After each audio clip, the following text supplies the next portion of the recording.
Hello?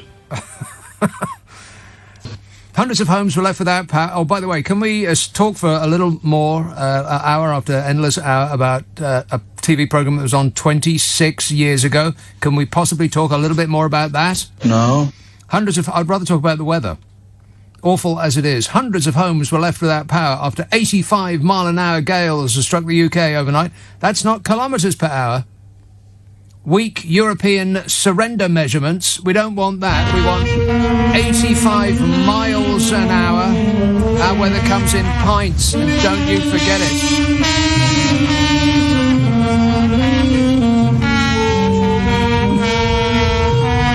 Meanwhile, hundreds of homes were left without power after a small gust of wind struck the UK overnight ahead of the weekend. It was a washout as 4 inches of rain threatened flash floods.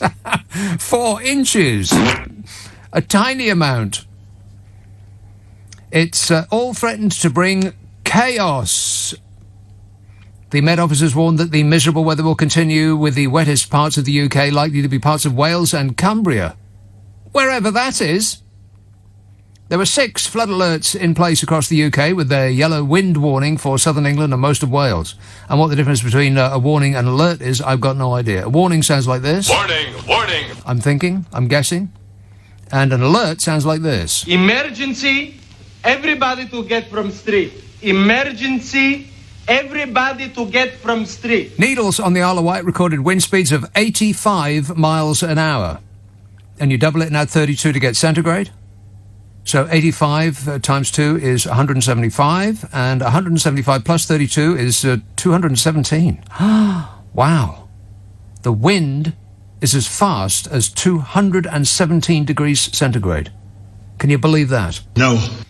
Met Office meteorologist Aidan said... He said the wettest weather is going to be across parts of Wales, which is far too many words beginning with W. Wettest weather will be oh, never mind. It's also not really new information. I mean, as you will know, if you have ever spent any time in Wales. Unsettled conditions are going to continue through the weekend and for the rest of your life. This month's miserable weather means it could be on course to beat the record for the wettest May ever since 1967, which is the dawn of time. I think that bloke that just got elevated to the top of the DUP, RRR, doesn't he believe that the Earth began in 1967? There or thereabouts. At the beginning of the week, Britain had already received 102% of the rain expected for the entirety of this month. 102%. And I'm 110% sure of that. Senior operational meteorologist at the Met Office, Simon, said, after a very dry April, the UK has seen a very wet May. Yes, we know that. He said this has primarily been the result of a position of the jet stream. It's currently to the south of the UK, which allows low-pressure streams which bring wind and rain across the UK. This is an educational show, isn't it? No. The Met Office has reported May to be a relatively cool month. Experts, they are. Blooming freezing out there. And April was the frostiest month on record, as in ever. Huh. It was quite nice, though. I mean, it was day after day after day after day, and it was all the blooming same, but it was clear blue skies. You would expect at that time of year for it to be the same every day, but it to be cloudy. It'd be cloudy for so long that you forget what colour the sky actually is. Oh, my God, there's a huge yellow thing that's hard to look at. What's that? So, May, relatively cool. April, the frostiest month on record. Well, the frostiest April on record, anyway. The frostiest month called April on record. Last year, however, the UK experienced its sunniest spring. You remember that? Oh, it was marvellous. And the driest May since records began. So this is the wettest. Last year it was the driest. So the weather's all over the place. Just like Greta and the Greenies predicted. So for the next few days, mostly dry, cold on Sunday, heavy rain spreading eastwards later. Monday, there's a selection. you will either have rain or heavy rain with thunder, and if you don't get that, you'll get showers. Basically, you're going to get wet. Oh, no. Sunny spells and showers on Tuesday, and would you like to hear the forecast for the next 4 weeks? Negative. Until Friday the 4th of June. Mostly settled conditions across the country, risk of rain, most likely affecting areas in the far south or the far north. What? That doesn't make much sense. But then I have no idea what I'm talking about. Temperatures close to or below average for this time of year. And then it gets serious. Now we're talking about summer. Middle 2 weeks of June. Are you ready? Grip onto something firm. Predominantly dry, especially across the south and the east. Less settled interludes are still possible, especially in the northwest. Less settled in the northwest. That's you, Glasgow. I'll check while you wait.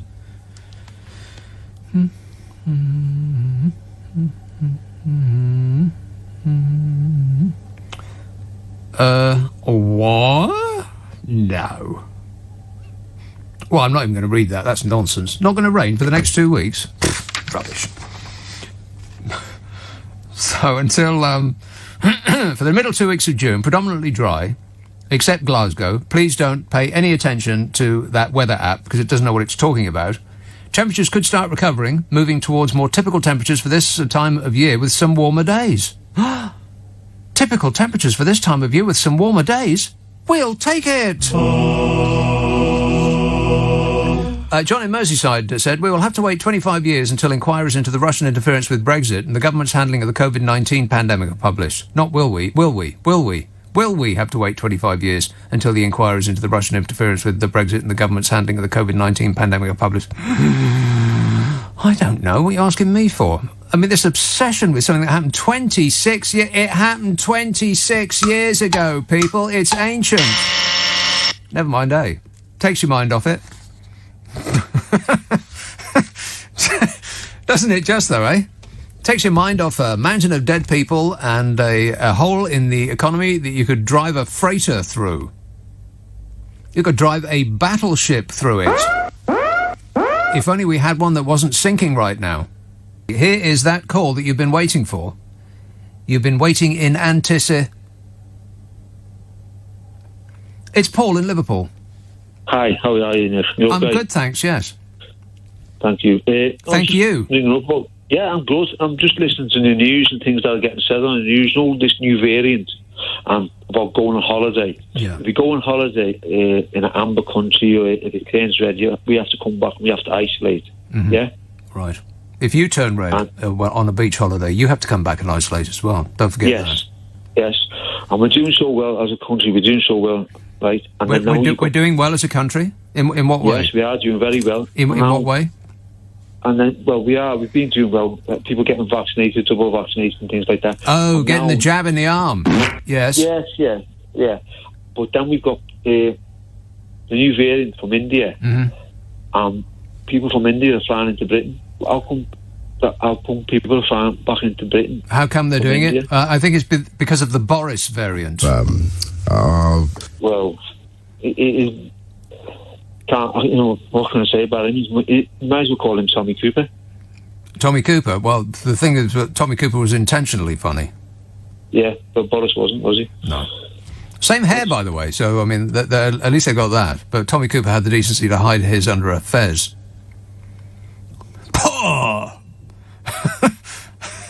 I'll call you confused in Liverpool. Who isn't? Well, a lot of people aren't, apparently. A lot of people aren't, a lot of people are.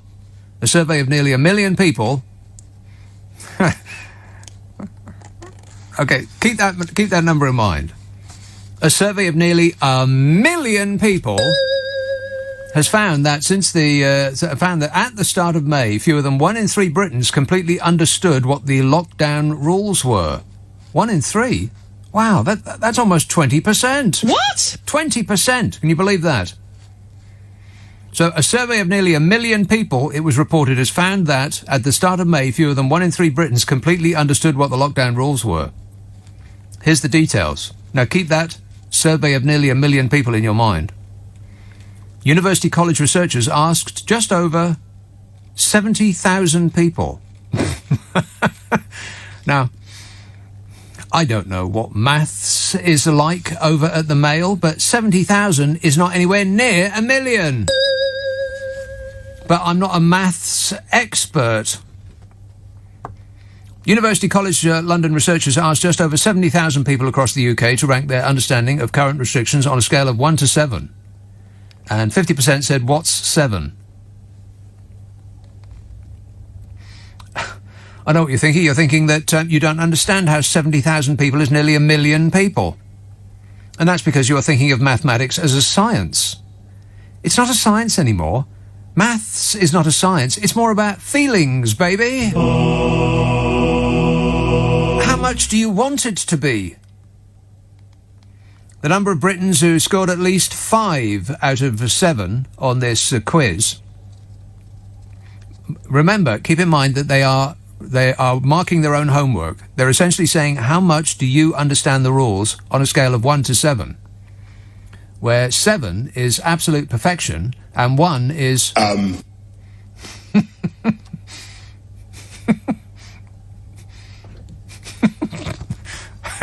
I knew it was coming in. It still made me laugh. Where am I? Right. Yeah, so 1 to 7. Do you understand this, yes or no? No. And so, when asked as to rate their own understanding, a vast number of people said, I don't know. The number of Britons who scored at least 5, or scored themselves as 5 out of 7, fell from 82.8% in February to 79.2% in May, which is a very, very significant number. The findings suggest understanding of government guidance is at its lowest level since November, when just 1 in 5 said that they fully understood the rules. Well, I don't think the findings suggest anything of the sort. The findings suggest that people think they either do or do not understand the rules, rather than whether they actually do or not.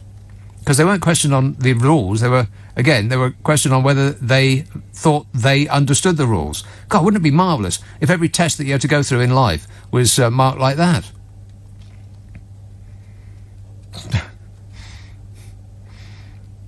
The findings... government understanding of government guidance is at its lowest level since November. Just 1 in 5 said they fully understood the rules back in November. 1 in 5, that's 35%. 35% back in November. Can you believe that? No. It's also true that understanding how this collection of puppets and muppets ever came to run a country.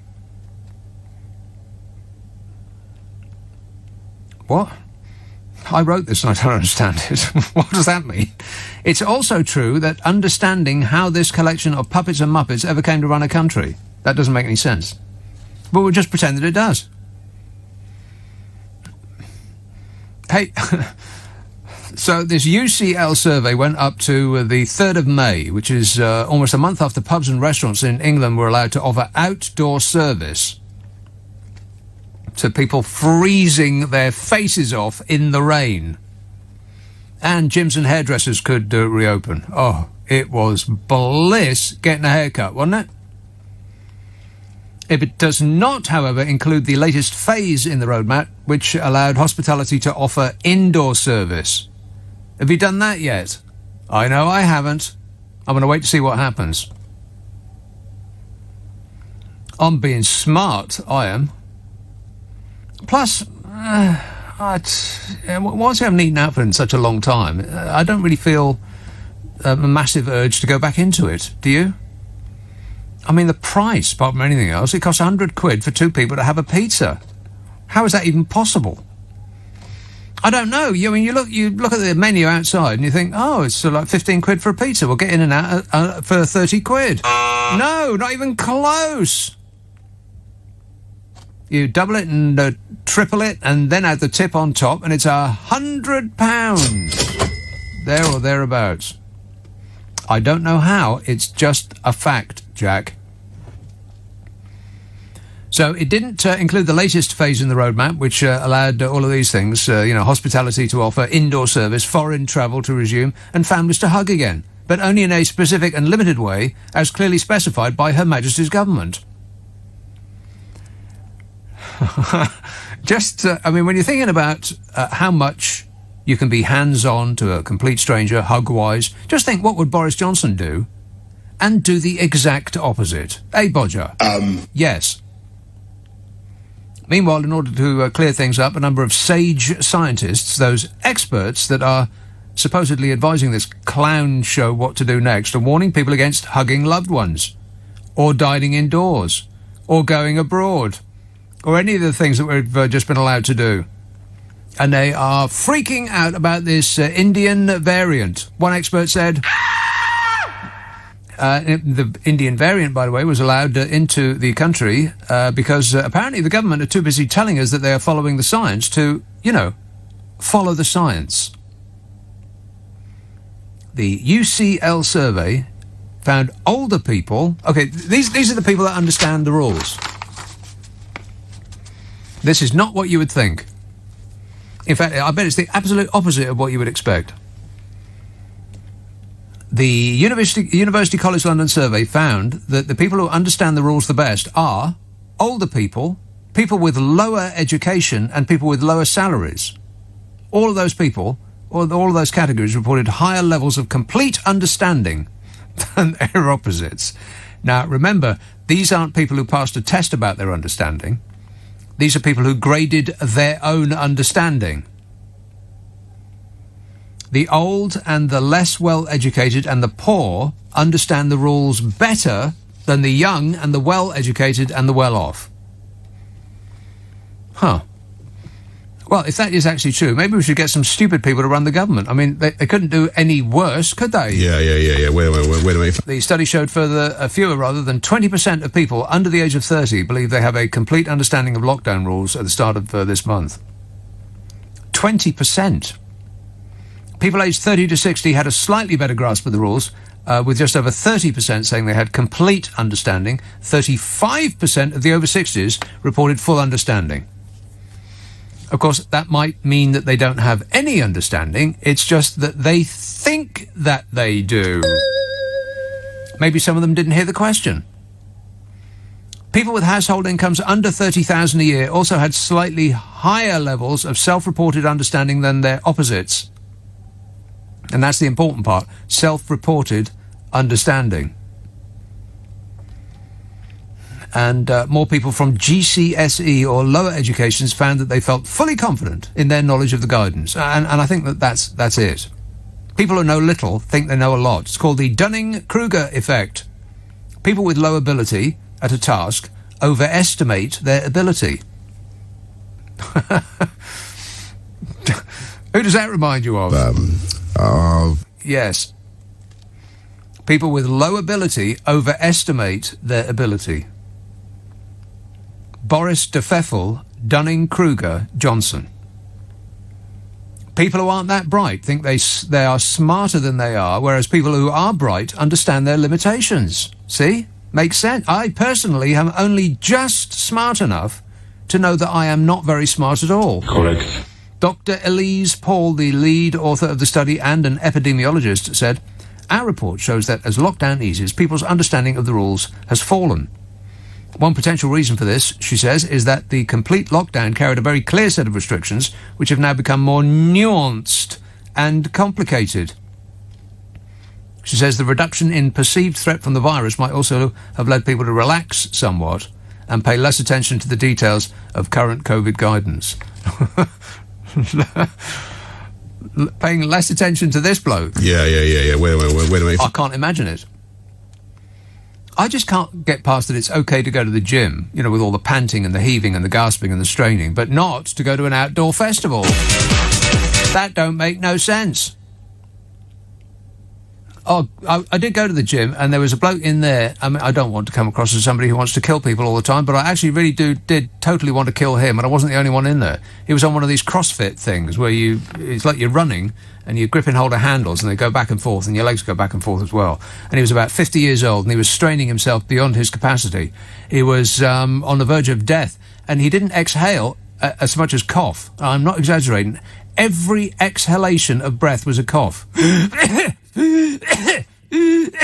This entire area is going to have to get clean now. We're going to have to burn this whole studio. And people were looking at this bloke thinking, well, A, is he going to die? And B, how long's it going to take? Can you just get on with it? Fouling our air you are. People were complaining. Somebody said something to one of the trainers there, and he looked at this bloke and said, well, there's not much I can do about it, really. Yes, there is. Dr. Elise Paul, the lead author of the study and an epidemiologist, said the study showed people have been keen to take advantage of the easing of the lockdown restrictions in the UK. But that a relatively small number of people reporting going out for meals and entertainment could be explained by pubs and restaurants being open for outside drinking and dining only, at a time when the weather has been unpredictable, to say the least. And you don't need to be an expert to predict that. Not me. No way. I will cook at home, even if it is disgusting. As tweets the BBC, what they've done is the scandal of this century. Yeah, right. That's what it is. It's a TV show. The scandal of the century. He says falsifying records, covering up the truth that the British public deserve better than this. What? Falsifying records, covering up the truth the British public deserve better. This isn't a despot country. Hey, Gaz, would you like to buy a comma? He says you would think it is now, given their, spelt wrong, tactics rotten, and us mugs are paying for it. It was 26 years ago. I cannot believe this nonsense. I mean, talk about a distraction bomb. I bet Bodger wakes up laughing. Talk about easy. Middlesex. Hello, Martin. I'm in London. Can you call me back when you're in Middlesex? Well, not really. Well, okay, then. I suppose. Well, we'll just talk now, then. Well, I've never been into booze or drugs. Yeah. But my fix is the sunshine and in the surf, and I really need it now because this weather's just adding insult to injury. Isn't it? So I'm trying to get to Tenerife to get in the surf with the sun blazing down. Is there surf?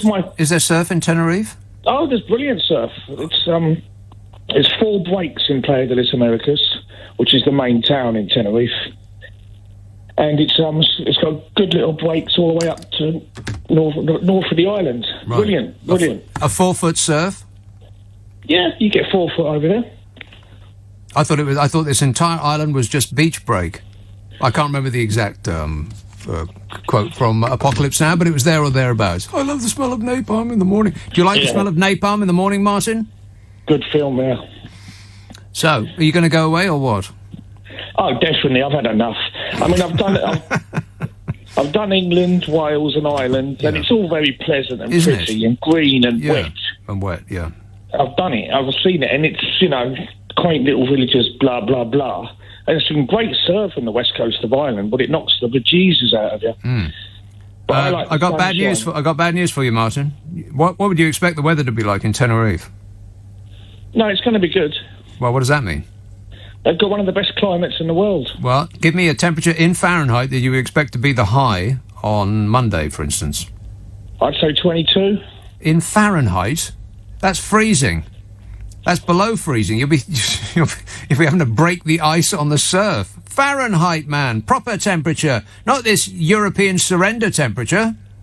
Maybe I should go to Australia. Yeah, that'd be a good idea. Or anywhere. Straight away. 64 degrees. What? 64. It's freezing. 64 degrees and cloudy. So take your thermals.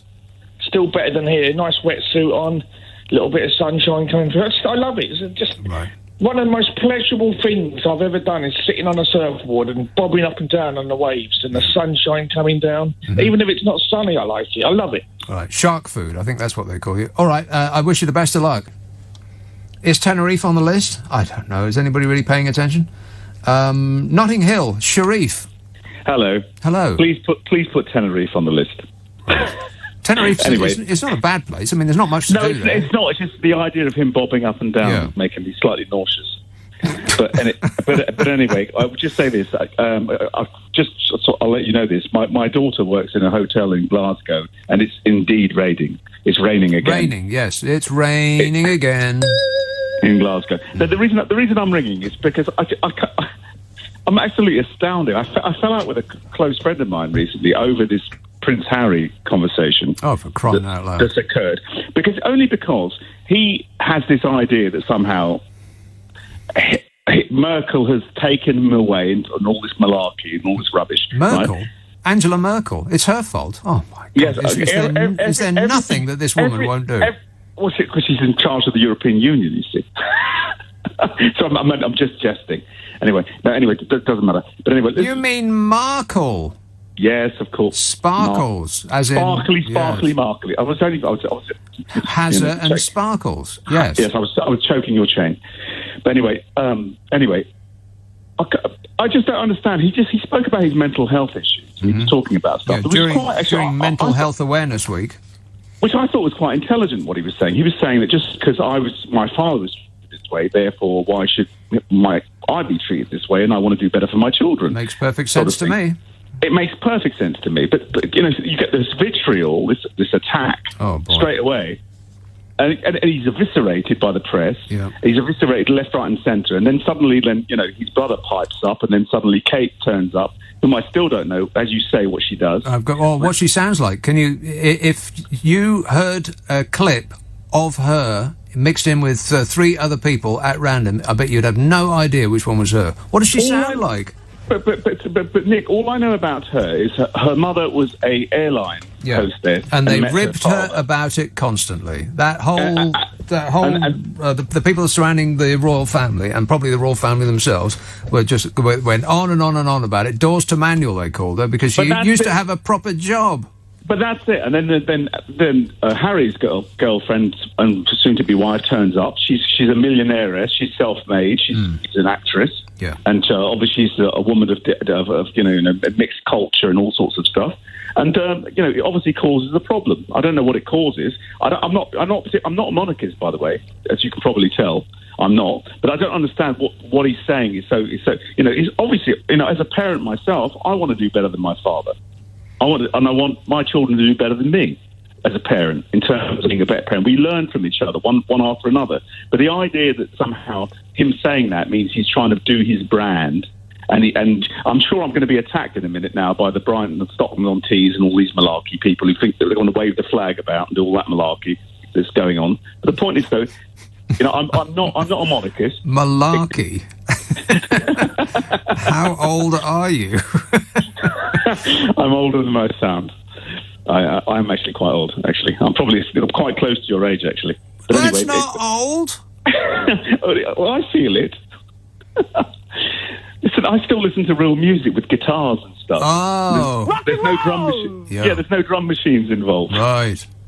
And stuff. But anyway, he's going to be attacked. I listened to 2 shows ago. I listened to your show and I didn't say anything. I just listened to it because I was just sitting there. And the vitriol and the venom, especially from that fellow from the press that you spoke to, who's saying, they take the money. They take... Oh, my God. It amazes me. It's just like, but he's making money out of this situation, as you know, which you rightly pointed out. Everybody's making money out of this situation. And the thing is, Harry has a right to say what he wants. I'm not a fan of his. I didn't like the fact that he dressed up as a stormtrooper and he played naked billiards. He's not my cup of tea. Right. Well, as long as he's not doing it while I'm in the room, then that's okay. And as for the Nazi regalia, well, who hasn't done something stupid that they would want to forget? Yes. I mean, that was the other one that came out. Do you remember that one when he was wearing that? When he was wearing that stormtrooper, he said that the press office for his for the monarchy said he wasn't aware of the historical context. Right. Now explain that one to me, given his grandfather. I've got no idea. They're just making their stuff up as they go along. I know, but anyway, listen. All I'm saying is I think he's getting a hard time. I just think, listen, somebody talks about mental illness. Did you say it's mental illness week and whatever it is? And this is the irony as well. Kate is supposed to be an ambassador, so is his brother. You'd think they'd actually hold an olive branch out to him, seeing as he's talking about using alcohol to mask depression. Oh, for crying out loud. He drank alcohol, booze, and took drugs when he was young. Points to the people who haven't done any of the above. We've all done this, but the point is the press are piling on this like somehow he's George Best. George Best. Yeah, where did it all go so wrong? Yeah. I'm apologising. It's very good to talk to you. I just don't understand it, because this perspective that I fell out with, she more or less said to me, "I really hate that woman." Right. So you managed to keep the friend through Brexit, because a lot of people can't talk to each other on that subject. I find it very difficult, because I'm a bloody Remainer. I find it. So's my wife, and so my family. I find it very difficult, because there's nothing you can say. As you said the other day, those guys on that boat sum it up. In Hartlepool, the guys in Hartlepool, it's a chronic misunderstanding. I think, Sheriff, you're going to have to do what me and Carol do. Yeah. Carol McGiffin and I do a podcast, and there's one thing that we cannot talk about at all, not even for a moment, and that's politics. That is right out. So we have safe words. And at a moment's notice, either of us can stop the conversation dead in its tracks, and we have to immediately talk about a prearranged topic. And my safe word, well, hers is sausages, and mine's dingleberries. Don't ask me how I came to use that phrase, but that's what it is. And no, it's not rude. Sausages and dingleberries, that's what we shout, and I recommend that you do that too, Sharif. Organise a safe word with your friends, and the moment that Brexit comes up, then it's a big no. No. Let's have a call in Tottenham. Hello, Stephen. Evening. She's a laugh, isn't she, Carol? She is a laugh. I can see where you get it from. Yes. It must be catching. You should stick with her. Right. Yeah, you might get some material. Anyway, this COVID thing, I think it's made us into great ambassadors in the world rather than diminish us. If you can think about Martin as an ambassador going to Tenerife in his, what was it he said that he wore to get the 4-foot ones? I think it was a ski suit. You're not a listener with material, are you, Stephen? No. Oh, well, thank goodness for that. Lucky escape. All right, thanks a lot, mate, for whatever that was. Richie in Sutton says, a pizza costs you £100, Nick, because you and your showbiz friends order half a dozen bottles of wine with it. Well, A, no. I don't order half a dozen bottles of wine. B, I ain't got no showbiz friends. Showbiz people are absolutely awful. And I won't have them around me. I won't. And it's for two people ordering a pizza with the cheapest bottle of Pinot Grigio on the list is £100. I don't know how, but it just is. Confused of Hillingdon says, I heard in LBC that Hounslow, Hillingdon, Ealing, Harrow and Brent are now going to be surge tested. So when will I be surged? Says Confused of Hillingdon. Oh, you'll be surged all right. When you least expect it. Let's see what this one is like. Welling Garden City. Hello, Daniel. Hello, Nick. How are you? Good, thanks. Well, just quickly, do you have pineapple on pizza or not? I used to, but not anymore. I've seen the light. Well, if you do have pineapple on pizza, then you'll become a great runner like me, but also quite a disappointed runner. Because I heard the news today that Parkrun had been delayed, the return of Parkrun. Right, what's Parkrun? What's Parkrun? Yeah, what's Parkrun? It's a free, weekly, timed 5k run, or it used to be anyway, a couple of years ago. How many miles is 5k? 5 is 3 and a bit. 3 miles? What? I'll take a cab. Oh, there must be one near you. I don't care whether there's one like in this building. I'm not running anywhere. What do you want to run for? Well, physical attributes. Physical attributes? Yeah, I can't understand an outdoor activity that encourages people to be healthy and apart from the damage, apart from the damage it does to your ankles and your knees and your hips and your back and your wallet, buying all the shoes. Right. How come we can't do that, but we can go to the pub and we can go to a casino, and pretty soon we'll be able to get all hot and sweaty with each other in a nightclub? So why have they said that you can't go on a run? Well, because they're all held on public land. Yeah. and over half the landowners haven't given permission for them to come back, and that would cause overcrowding at the 250 odd events that have got permission. So, but you don't mean public, you mean private? It's held on private land. Is that what you mean? Well, no, some of them are, but some of them are on like National Trust places and things like that. But a lot of them are in local parks. Yeah, well, that's what I thought. Park run. It's called a park run. Are they not in parks? Well, it's in some parks and some other places.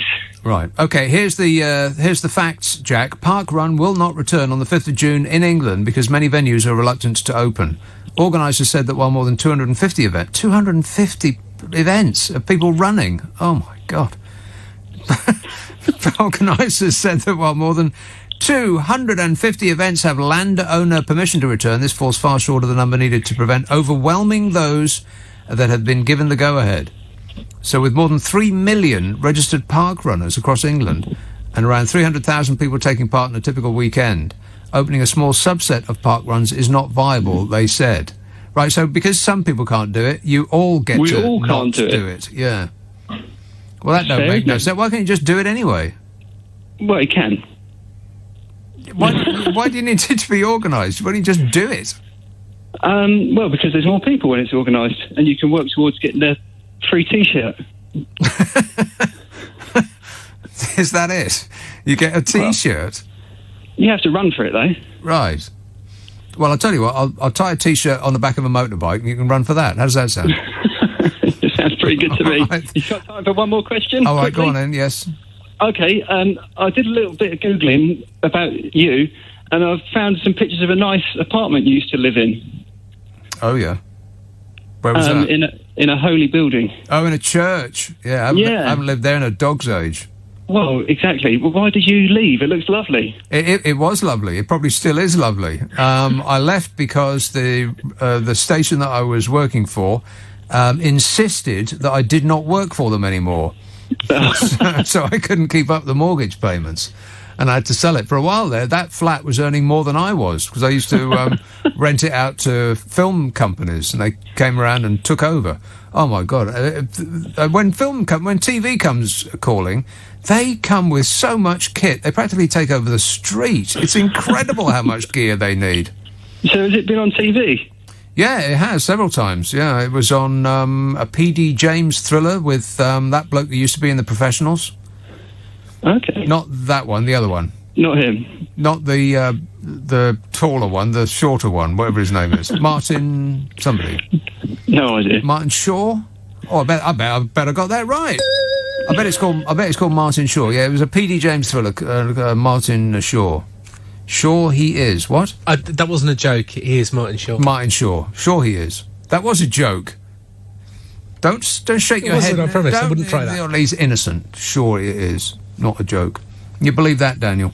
I can't believe it. No, I can't believe it either. I don't believe it. Yeah, the grief and the abuse that I get in doing this job, you wouldn't believe. It's just incredible. I feel I am actually a hero. Here, Daniel, I'm going to have to go, but thanks for that, and I wish you all the best. This says, now the government wants to reorganise the railways. What could possibly go wrong? Yeah. If you haven't already, I would buy a car. That's my best advice to you. If Bodger's going to get involved in any of that, then you can just forget it. Hey, Bodge. Hugh says, I had my second vaccine today. He's 2 years old today. His second vaccine today. In a couple of weeks, I'll be fit and fighting to socialise for a week before another lockdown, thanks to Bodger's refusal to put restrictions on transport from India. Yeah, I've been considering that for a little while now, wondering, are they really that catastrophically inept? How can anybody be that bad at running a country? I mean, it's not that hard, is it? I mean, it's not like he has to make every decision. He just points us in the vague direction that he wants to go in and leaves the experts to do it. I mean, Bodger isn't the kind of person to micromanage, is he? He'll just burst into a room, go, "Paw! That way!" And everybody has to fashion themselves to point in that direction. And then he'll remember he hasn't put his trousers on and he'll burst back out again. So I thought, how is it that they're continuing to make the same mistake over and over and over again? They were late for the lockdown because he was too busy trying to sort out his labyrinthine love life. Can you even remember which one you're supposed to be going out with at the moment, Bodger? No.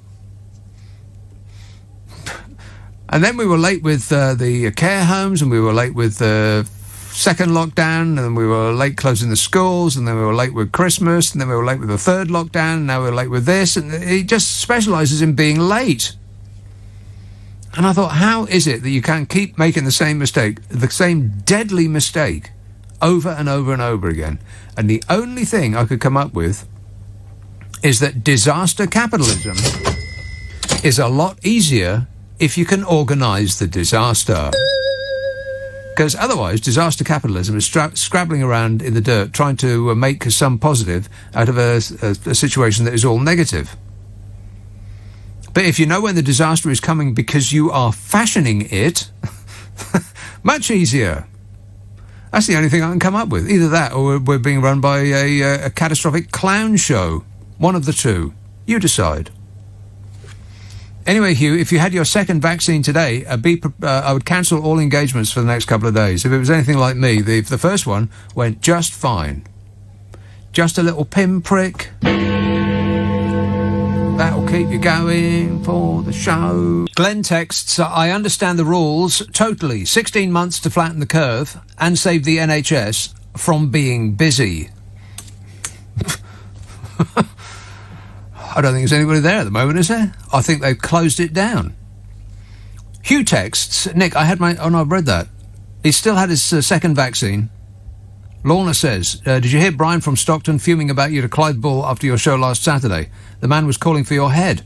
He said you shouldn't be on the air because of your biased and unpatriotic stance, because you dared criticise the government. 'Twas hilarious. He was proper riled up. Please let him on and ask him to explain himself. Let me think about that. No. And furthermore... No. He was riled up because he calls every single show. Every single show. Boring. And I have just watched him sit there for hours on hold, waiting to get on. That's why he was riled up. Yanoa tweet. You know her? No, me neither. Yanoa tweets, the scandal of the century about a TV programme aired in the last century. Well, that's a good point. That's a good point, Yanoa. You know? I cannot believe this, I mean, really. Who cares? Talk about manufactured outrage. It's 26 years ago. And she didn't say anything. I mean, she wasn't forced to say anything that she wouldn't have said anyway, that she didn't think.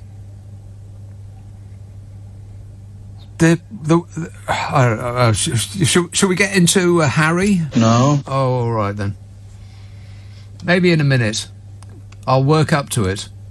Bexley Heath. Hello, Kathleen. Oh, hello. Hello there. Hello there. I know you're all right because everybody's asked you are you all right, and I know you're all right. Yeah. You're all right. That's fine. Yeah. Sorry. That's all right. I'm going to get to the point. Yeah. There's a point? I found out about, there is a point, the price of a Chinese restaurant, a bottle of wine. Yeah. That's not the point, though. It's about Harry and Meghan and all that, and 25 years ago. It is amazing that it's come up again, like she's been dead. Diana's been dead a long time, and everybody's grieved about her, and I know the children were very upset about it. And well, yeah. And it's very nice that the boys have stood up about their mum, isn't it?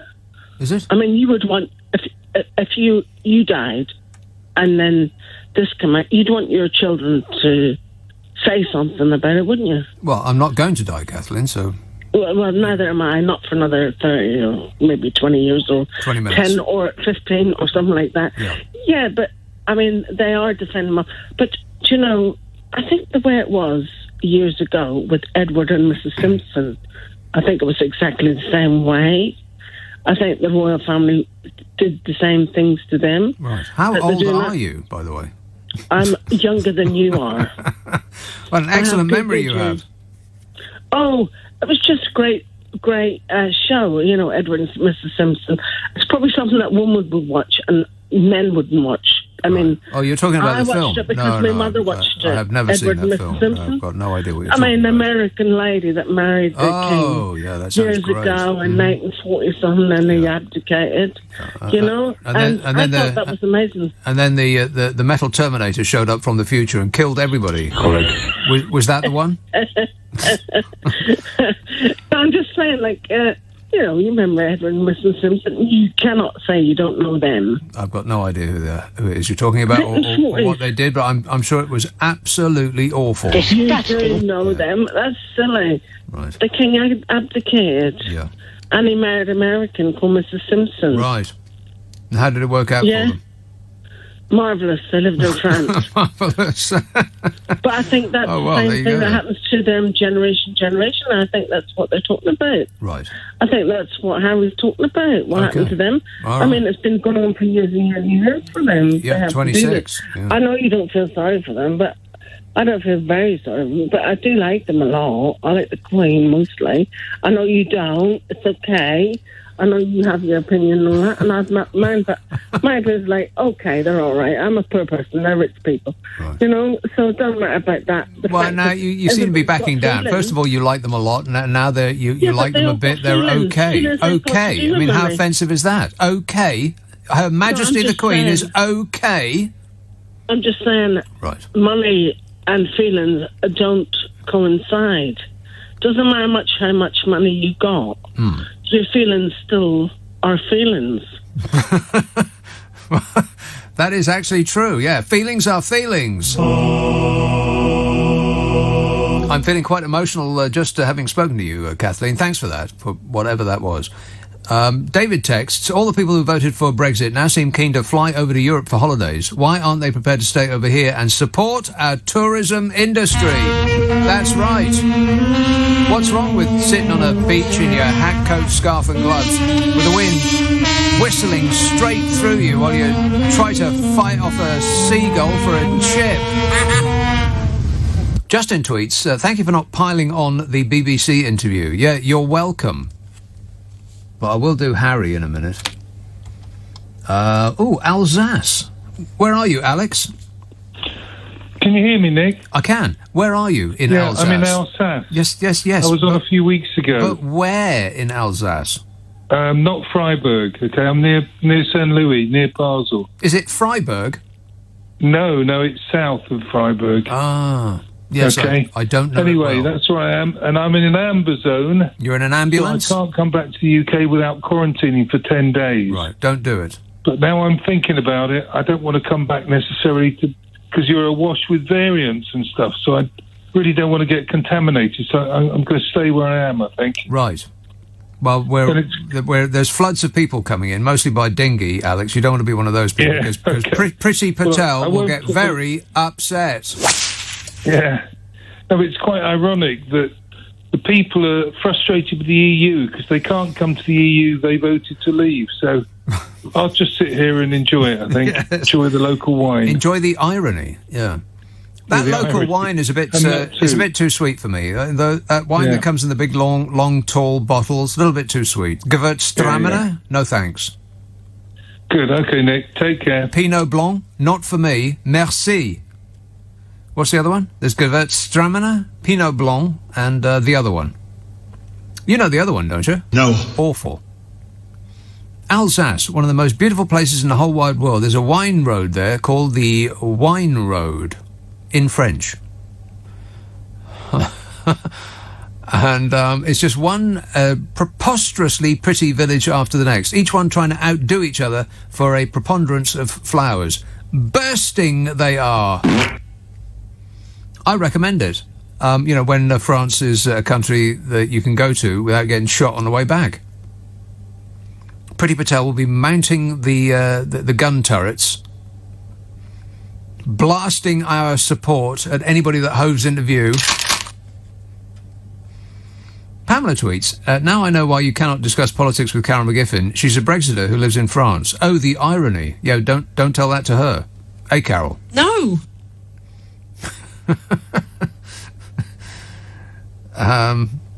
And Tony in Liverpool says, this is the royal family fighting back against the British media. Piers Morgan down, Bashir down, BBC on the ropes. Who's next? Yeah, the poor defenceless royal family who have the entire edifice of the British establishment to do their bidding for them. It's ridiculous. It's just silly, is what it is. I mean, people from other countries must look at us and think, God, how on earth have they done so well? What a silly country, they must think. Silly and getting sillier by the moment. The scandal of the century. Prince Charles and Prince William will be tearing their hair out. That's the quote. Tearing their hair out after Prince Harry's latest brutal attack on the royal family left a huge gulf between them because the erratic Sussexes refused to respect the Queen's plea to deal with their rift privately, the newspapers said today. Not picking a side or anything. How do they know that the Queen said to deal with their rift privately? By the way, all these experts come crawling out the woodwork, pretending to know every passing thought of a royal personage. Oh, well, of course, Her Majesty will rise at 8:05 and then proceed to the Yellow Room, where she will breakfast on the finest ingredients. You know, those people. So the press are absolutely furious with Harry not remaining private. And they have said so on pages 1, 2, 3, 4, 5, 6, 7, 8, 9. And as for the online versions, I mean, there's no space left on the internet for puppy dog videos with all the fake outrage they posted. It's Harry-tastic in the papers today, as they give enormous publicity to a person that they are criticising for wanting publicity. This must be that having your cake and eating thing that Bodger keeps bumbling on about. Yeah. Wait a minute. The Duke of Sussex used his new Apple TV Plus series. Does anybody subscribe to that? No. Apple TV Plus. What's that? There's too many streaming services. There's too many streaming services. There's just too many of them. I can't keep up with who's on what. Who's on first? What's on second? Somebody needs to do something about that, because, I mean, there's things that you want to watch on Sky, but there's also things you want to watch on Amazon, and I've got absolutely no idea what's on Apple TV Plus, but I'm sure it's excellent in every regard. What's the other one? Oh, there's Disney for The Mandalorian, which is Clint Eastwood in space. I figured that out. It took me 2 series, about 12 episodes of that thing, before I figured out what it was. It's Clint Eastwood, isn't it? Do you watch that, Mandalorian? No. No, not remotely interested in anything I've had, in a single thing I've said so far. Thanks for your support. Yeah, The Mandalorian is Clint Eastwood. It's a Western in space. In fact, it's The Good, the Bad and the Ugly, or, you know, one of those spaghetti westerns where an expressionless outlaw goes from town to town protecting the locals from evil robber barons. Anyway, there's that, and then there's all of the rest of it, and you can't subscribe to all of them just to get what you want to watch. Somebody's going to have to sort that out. So anyway, the Duke of Sussex uses new Apple TV Plus series to drop another nuclear truth bomb on his British relatives. That's what it's described as. A nuclear truth bomb. So Tony in Liverpool said, this is the royal family fighting back against the British media. The British media. No! Piers Morgan down. What, in what way is Piers Morgan down? I mean, he hasn't gone away, is he? Sticking around like a bad smell. He's not down. Any broadcaster in the country, not America, not that country, but this country, would be urging him to sign on the line. I don't believe for a minute when he flounced out, he didn't know he was going to do that. It was like a spur-of-the-moment thing. Oh, well, maybe, if you say so, Piers. He'll show up again, don't you worry about that. He probably won't. He'll probably show up in a place that he can't yell at people, though. Because I don't know how you can... I don't know why people in the government would go on that show. They just know they're going to get yelled at. And now it's competitive yelling. I think it's a roster of changing presenters on that show, isn't it? Not that I've ever watched it, but you just see clips on on YouTube, on Twitter and such. And all they're doing is yelling at whatever quisling whose turn it is that day to go and explain some preposterous government policy. I mean, quite right too. They should be yelled at on a regular basis, beaten like a gong, regularly. But I don't know why they would go on that show. I mean, you think they'd just say, "Oh, no thanks," and just not show up. Then what? The presenters will be reduced to yelling at each other. I'd like to see that. Anyway, Piers Morgan is not down. Don't believe a word of it. Bashir, he's retired, isn't he? I mean, how old is he? He's about 187 years old. A BBC on the ropes. Well, see, the thing with that is the people who are trying to smash the BBC into smithereens are upset that they are impinging on their ability to make money. It's the offshore billionaire media press barons. I mean, there's only 4 of them. Those are the ones that want to get rid of the BBC because they're standing in the way of making more money. Yeah, and as for replacing them by being balanced... Right. Penny says, for goodness sake, we need to get over this obsession with the royals. It is too much, says Penny. Yep, well, for this country, too much is never enough. And it is an obsession. It's an unhealthy relationship that we have with the royal family. And it just gets weirder and weirder by the day. It's like we've walked through the looking glass. I'll get back to Hazard and Sparkles in a minute, but first here's Manchester. Hello, Stephen. Hello, Nicholas. How are you? Good, thanks. I'm kind of agreeing with you on a lot of stuff, which is kind of worrying me a bit because sometimes I don't agree with you on stuff. But right.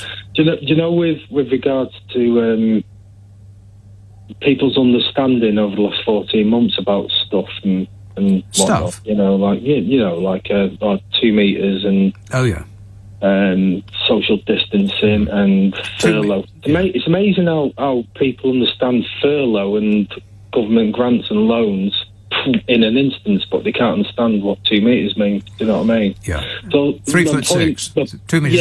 It's about 3'6". Yeah, my point being, though, I think a lot of it's down to personal interpretation and just basically how people feel and react to stuff totally differently. Do you know what I mean? Like, I've got a different opinion to you about the colour orange or something like that. Do you know what I mean? It doesn't make it right or wrong that I have that. Do you know what I mean? Well, it does. It makes you wrong. If you have a different opinion about the colour orange to me, that makes you undeniably wrong. What is that? The colour orange is, it's that colour right there. Look, I'm pointing to it right now. How can you not see that? Look at it, man. It's the colour orange.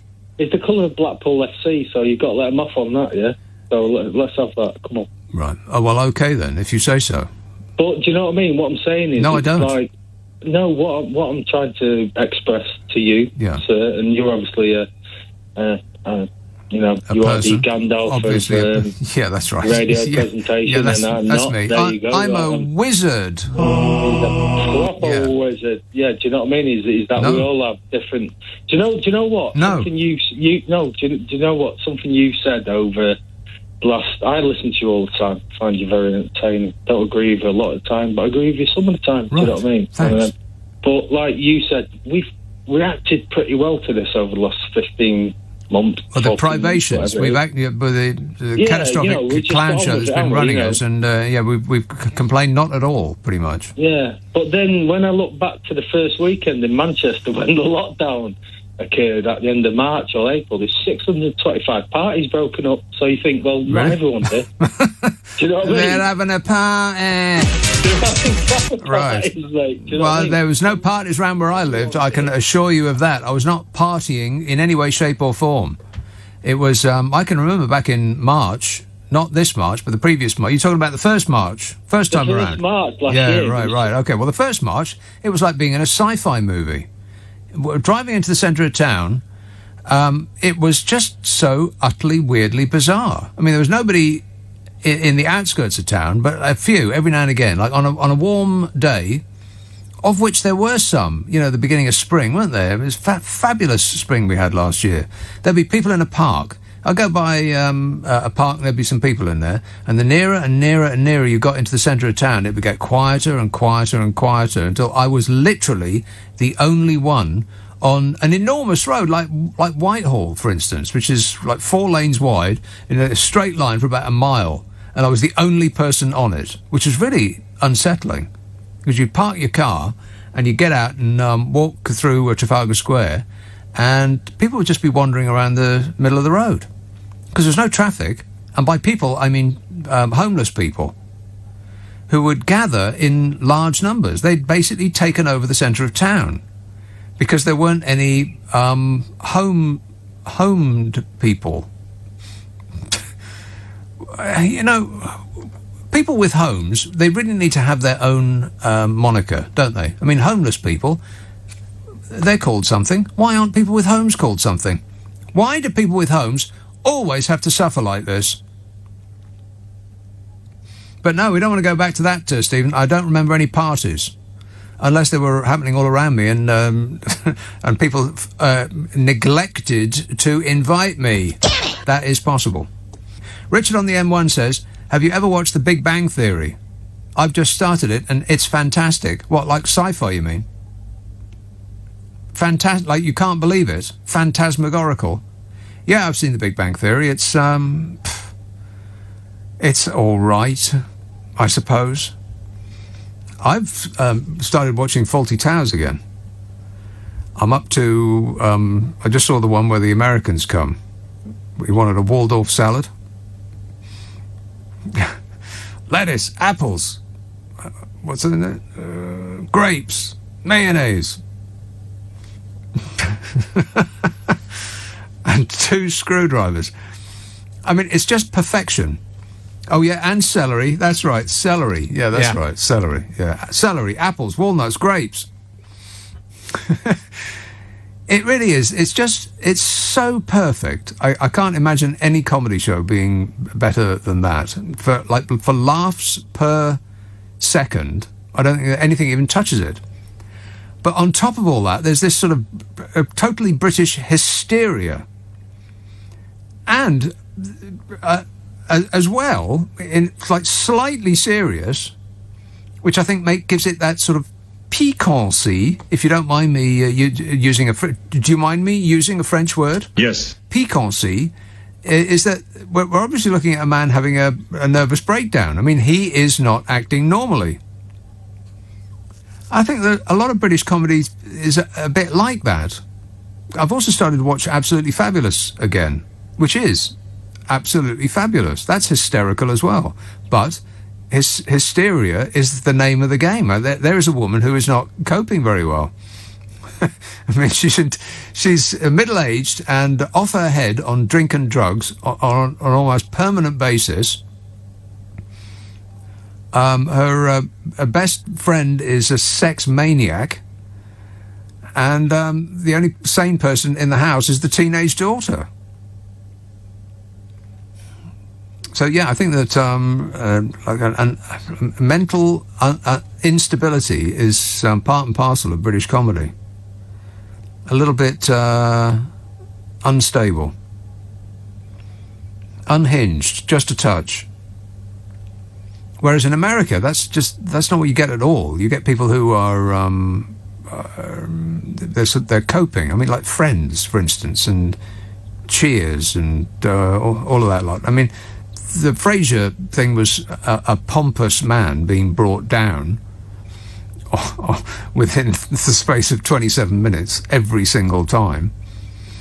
But he was rich and successful and all the rest of it. But in this country, we sort of our comedy is a bit around the not being able to cope area, isn't it? Sort of losers, life's losers. I mean, I guess Only Fools and Horses is exactly that. The comedy of failure. Huh. Interesting. Richie texts, Seinfeld is way better than Fawlty Towers, and there's 9 series of it. No, it isn't. I've watched Seinfeld, and I can confirm that it is not funny. The problem with Seinfeld is Seinfeld. Seinfeld himself is not a funny person. Larry David is, which is why Curb Your Enthusiasm was funny. And that's a fact. I want you to write that down. Yeah, what a story. 2 female brown bears have been shot and killed at Whipsnade Zoo in Bedfordshire. Wherever that is. Shot and killed they were. This is after they escaped from their enclosure when strong winds toppled a tree. Right. Well, how's the tree? Anybody care about that? No. The zoo's chief curator, Malcolm, said in a statement that the tree fell in such a way that it formed a bridge between the brown bear's pen and the fence of the neighbouring wild boar enclosure. That's a recording of a wild boar made yesterday. The 2 bears crossed into the enclosure where they attacked the male boar. They attacked a male boar bodger. Can you imagine that?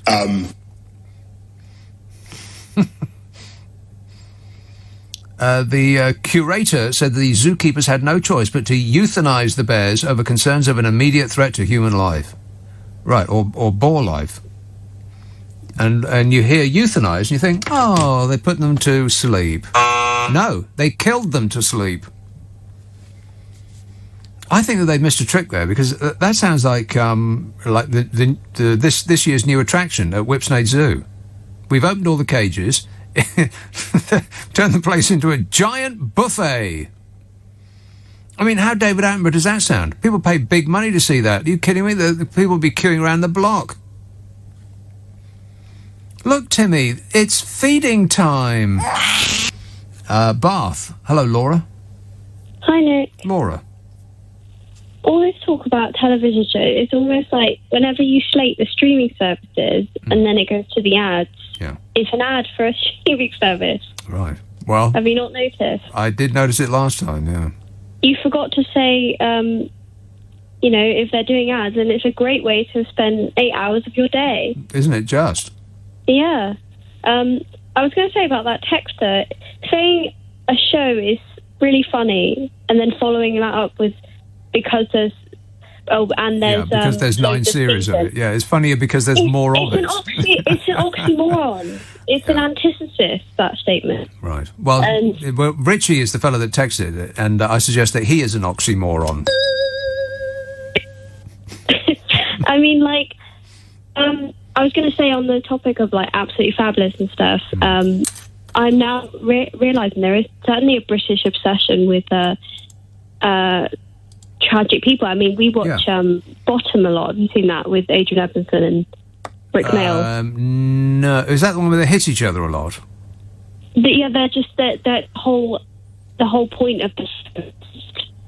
Oh, you've got tragic. Right. Oh, here you are. Oh, hello. Yes, you're coming and going, Laura. Get yourself a new phone, or get to higher ground. Lean out the window, but not too far. I was saying that the whole essence of that show is just to be. They're the most tragic people on earth. Well, come to think of it, that's British comedy, isn't it? It's losers. People who are life's losers. They never get lucky. This time next year we'll be millionaires. And although they did actually come back and win the lottery, there was spoiler alert. Warning! I don't really watch that show, Only Fools and Horses, but I think they did come back as lottery winners, didn't they? For a special, something like that. I'm too young for that show, Nick. Well, you've heard of Beethoven, haven't you? The dog.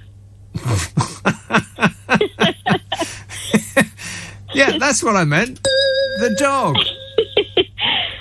No, but here's the thing: is that we like watching them be losers, but the people playing them, they're not losers, are they? Well, no, they're raking it in. Well, of course they are. Yeah, but that's not what we're talking about. The characters they play. I mean, Steptoe and Son, 2 chronic losers. Dad's Army, it's a collection of misfits and dopes and ne'er-do-wells. The Only Fools and Horses, they never could ever get it right. Fawlty Towers, A man who hates his wife, hates his life, hates the guests, is very bad at his job, and loses episode after episode. I can't think of a single British comedy that's actually about a winner. Can you? Well, I can find a middle ground. Would probably be Alan Partridge, who's a loser, but he thinks of himself as a winner. That's the key difference. Yeah, but that amplifies his loser credentials. But I can tell you what I don't like about American shows. I wouldn't want to watch Frasier, a show about a pompous radio host. So I get enough of them on Friday, Saturday, Sundays at 10 on LBC. Right. Yeah. Yeah, you're up to your eyeballs in it. Okay, all right, good work. Thanks a lot, Laura. Cheers, my dear. Say goodbye. Bye. Hello. Michael in Suffolk says, how many sleeps till the Friends reunion airs? Oh, who cares? I mean, how much of that do you need? There was 10 years of that show and 25, there must have been about 250 episodes. How much more Friends do you need? All of the people on that show were winners, essentially, weren't they? Even if they didn't, we never really found out particularly what they did for a living. They managed to live in what looked a bit grimy to us, but I'm sure was a massively expensive flat in New York, in Manhattan. And I mean, they looked great. Okay, Chandler not so much, but you can't have everything, right? Jill texts, Harry has dug a bigger hole. No getting out now.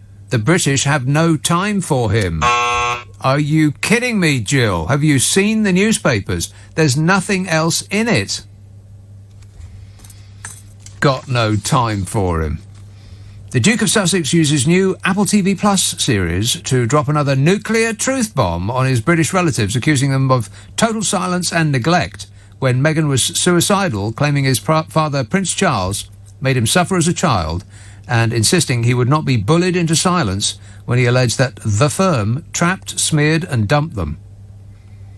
That sounds like a car wash I used. Trapped, smeared and dumped. It should have been washed, waxed and dried, but can't have everything. And the press feigned outrage that anyone should speak out about the royal family because that's their job. I mean, the stink of hypocrisy coming off the papers today is so thick you could start a battleship with it.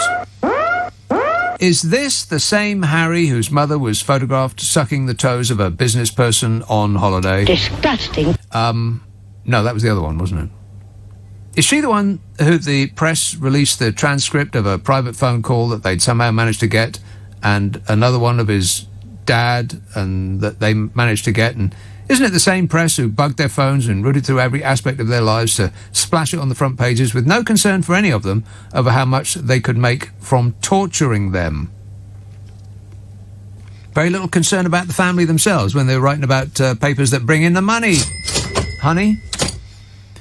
And every expert in the world has been called in to pile into Harry for having the nerve to live the life he wants and not the one that the red-top tabloids wanted him to have. He was going to be the sparkling new royal family. You know, the young ones.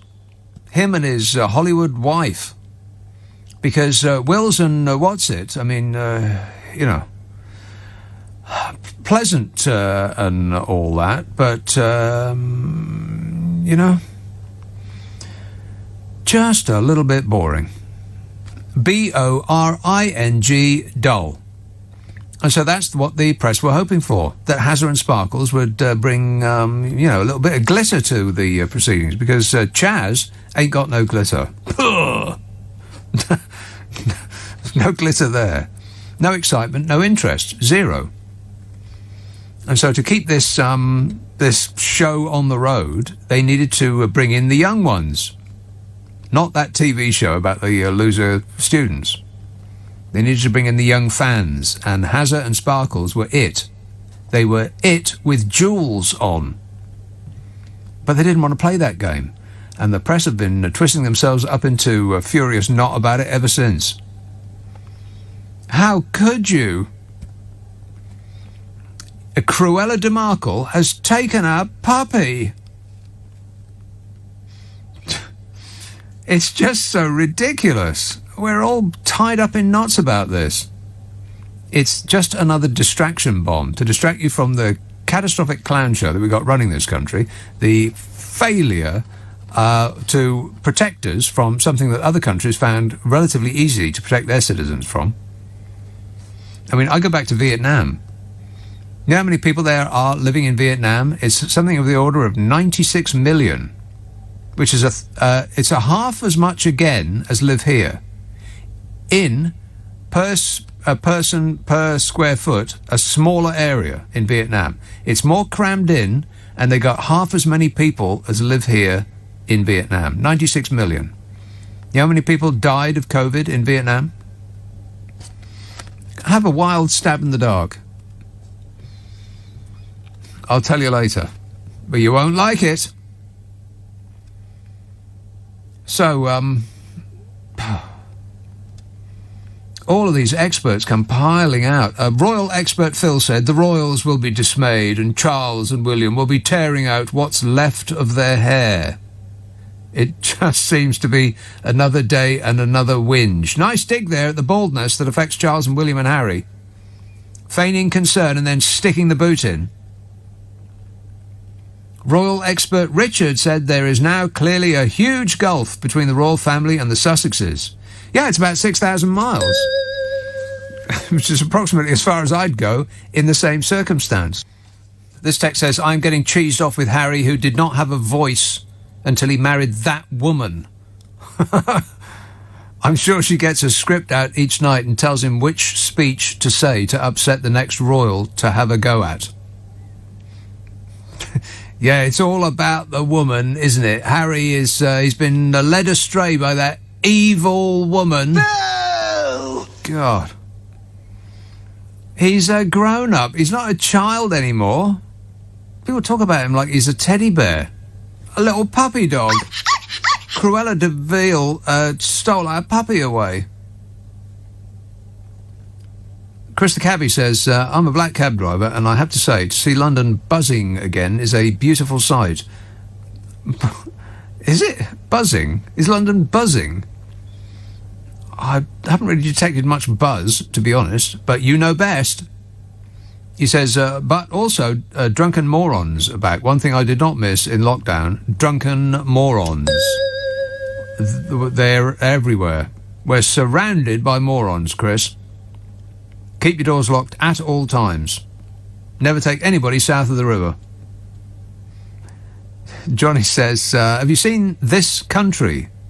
It's a mockumentary of two kids growing up in the Cotswolds with nothing to do. Pure genius. No, I have not. But I will certainly check it out after I've finished rewatching Fawlty Towers and Absolutely Fabulous and every other comedy show from my youth. Oh, God, really? Oh, all right then. Stockton on Tees. Hello, Brian. Yes, hello there. Hello there. Don't worry, Nick. Don't worry about me coming on. I haven't got one interest whatsoever about Harry and Meghan, the royal family, any of them. And we're never going to get them off the news, the papers. It's going to go on and on. But only one good thing it will do. It will get this BBC Panorama programme vetted.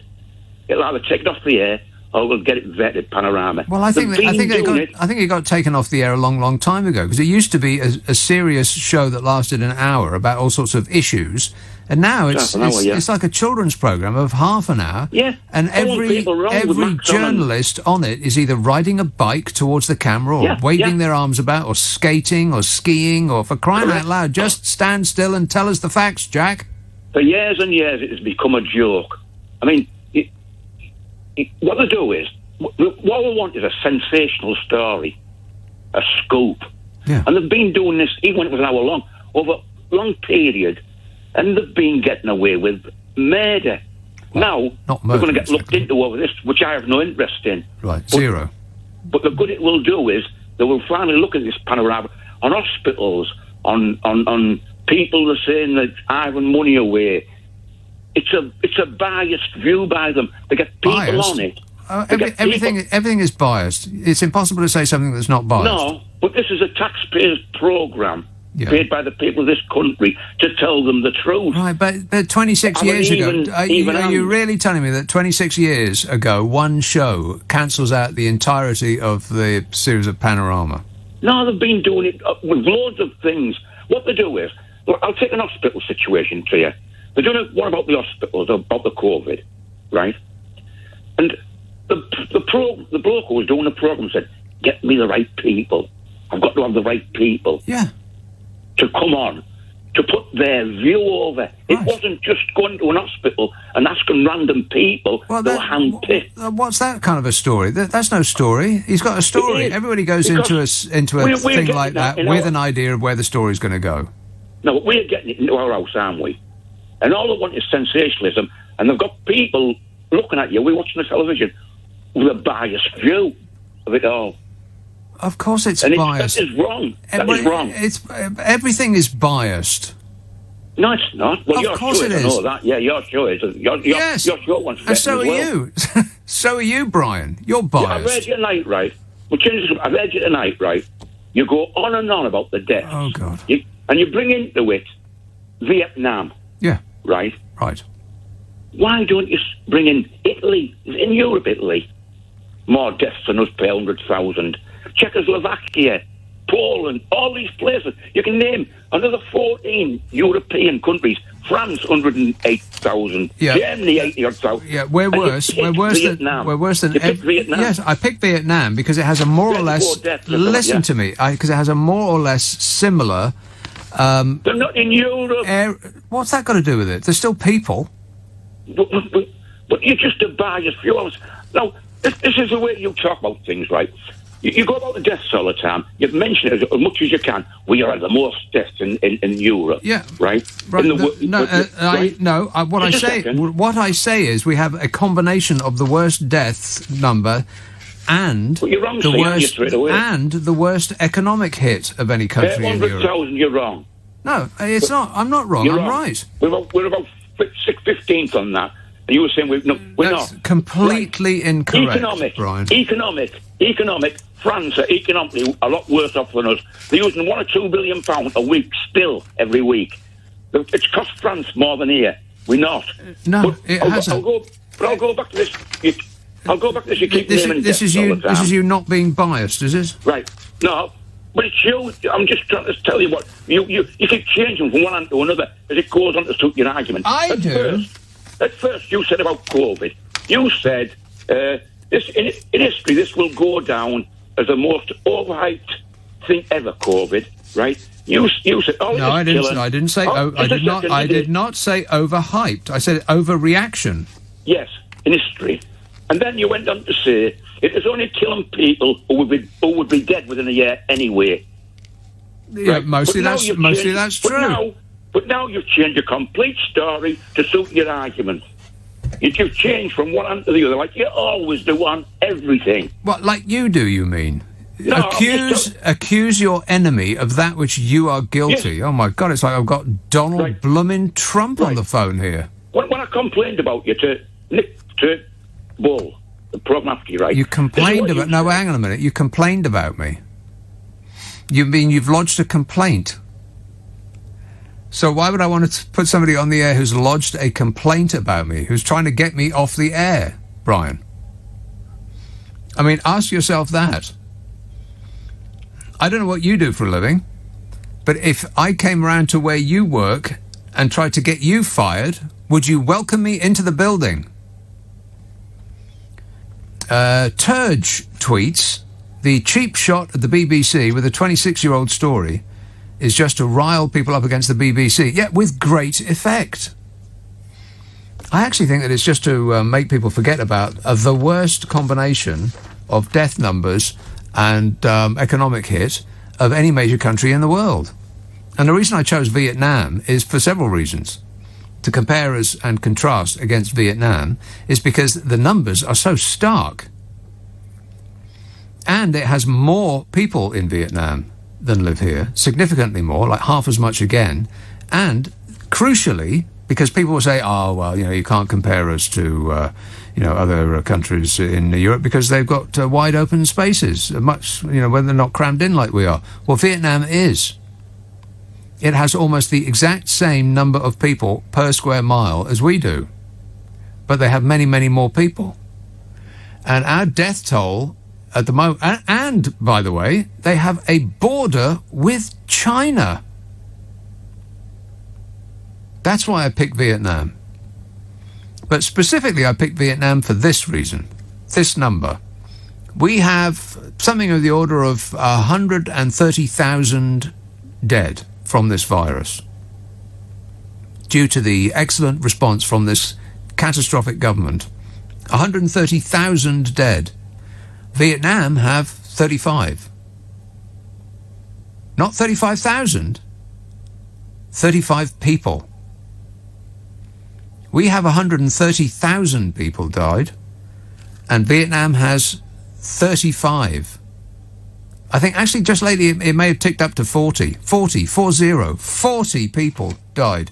They've got a border with China. Hugh in Oslo texts, Nick, all these people moaning about what the BBC did probably also voted for Brexit and the Tories recently without making the connection in their empty vessels that they fell for the biggest bunch of misinformation and lies and thanked the tellers for it.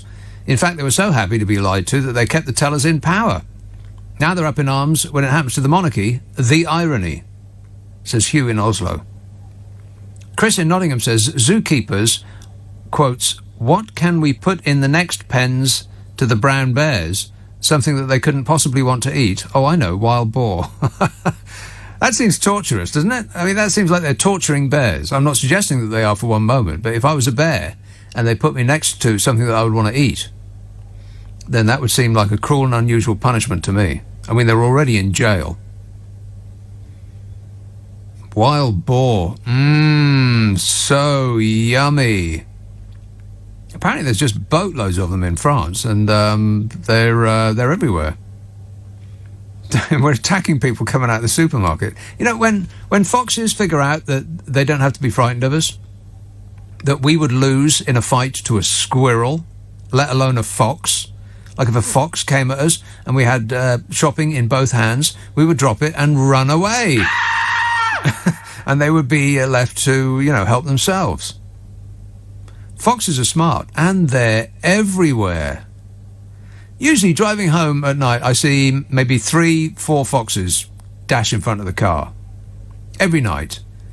But last Sunday, I think it was at least a dozen. I mean, they were just everywhere. I saw a little one. Oh, so cute. Wouldn't want to cuddle it, though. You have to go straight to accident and emergency. Get another little pinprick. But as soon as they figure out that we are not anything to be frightened of, as doughy urban dwellers, then we're in big trouble, huge. I mean, the seagulls have already figured that out. I mean, we'd losing a fight to a seagull. Never mind about a fox. This text says, don't forget Reginald Perrin, which is about a suicidal man. We excel at dark comedy. Yeah, it is dark. And it's usually about life's losers. I can't think of any comedy that's about people who have a pleasant life, who are successful. Any British comedy? Anything at all? Is there no humour in success? Maybe not.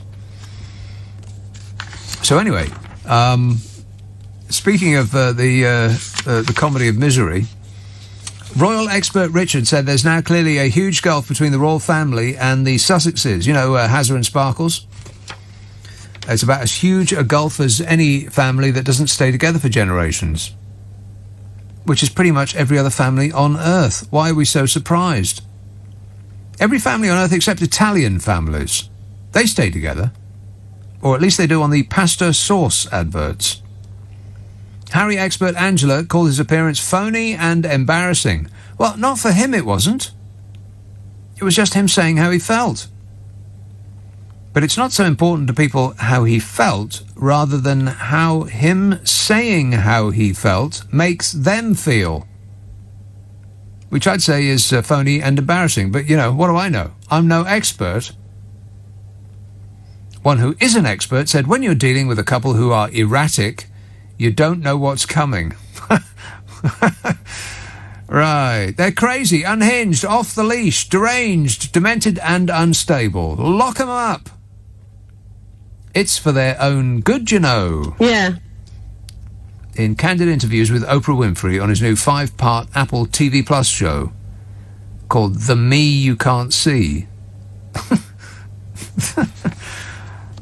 Right. Did it have to rhyme? I suppose so.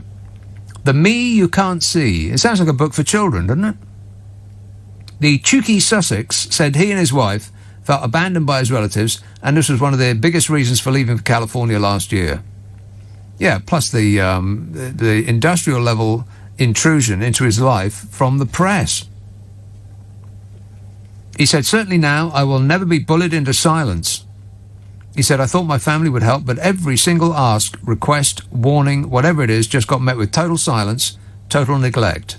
We spent 4 years trying to make it work. We did everything that we possibly could to stay there and carry on doing the role and doing the job, but Meghan was struggling. Well, it does sound like the royal family, doesn't it?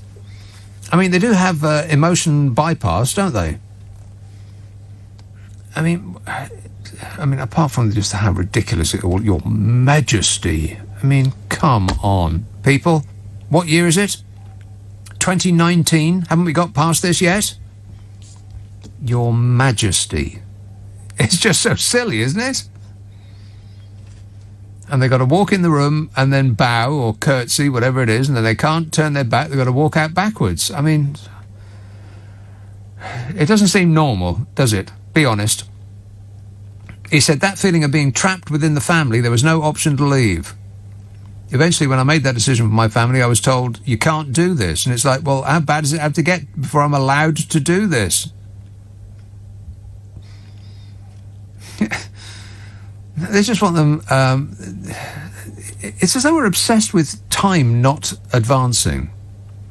Brexit's a lot about this as well. We just want to regain some imagined past, like some Disneyfication of the nation. That feeling of being trapped within the family, yeah. I imagine that's exactly what it feels like. Oh, God, does one have to go out and see these awful people again? And what do you do? All of that. And people have got the nerve to say Harry deserted when he left. I mean, from the sounds of just that, who wouldn't want to get out and go as far as possible? And the reason why the press are having such a cow is that the fantasy of the royal family, you know, as living gods, sells papers. And the papers think that they alone have the power to reveal the royals in all their ordinariness when it suits them financially. Build them up, make a lot of money. Knock them down, make money again. And it's all about the money, honey, because we're not supposed to see behind the curtain. You know, all that silly costuming they do and the ridiculous folderol that goes with it. Your Majesty this and Your Majesty that, and the ridiculous titles. I mean, the Duke of York, the Duke of Rothesay, the Earl of Carrick, Baron of Renfrew, Lord of the Isles, and Prince and Great Steward of Scotland. Do you know who they are? They're all one bloke. He's also the Duke of Edinburgh, the Earl of Merioneth, and Baron Greenwich, KG, KT, GCB, OM, AK, QSO, CCPC, and ACDC. I'm pretty sure I got that last one wrong. Rock and roll! Not ACDC, but all the others are right. Prince Charles is who all of that is. And if he wore all those medals, ribbons, garters, sashes and badges, he wouldn't be able to sit down for fear of not being able to get back up again. He'd set off the door alarm in Primark, that's for sure. Royal expert Angela says Prince Charles will be particularly hurt by Harry's repeated criticism of his parenting and Harry's claims that he was made to suffer. Right. But didn't Charles do all of the above himself? Didn't he complain about his schooling and complain that he suffered and how dreadful it all was, and that Nicholas Witchell really was awful, man, you know, all of that. But when he did it, it was fine. I mean, he actually admitted adultery in a TV interview on television. How do you think that would make his sons feel? How would it make you feel if your father went on TV and said that? He also said that his family were under constant surveillance by the media, and he resented it. This is Charles now. He resented the constant attention by the media. He said, and the reason he gave is because he wasn't very good at being a performing monkey. Right. So why would he want that life for his sons then? Why try so hard to give them the life that he didn't like? But, oh my God, it's the worst thing that the newspapers have ever heard, that somebody wouldn't want to go through that, to essentially be tortured by the press. It is almost back to schoolyard, isn't it? Thank you, sir. May I have another? These people want to talk about TV comedy, right? I don't really want to get bogged down on TV comedy all night long, because it becomes the show that we talk about TV comedy on. But, all right then, as you've been waiting a very long time, Retford. Hello, Bobby. Hello, it is I. Bobby. Yes. You tell me why you're coming up as Nick Abbo on my radio. They've missed the tee off. I told your chap in the control room. Now, look, about this royal family... Is your text size too big? It can't fit all on the same page? I wouldn't know. I'm not high-tech. It's a DAB one I got from charity. I know nothing about them. DAB. It just comes up Nick Abbo. It puts in the rest of it. The royal family, look... at least Harry, I don't want to go on about them because it sickens me, but I don't mean Harry sickens me, the royal family as an organisation and whatever, an institution, whatever you want to call them. I'm fed up of hearing about them. Of course, they're in the limelight. We want to know what's going on with the money that we put towards keeping them, basically. Look, Harry has run off with his wife. His father ran off with somebody else. Yeah. So that's one thing to think about. And but he didn't run off. I mean, running off does imply a certain desertion, like AWOL. He didn't run off. He just went to America with his wife. No. Yes, okay. I was just using it as a phrase, okay? Yeah. He's gone with his wife, but, his father's laying down the law, but then he's gone with somebody else. So I just wanted to get that one out the way. Right. As for the lighter things, the comedy, you were talking about the comedy. I like the Only Fools and Horses, but you're forgetting The Office. I mean, the guy in The Office was a complete loser, really, wasn't he? Completely. But in the end, awful. At the end, the blonde receptionist got off with her man, so that was like a success, wasn't it? Well, yes, but they were the side story, weren't they? I mean, the main story was him and his weird sidekick, who were absolute total losers. Who thought? I can't remember his name. His sidekick. What was his real name? I can't remember his name. Anyway, it doesn't matter. Not really. Now, look, I do believe that this country is a bit of a laughing stock, regarding what our government's done. He did a cute series called The Detectorists, which is it's very, very slow and calm and quiet, and it's worth watching. But anyway, go on. Sorry, I didn't see that one. You've got homework now, Bobby. Oh, goodness gracious. Too old for our homework. Right. Yes, I would had it my way. I would have locked the country down basically from the beginning. Yeah. We were talking about other countries and how many deaths they've had in the countries. Yes. I do think other countries must be laughing at us. I must say I did like the little thing that you snipped in earlier about the dinghy. I thought that was hilarious. Do you remember? Vaguely. Anyway, it doesn't matter. Yes, not really. No, nothing matters anymore. Well, it was hilarious anyway. Getting back to the comedies, I do believe, and it's a fact really, isn't it, that in these people in these comedy shows, there's a little bit of them in all of us. And I really do believe, with all the controversy about some of the things that have gone on in these comedy shows, we have every single one of us, got to laugh at ourselves. We have to. We have to have jokes. We have to laugh at things. I'm not without empathy for certain things, but we've got to laugh at ourselves. Right. You know what I mean? And about the zoo, I want to get in about the zoo. Nick, you're all over the shop. Is there anything you don't want to talk about? No, listen, I've got to, because my charge is running out. Right. So faster. I'm not saying you're laughing about it, but if these people designed these so-called jails that they're putting the animals in, one would think that they take into consideration the British weather, and it's likely to do things like this and blow down trees. What do they think? These animals want to escape. They see something next door. Yeah. They want to go and get it. It's open to them. I don't think they should be in them. Yeah, but I mean, they don't. They don't know that a tree's going to blow down in the perfect position to enable a bear to climb up it and get lunch. I don't think it's the first time it's happened, and I can't remember Well, I know it's not the first time it's happened. But wouldn't you pay extra if that was a attraction of the afternoon? We're going to open the bear enclosure, and they're going to help themselves to the one next door. I'd pinch you if I was sat next to you. Oh, come on, Bobby. That's nature. That is. The whole world is a buffet. Yes, I get told that all the time. Yeah. Anyway, I love listening to your show. I generally listen to Steve Allen. He makes me laugh too. Of you course. make me laugh too. Yeah. Well, thanks a lot, Bobby. Bye-bye. You take care. Cheers. Another satisfied customer. This says, yes, Alsace is beautiful. I'm glad you liked it. Well, I'm glad you're glad, Michelle. So, no.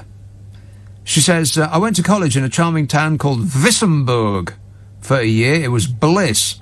I missed the food and the apple juice, maybe not the wine, says Michelle. Yeah. That sweet Alsace wine. One's called Gewürztraminer, one's called Pinot Gris, or Pinot something or other.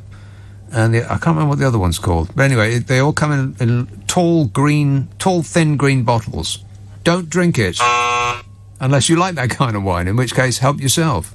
Booze. Can't get enough of it. The apple juice. I suppose so. What about the choucroute, Michelle? Don't forget the choucroute.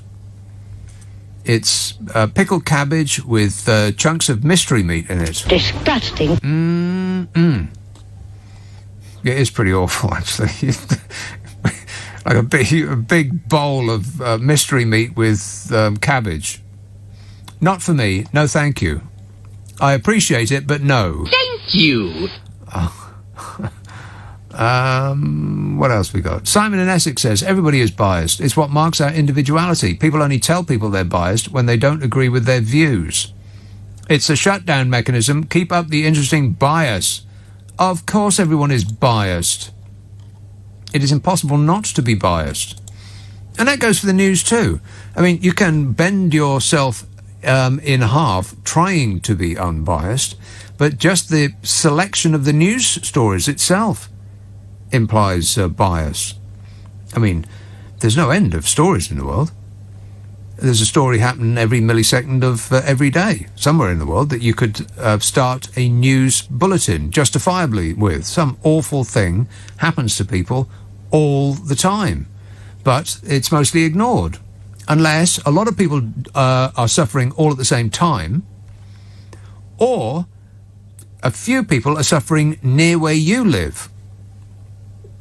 The further away you get, the more people have to be suffering or dying for it to be of interest. If somebody died in the next door room to you, that would be news to you. But if somebody died in a room in Bangkok, for instance, you're not really that bothered, are you? If they open the news with that story, so some random people died in a random person died in their home in Bangkok, you'd think, what's going on here? I don't care, you'd think. Heartless. But if something dramatic happens, then, and a lot of people all die at the same time, then yes, it's news, regardless of where it happens on Earth. Bias, you see. If a lot of people die over a period of time from something, then that's not really new. Like cigarettes, for instance. I think cigarettes have chewed through something of the order of 100 million people. I think that's actually right. 100 million people have died from smoking cigarettes. Can you believe that? Yes. Yes. But it's not news, though, because it's happening too slowly. But if 100 million people died all at the same time, well, hold the front page. They might have to put Harry on page 2. This text says, Dick, did you know that 42% of nurses, voted Tory in the recent elections, while only 32% voted Labour. Is that true? Huh? It's true. Well, how did you know that? I've Googled it. Oh, he's checked it out, done homework. Excellent work, that man. Well, that's bizarre. But I suppose they knew what they were voting for. Big surprise. That's like the fishing industry voting for Brexit. Yeah, how's that going, by the way? Oh, fabulous. Well, ain't it interesting? Because in 2015, in the general election 2015, the Nursing Times did a survey. Survey says 48% of nurses were going to vote Labour. 48%. This is in 2015. 10% for the Conservative Party. Wow. What changed? You think that the Conservative Party have been so great for the NHS that you wanted them to, you wanted to give them another 5 years? What changed? 48% wanted to vote for the Labour Party in 2015, nurses. 10% for the Conservative Party. Undecided was a considerably large amount. Over 10%, something like that. The Greenies got 9%. Groovy. 9% of the nurses wanted to vote for the Greenies. The Liberal Democrats, 5%. You remember the Liberal Democrats, don't you? No. Yeah, they used to be a thing. But you have to be really old to remember that. Hey, Nick. It's not your fault, Nick. It's all your fault. 42% of nurses voted Conservative in the recent elections. Wow, I am stunned. Shocked and Simon says, crucially, the people in Vietnam were more compliant than the morons in the UK. Accepting we have done badly, there is, however, the aspect of how deaths are recorded here, which is bizarre. Tens of thousands died with COVID, not of it. Yeah, you can get around that by just doing excess deaths. But more compliant than us. I find that hard to believe. I mean, the government there was certainly stricter than ours. I mean, they actually took action instead of just dithering around, taking holidays, and trying to figure out what the name of their current wife was. The Vietnamese government was not engaged in that. Bodger. Yes. But more compliant. I think we've been pretty compliant. Amazingly so, in fact. I mean, I know I've said this before, but if a couple of years ago I'd told you that the government was going to tell you who you could and could not hug, which members of your family you were allowed to meet, how often and where. They were going to tell you that you couldn't eat in a restaurant, you couldn't go to the pub, and you couldn't go to the cinema, and you couldn't go to the theatre, and you couldn't really go to a park. And you weren't allowed out at all. And you had to be at home, indoors. And you had to shut up while you were doing it. If I told you all of that, and then I asked you to guess what our reaction would be, well, you would imagine it would be off the hinge. Every single building and car in the country would be on fire right now, you'd think.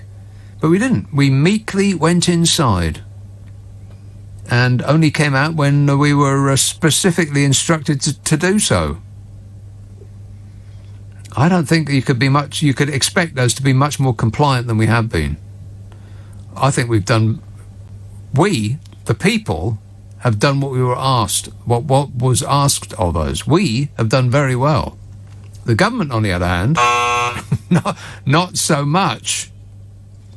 Oh well, never mind. I guess the people knew what they were voting for. Simon. Hi Nick, how you doing? Good, thanks. Is that right then that Brian actually complained about you?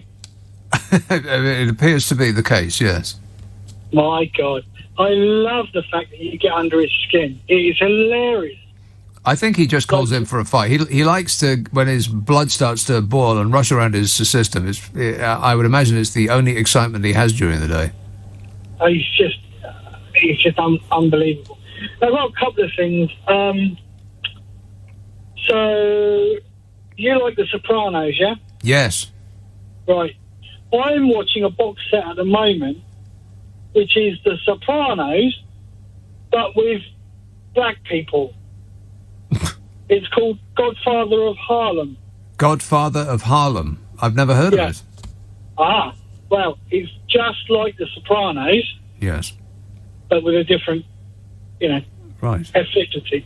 But, If do you you, see what I mean. but when you say it's just like The Sopranos, do you mean the subject matter is the same or the quality? Yeah, no, both. It's set in the 60s, and it's all about Bumpy Johnson. Who? Yeah.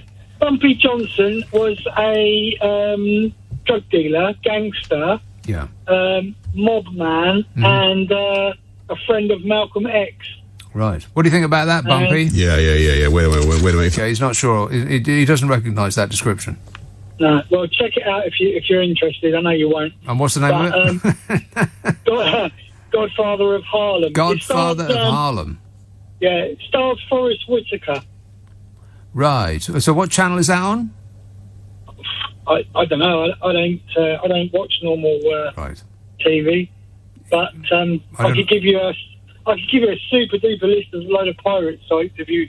But obviously, we can't do that. Can we? That's okay.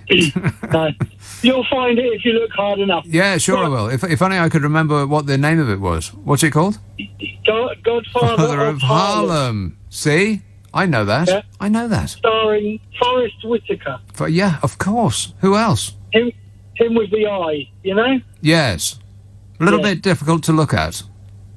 The thing is, I actually can't stand him. Normally.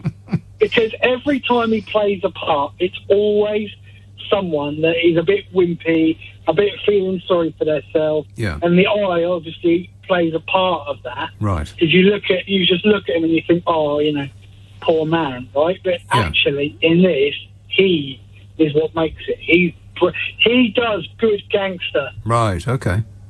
Right, just quickly, Mm-hmm. I think it's unreal that our Prime Minister is unhappy about deceit in the BBC. How the hell can that man be unhappy about anybody being less than truthful? Yeah. Yeah, exactly, Bodger. I mean, do people believe this? They obviously do.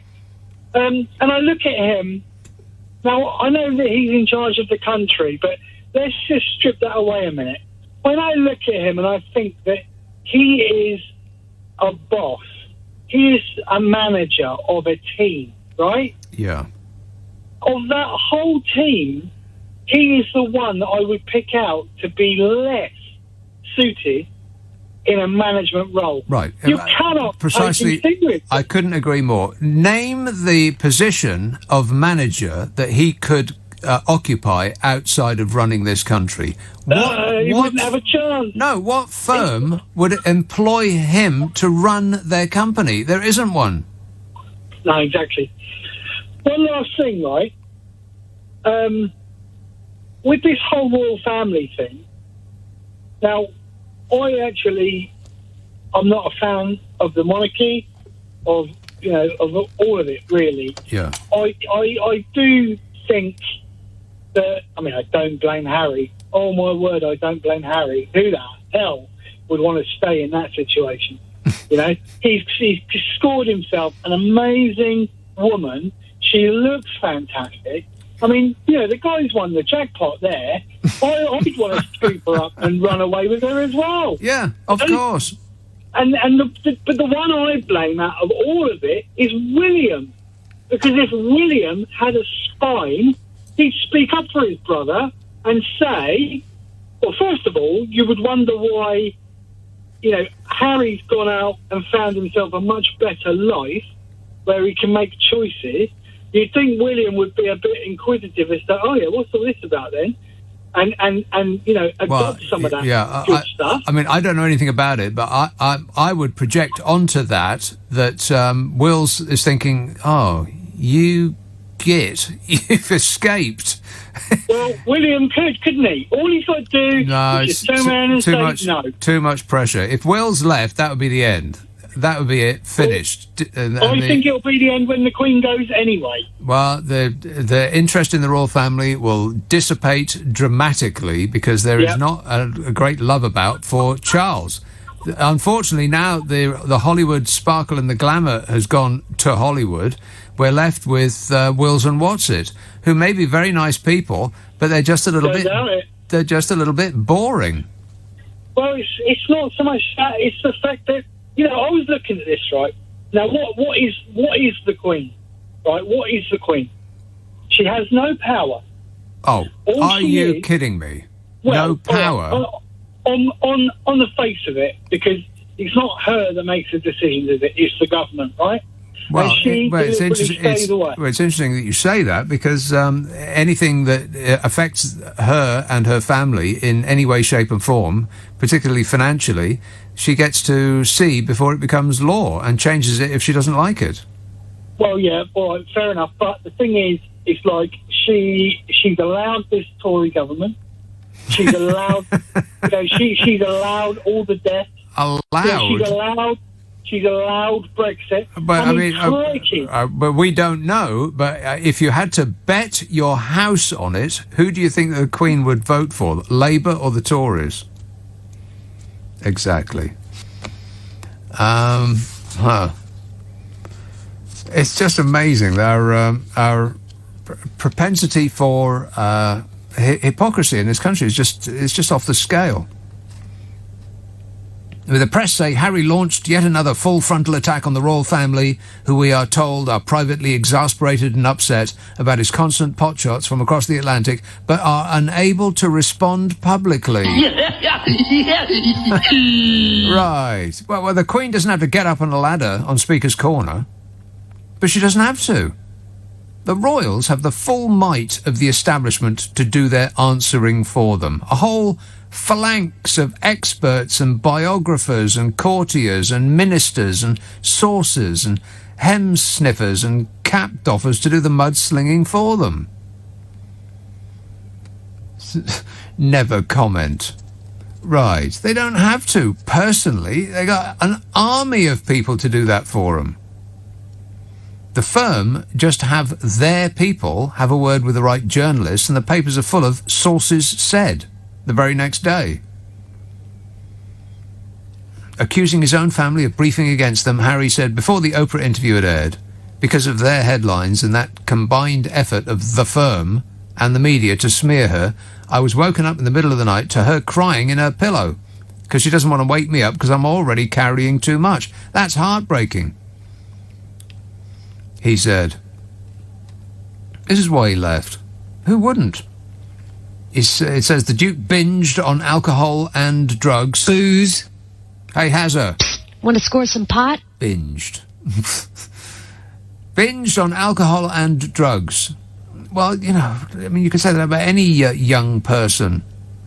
But this was increased because he was trying to cope with the death of his mother. Now, he's not the only person who's lost somebody who they love. Of course not. But he's the only person that had the eyes of the world watching him at the time. He says, being in London is a trigger for his anxiety, and describes how he is still haunted by the sound of horses' hooves going along the Mall as his mother's coffin passed him. Yeah, what about that seems right? Doesn't that seem like a cruel and unusual punishment? Doesn't that seem like child torture? Not only did he have to walk behind his mother's coffin, but he had to do so while every eye on earth was watching him do it. Hazard also used the five-part TV show to renew his criticisms of his father's parenting, and how the Queen had also brought up Charles, insisting that he had to quit as a frontline royal to break the cycle. Yeah, Chaz has complained about this before, on TV. Hazard said, my father used to say to me when I was younger, he used to say to both William and I, well, it was like that for me, so it's going to be like that for you. Hazard says. He said, that doesn't make sense. Just because you suffered doesn't mean to say your kids have to suffer. In fact, quite the opposite. If you suffered, do everything you can to make sure that whatever negative experiences you had, you can make it right for your kids. Right. He said, isn't it all about breaking the cycle? Isn't it all about making sure that history doesn't repeat itself? Well, it sounds right to me. Charles' parents went away for 6 months when he was a 5-year-old. You remember that? left in the care of staff, he was. I mean, if that was a poor family, and they left their 5-year-old in the care of neighbours while they went off for a 6-month jaunt around the world, the papers would be calling them feckless and ringing up social services. Harry insists he has no regrets about his decision to emigrate to LA. Well, if I were him, the only regret I'd have is I didn't do it sooner. He said that his relatives trapped, smeared and abandoned him and Meghan, but he said he would not be bullied into silence in the future. And so he's doing these interviews now. He discussed his failure to process the grief from the death of his mother, the helplessness he felt to protect her, his dependence on drugs and alcohol to numb the pain, his anxiety and sense of being trapped in the palace, his family's refusal to help when Meghan felt suicidal, and how therapy helped him to break the cycle. And which is a list that the press would sum up as whining. Hey, Harry. Stop whining, they'd say. Stop being such a snowflake, they'd say. And on the very next page, they'd have a campaign for Mental Health Awareness Week. It's just amazing. The nerve of them. Camden, hello, Jasmine. Hi, Nick. How Jasmine, are you? I'm great, mate. Good to hear. Do you think Boris Johnson will have a sleepless night on Tuesday? Well, because of the Gollum is going to be spilling his guts on Wednesday. Yes.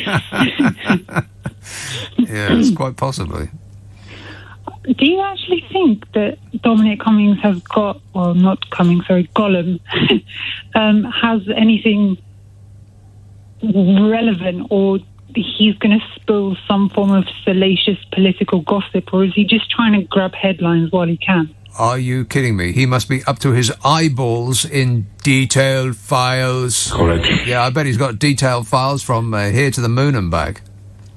Yeah, but what happens if anything he says is a threat to national security? Surely it would have made sense for him to be made to sign the Official Secrets Act when he left Downing Street. Well, yeah, I've got no idea. But I bet it's it might not be a danger to national security, but it might be a danger to Bodger's security. Bodger. Yes. Oh, God. And I also wanted, talking about sleazy politicians, okay, this isn't sleazy, but it's just outright disgusting. Have you come across the whole Matt Gaetz situation in the USA? Yes. It's, oh, God, we think Boris Johnson is bad, but at least there's not Matt Gaetz level sleaze. Right, well, we don't know. But we'll have to assume not until proven otherwise, yeah. Yeah. That's the Republicans for you.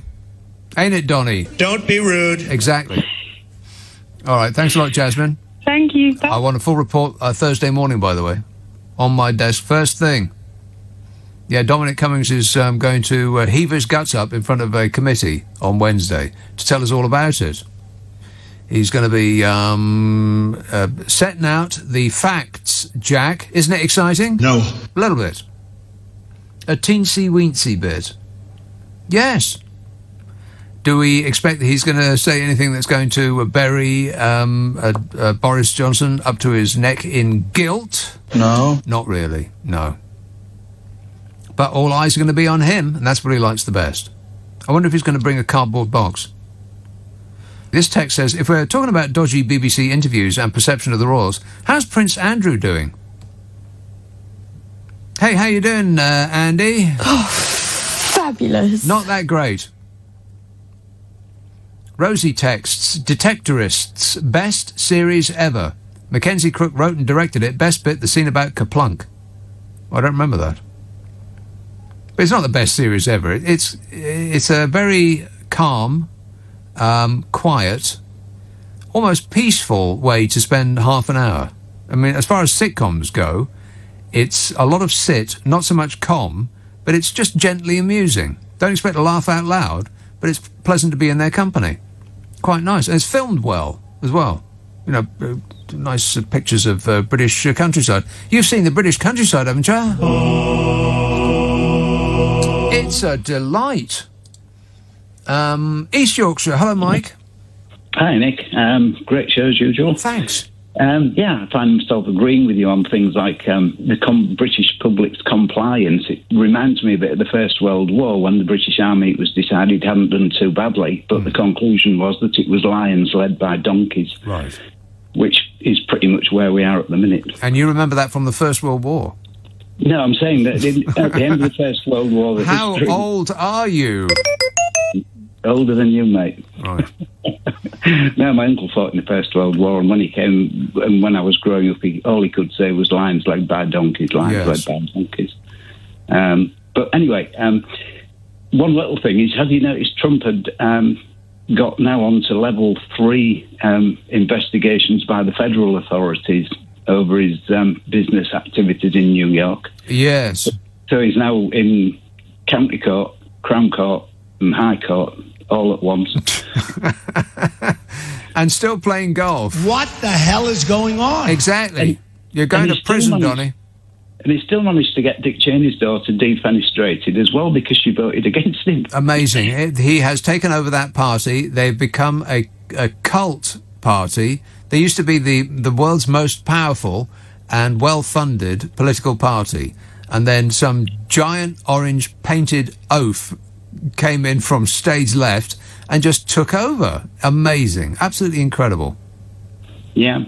Talking about the Diamond interview thing, I've just got another little angle on that one. Yeah. And I think that the Palace Machine, the men in grey coats, are making a huge fuss about how the interview was organised, which was wrong. I'm not saying that it wasn't wrong in any way, shape or form. But the point is that they're doing that to distract you from the content of the interview and the book, because basically she's saying pretty much what Harry's saying. Right. That the system chewed her up and spat her out because she wouldn't conform. Yes. And the same thing's being done to Sparkle and Harry. Right. The one thing that the royal family could do is, I mean, they've got enough money. They don't have to do this stuff for a living. They don't have to protect their interests quite so vehemently. The one thing that they could do is stop it. But they don't. No. And I mean, when Harry did his podcast, everyone, I won't say everyone, a lot of the right-wing press was saying how awful he's criticised his father. But when you listen carefully to what he actually said, he didn't criticise his father. He said his father went into the Palace Machine and got shaped down to behave the way they wanted him to. Yeah. And so he automatically did the same thing with his children. Right. He didn't actually say his father did anything wrong. He said he was subject to the machine as well. He was actually being quite sympathetic to what had happened to his father. Yeah, but nobody in the Fourth Estate is remotely interested in what Harry says. They're more interested in burying him up to his eyeballs in ordure for money. Absolutely. Yes. Yeah, it's a shocking situation. Well, as in surprising, not really. No. No, it's shocking that it's not surprising at all. Cheers, Mike. Let's see if I can squeeze another one in. Narberth, South Wales. Yeah. Yes, Narberth. Narberth is in Pembrokeshire, mate. You what? It's in Pembrokeshire. Oh, I don't think so. You don't? Is your name Narberth, or is that where you're from? That's where I'm from. My name is Jimmy. Jimmy! Right. Go ahead, Jimmy. Right, you made reference to the monarch, well, the Queen then, and previously. Now, back to the Glorious Revolution. Which one? Well, there was only one, apparently. When Industrial? They cut off Charles's head and... that. Yeah, and they found they hadn't made any progress because Cromwell was a dictator, so they decided to bring back the monarchy. And, of course, they were terms and conditions before they could get the job. Please read the terms and conditions. Well, I don't know. But they were not to interfere in the running of the country, in politics, but they or do. in anything else. And they do. And they, well, they don't. No, they do. They absolutely do. They do. And I've got proof. They do. Well, listen, mate. I'm sure there's no utterances that have come from any of the royals that haven't been approved by the mandarins in the palace. The mandarins in the palace? Yeah. Do you know who the Lord Chamberlain is? Are you trying to tell me that there's somebody in the palace who's more powerful than the Queen? Yes. Oh, please, do me a favour. The Queen has no power. The Queen has no power? Oh, No, Jimmy, no, she's just I have got no idea where you're living in Narberth. It sounds like a wonderful place where thoughts never intrude. Weather has changed since yesterday. Not the weather, but the forecast of the weather that is about to come. So, let's have another bash at it. Here goes. Fingers crossed. Good luck, everybody. Britain is set to face 4 more days of rain. Oh, no. Heavy rain in the southwest, which could see new rainfall records set for May in Devon and Wales, will be replaced by lighter rain. You'll barely notice the difference. Most of the country is still under downpours. Vast areas of the north seeing lows of single digits as the country continues in one of the wettest Mays ever, as in on record. Daytime temperatures predicted to be in the mid-single figures for much of the UK over this weekend. God, that is terrible. It's practically summer. Some northern regions in Scotland even saw snow this morning. What? As in snow? No. There could be frost tomorrow morning, but, and it's a huge, giant, wobbly but, by the end of the week, sun is expected to return. You remember the sun, don't you? Negative. By the bank holiday weekend, highs of 70 degrees Fahrenheit are expected. And you translate Fahrenheit to European surrender centigrade by doubling the figure for Fahrenheit and adding 32, so double 70 is 150, 150 plus 32 is 192. Wow. 192 degrees centigrade by next weekend. Can you believe that? No. Met Office meteorologist Annie said more settled springtime weather is predicted. She said we're pointing towards seeing things settling down for the middle of next week onwards, particularly in the south. Meanwhile, Coral Bookmaker has cut the odds from 2 to 1 from 4 to 1 on next month being the hottest June on record.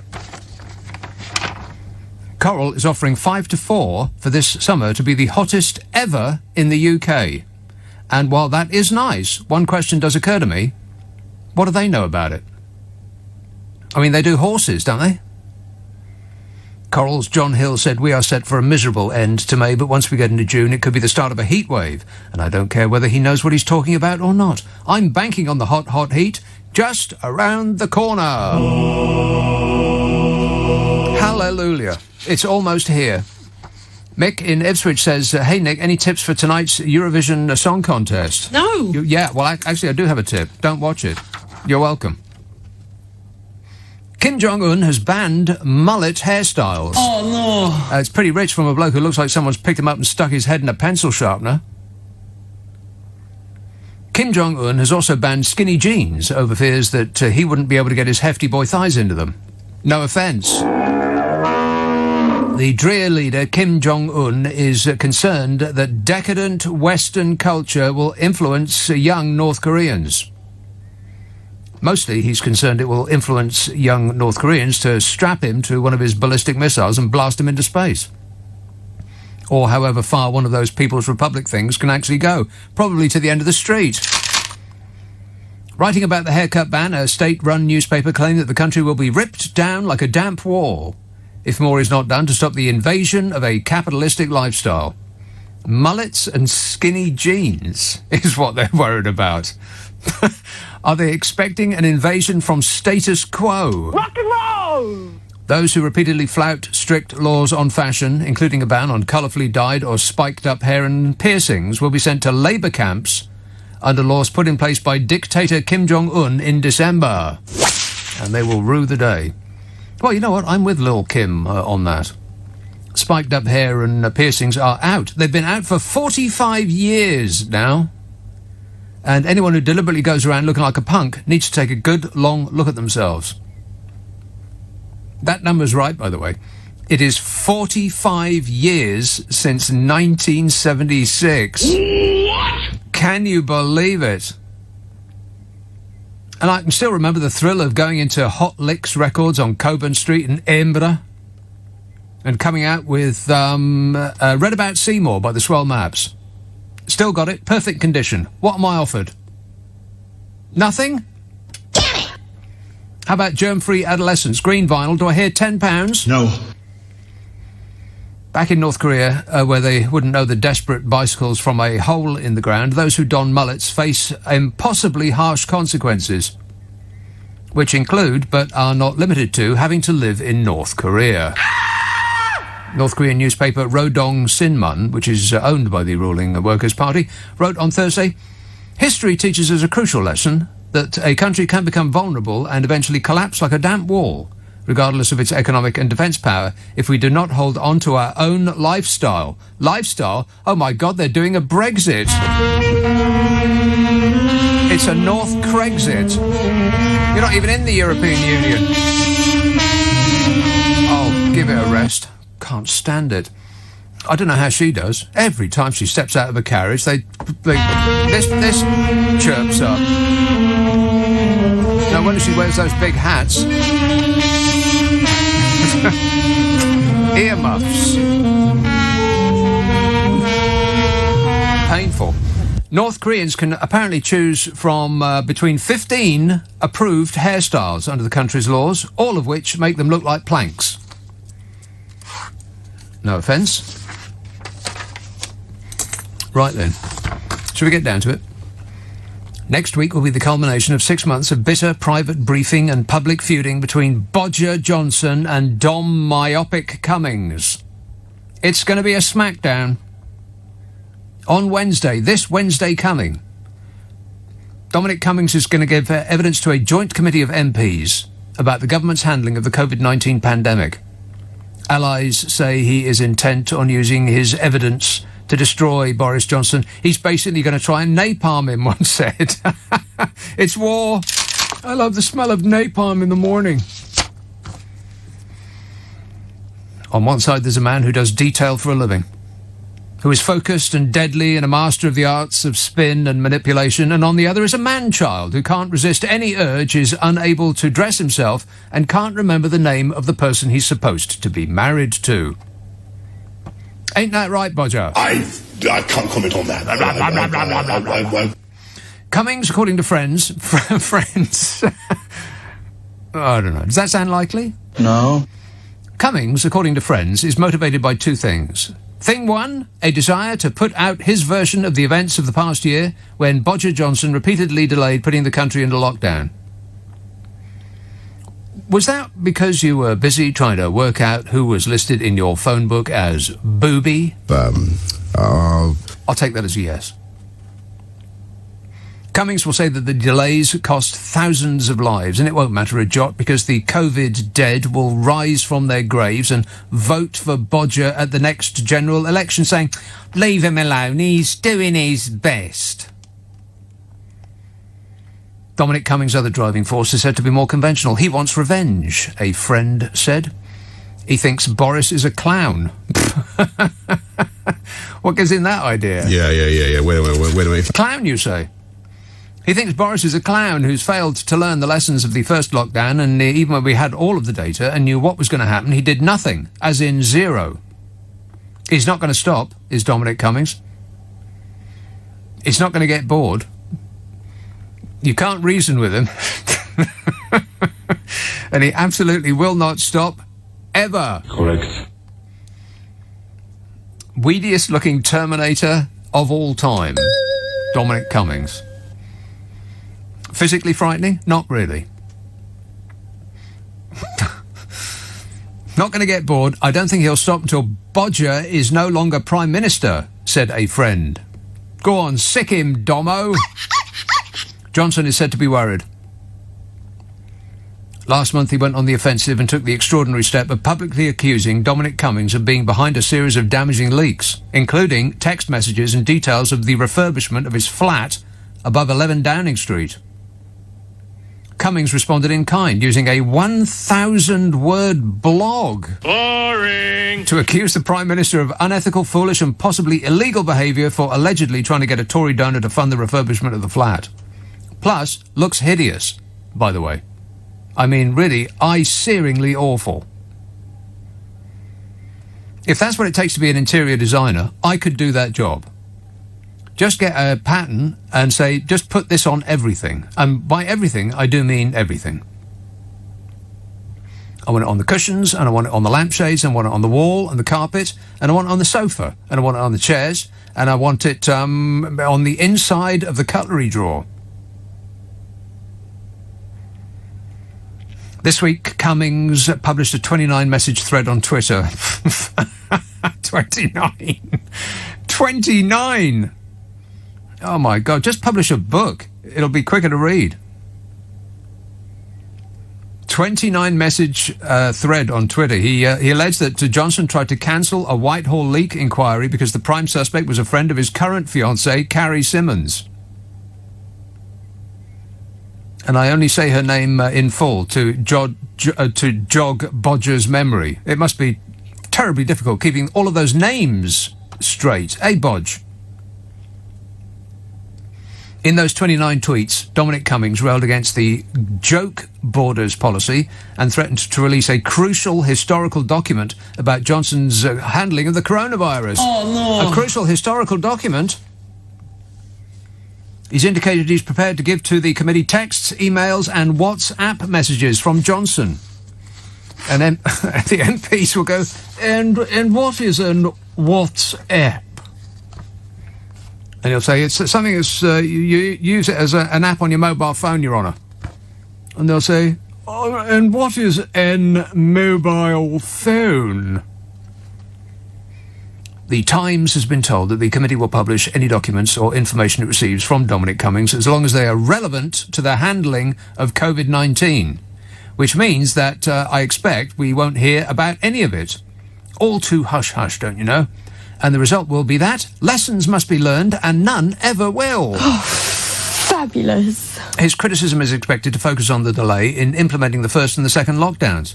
Oh, God, well, why restrict yourself to that? Bodger Johnson is defined by delay.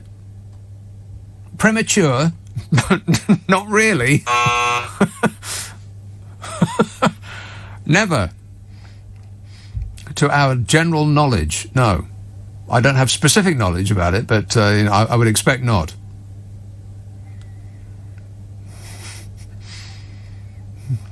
In early September, Dominic Cummings, Sir Patrick Vallance, the Chief Scientific Advisor, and Chris Whitty, the Chief Medical Advisor, tried to convince Bodger Johnson to implement a nationwide lockdown lasting for 2 to 3 weeks. And Boris Johnson said no. And furthermore... No. Because he knows best. Bodger argued that the economic damage would outweigh the public health benefits. Yeah, how's that going, by the way? Dreadful. The Times has previously been told that Bodger Johnson said he would rather let coronavirus rip than impose a second lockdown, calling it mad. And it said, who you call him mad? He's also said to have expressed regret about the first lockdown, comparing himself to the mayor in the film Jaws, who kept the beaches open despite the risk of shark attacks. Boris Johnson has in the past, as you may know, suggested that the mayor of the film Jaws was the real hero of the film because he kept the beaches open, which is just about the silliest thing I've ever heard about Bodger, and it's a packed list. His hero, his favourite character in the film Jaws was the stupid mayor who kept the beaches open and allowed people to get killed by a deadly menace. I mean, that's a pretty stupid thing to say, Bodge, even for you. This anonymous text says, call me racist, but why would anybody be worried about North Korea? The way they've got their soldiers marching, they're all going to need hip and knee replacements before they're 30. Yeah, they got that straight-legged stamping thing going on, don't they? What is it about autocrats that they all insist that they're soldiers? It's almost like a dance they do in front of them. They're not allowed to bend their knees. I mean, even an action man bends its knees. Levi text, I just saw somebody on Twitter refer to a glorious government as North Toria. That's funny. Or it would be if we weren't living this nightmare. So, back to Dominic Cummings. This is going to happen this week, Wednesday. Isn't it exciting? No. And about the accusations that Dominic Cummings made level at the Dear Leader, Number 10 said that the account was a gross distortion of his position being Bodger's. A gross distortion. Gross distortion. And Bodger, you may or may not like this, depending. Number 10 said that the account, Dominic Cummings' account of, this and that, was a gross distortion of Bodger's position, and that Johnson did everything he could to save lives and livelihoods. Which informs that opinion that I hear over and over again from people calling me up in a purple fury, going, leave him alone. He's doing his best. Yeah, that's right. He did everything he could, including dressing up as a lab technician and getting photographed peering into a microscope, and then dressing up as a doctor and getting photographed in a hospital, and then dressing up as a tramp and getting photographed eating an ice cream. He's been rushed off his feet. Boris Johnson reluctantly imposed a second month-long lockdown in November and is said to have shouted during a tense meeting that he would rather let the bodies pile up in their thousands than impose a third lockdown. Which is the sort of thing you want to hear from a leader, isn't it? No. I mean, it's not even the sort of thing you want to hear from the manager of an abattoir. Poor cows. I read the other day that cows kill more people than any other animal. Did you know that? Cows. So, eat more cows. I'm stunned. I learnt two things this week that I could not believe. I had to look them up. Cows kill more people than any other animal in this country. Cows. They've hatched a plot against us. Well, I mean, how you can't really blame them. Everything we've done to them. The other thing I learnt this week was that trees' roots go... How far down into the ground do you think a tree's roots go? 5 metres. Is the wrong answer. You fail this test. 1 metre. Isn't that incredible? I had assumed that a tree's roots resembled beneath the ground what a tree looks like above the ground. I thought they'd go straight down to suck up water from the aquifers, and and by that method they'd be able to drink even when it's dry. How does a tree drink when it's dry then? I couldn't believe my ears. A tree. Every tree. This is not just some trees. This is all trees. All trees' roots go down about 1 metre and then outwards. Can you believe that? It's an educational programme, isn't it? Yes. Every now and again. Among the other things that Dominic Cummings will take a pot shot at include, but are not limited to, Matt Hancock. I'm laughing already. Matt Hancock. That's a pretty wide target. I mean, he could hardly fail to hit that. Cummings is expected to say that Matt Hancock is not fit for the job. And I can't believe I'm about to say this, but I agree with Dominic Cummings. He's expected to say that he repeatedly attempted to have Matt Hancock sacked, particularly over assurances given in January last year about pandemic preparedness that he believes turned out to be lies. As in... Liar! A source said there was no serious plan for any key area, including PPE, testing and shielding. Wow, the government had no plan. Who does that remind you of? There's no strategy. I have no strategy. There's zero strategy. Cummings is likely to dress up his criticisms of Bodger Johnson as being in the wider public interest, which they are. But people in Downing Street say revenge is still the primary motivator. It don't make no, never mind. It's whether it's true or not that's the thing. Or he can dismiss it because he feels badly about the dear leader. Revenge. And it's going to happen this Wednesday. We get a ringside seat for the ultimate smackdown. How to calibrate the government's response is something that has been troubling senior figures for weeks, apparently. Some ministers have backed a strategy of trying to preempt his likely claims by explaining the dilemmas they faced. You know, who knew this job could be so hard? Or, it weren't my fault, I ain't done nothing. Matt Hancock was said to be particularly exercised about ensuring that his claims did not go unchallenged, that Dominic Cummings' claims did not go unchallenged about Matt Hancock. One Whitehall source said that he wanted to make a speech. Matt Hancock wanted to make a speech before Cummings' appearance, setting out the successes of the government response. Wow, that would have been a pretty short speech, eh? The vaccine? But Matt Hancock's speech idea was vetoed by Downing Street. Oh, hands up who would like to have seen that vacant sign. Try to speechify his way out of that. Keep your hands up while I count. Everyone! They've spoiled our fun. Apparently the government's strategy will be one of, so far as possible, not engaging with Boris Johnson's former strategist, Dominic Cummings. Just ignore him and he'll go away. Very unlikely.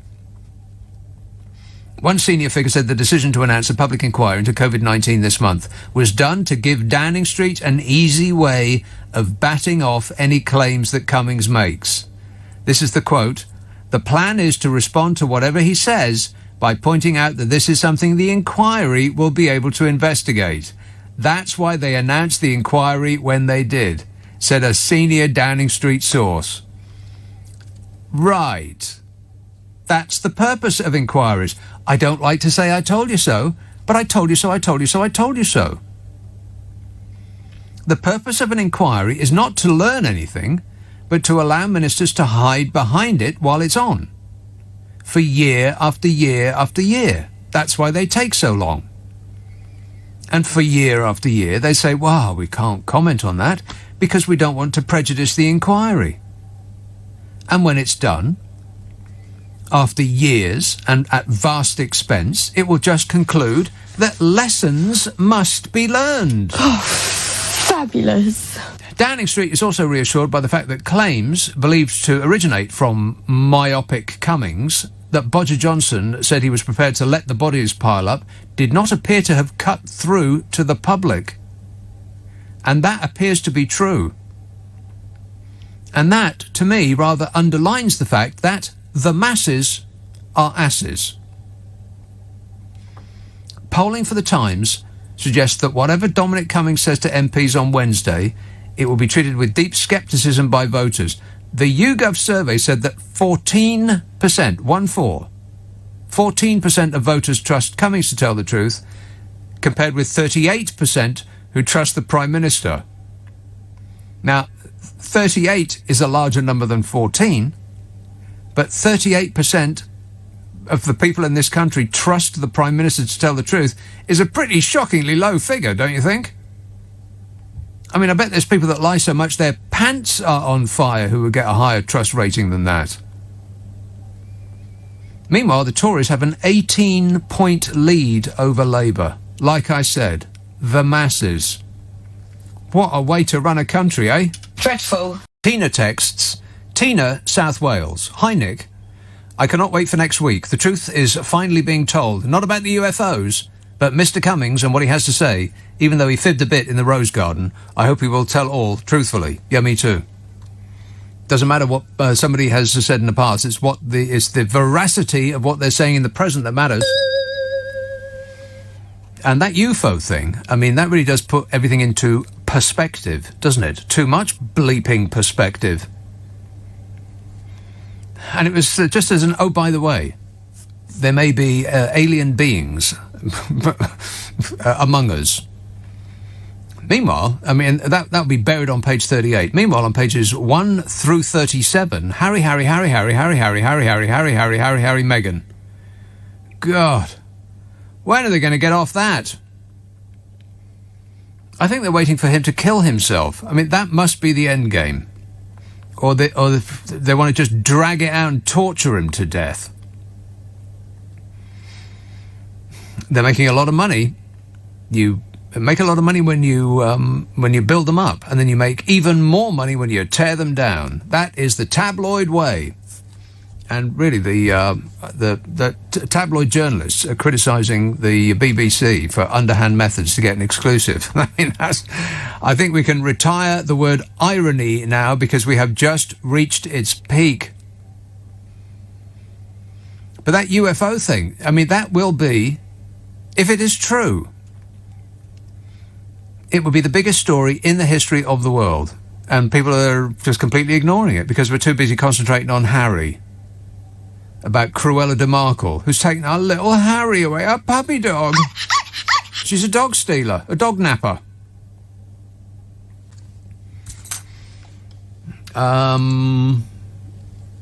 Christchurch. Hello, Phil. Christchurch, Devon. Hello. Yes, Phil. Yeah, well, all this stuff about the wallpaper, nobody gives a monkeys about that. Well, they should do. Well... Do you know why? Why?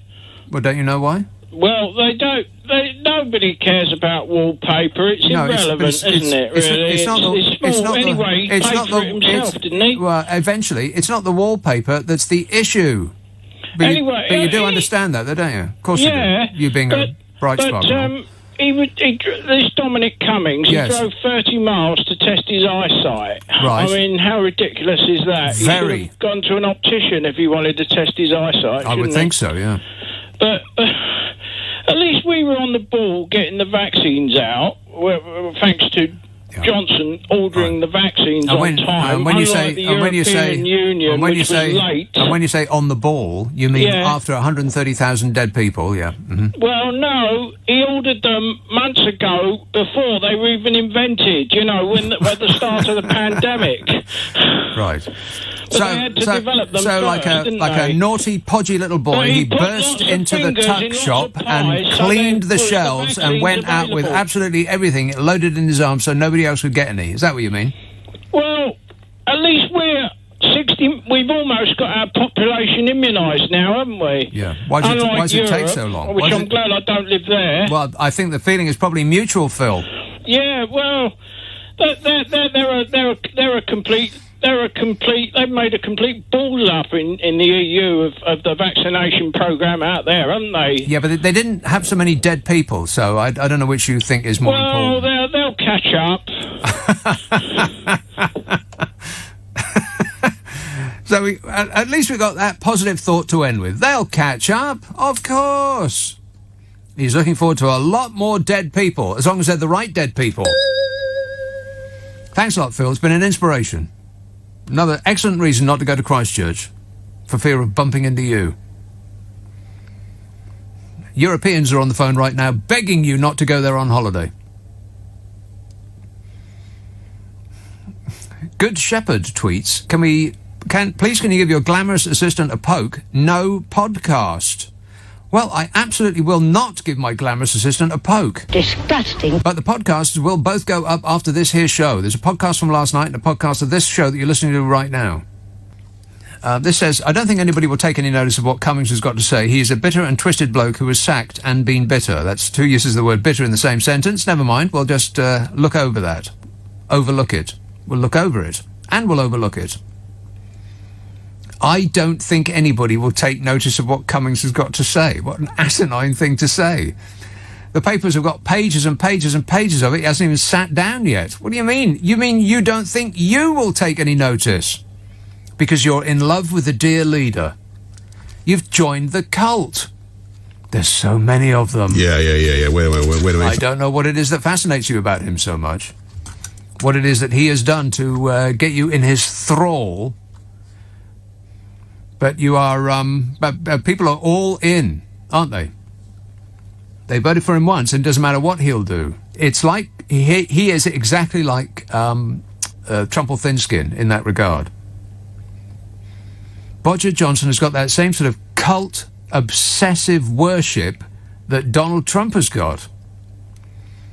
And I suspect that it's the same, more or less the same demographic. I love the poorly educated. Not to be offensive, but possibly. People have made a decision once in their life and they're not going to revisit it for any reason whatsoever.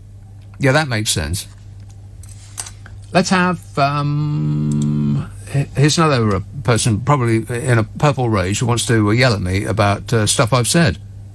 Sunderland. Hello, Paul. Hiya, how are you? Good, thanks. I don't want to yell at you, but your last caller was on about the EU making their balls up at everything. Yes. I don't think he realises that the EU actually gave the UK about 10 million vaccines at the start of this, and the UK has actually gave nothing back. Zero, yeah. I mean, I can't understand why people use the EU as a kicking ball, you know? I can. The reason that people use the EU as a kicking ball is that they have voted for Brexit and are waiting expectantly for sunny uplands. And it is beginning to occur to them that such sunny uplands, as promised, may not actually exist. They may be out of their reach. It might not be coming, this promised land.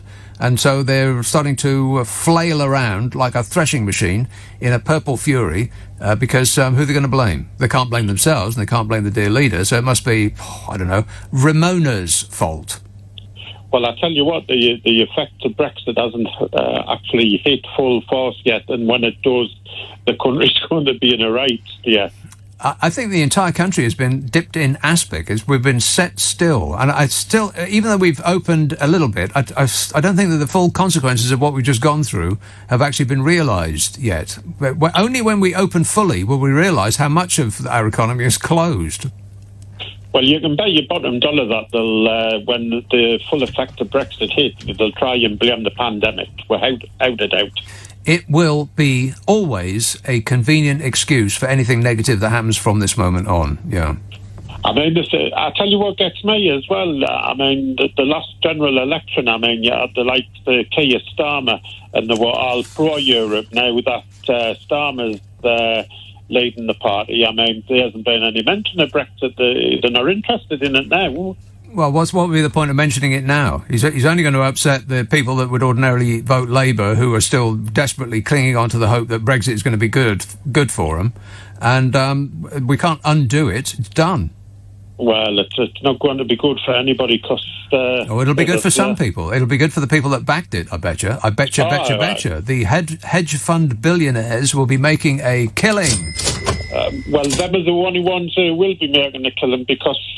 The working man will not get any benefit out of it. Well, if only somebody had told the voters beforehand, if only they had mentioned that all of these promises might not actually come true. If only there had been one person who said that voting for leaving the EU might not be a great idea. Just one, that's all it would have taken. I think there was plenty who said it wouldn't be a good idea, but nobody listened. That's exactly right. Spot on that, man. All right, thanks a lot, Paul. But don't forget that everybody knew what they were voting for. Correct. Must have heard that about 8 billion times. But we knew what we were voting for, said the fisherman. And we knew what we were voting for, said the farmers. Right. Well, you got it. Are you happy now? No. Not really. Have you seen the latest voting intention figures? Poll thing? The latest numbers for people who expressed a preference, who said which party they're going to vote for? Oh, my God. What is it about that man? I am stunned. Is there nothing that he can do that is going to put you off? It's incredible. It's like I've stepped through the back of the wardrobe and I'm in another world. Hounslow, hello, Manesh. Hello, Nick. Yeah, I was just trying to say, with this Cummings situation, it's just a matter of time before people actually realise what's going on. What's going on? I mean, I hear the stories that he's going to spread some gossip about what's happening, and he's going to accuse the government and Boris Johnson of breaking COVID rules. I mean, if that's the case, where's he coming from? Not breaking COVID rules. Putting the good people of this country in mortal danger because of his inaction. Exactly, but he's one of the first ones that broke the rules and went to this palace, whatever. That's right, but we're not talking about breaking the rules. We're talking about putting the good people of this country in danger because of Bodger's inaction. Well, let's look at this in two ways. I think there's a negative and a positive. Yes. I think the negative in this is that he's just a bit cheesed off. In all the dodgy dealings that he's done and Boris has done, I believe my philosophy and theory is that there was the last deal that went sour, and Boris cut him out and he didn't get his kickback, and now he's trying to fight back. His kickback. Manesh, it doesn't make any difference why he is doing it or what his state of mind is, or whether he's upset or he wants revenge or he's biting the corner of the table. He's so angry. Doesn't make never mind. The only thing that matters is, can he illuminate the missteps that have caused 100,000 more people to die? Well, this comes to my positive point. Yes. I hope he can enlighten us and shed some light as to what Boris has done, which has caused all these things that you just mentioned. Right. So if there is a possibility, then there is a cloud in the silver lining. Yeah. Wow, there's a lot of light analogies in your explanation. I don't think that Dominic Cummings brings a lot of light with him. I think it's mostly dark. But we'll see. Thanks a lot, Manesh. 0345 6060 973. Let's have a call in Surrey. Hello, Milan. Hey, how are you? Good, thanks. So I was going to talk about how ridiculous, again, Brexit is. So you now got a situation where Lord Frost is furious at Lord Frost for negotiating a deal, which Lord Frost now says is rubbish. Right. He woke up one day, looked at the deal that was on his table and said, "What moron signed this?" Oh, that's right. It's me. And now apparently he's going to take action against the EU for get this, for sticking to the agreement which he negotiated. Yeah, okay. But you know what's really painful is that even this won't go through the kind of beneath the surface to a lot of levers. Even now they won't admit it's a complete disaster. They'll still be living in fantasy land. They will never, ever, ever admit it. They will lose their jobs, and they'll lose their house, and they will lose their livelihoods, and they will lose everything that they have in the whole wide world, and they will still never admit that Brexit had anything to do with it. Yeah, exactly. And it's unbelievable. I mean, but it's exasperating, because that's why I think I feel sorry just a little bit for the opposition, because if the electorate still won't allow the facts and reality to descend, I don't know how they can make inroads on votes, because it's almost like the electorate saying, yeah, I know that I was lied to, I know I've lost my job, but I don't care. It's worse than that. It's not that they don't care, they actually like it. They like being lied to because it upsets the Liberals. Yeah, and if it upsets you and James O'Brien, then they'll love it. They'll love it. Even if it impacts them negatively, they will still vote for it because it upsets the other side. That's where we are. We are now in a cult. This country, and America too, at least a half of it, are living in a cult. It's cult worship is what it is. And so nothing that he ever does, it won't make the slightest bit of difference. He could be, he probably is, the worst leader of any country in the Western world, but it won't impact on their opinion of him one iota, because they're all in, digging their heels in, and they're more that right-thinking people, not on the right, but correct-thinking people, complain and point out his numerous errors. The more they will dig their heels in and love him increasingly. Yeah, it's almost as if, like, if you bring facts, details, and the law to a discussion about Brexit, it's almost they'll go at you with pitchforks and call you a heretic. Yeah, exactly. Traitor. Nobody's interested in facts anymore. We're all about feelings now, baby. Keep up. Nick, can I...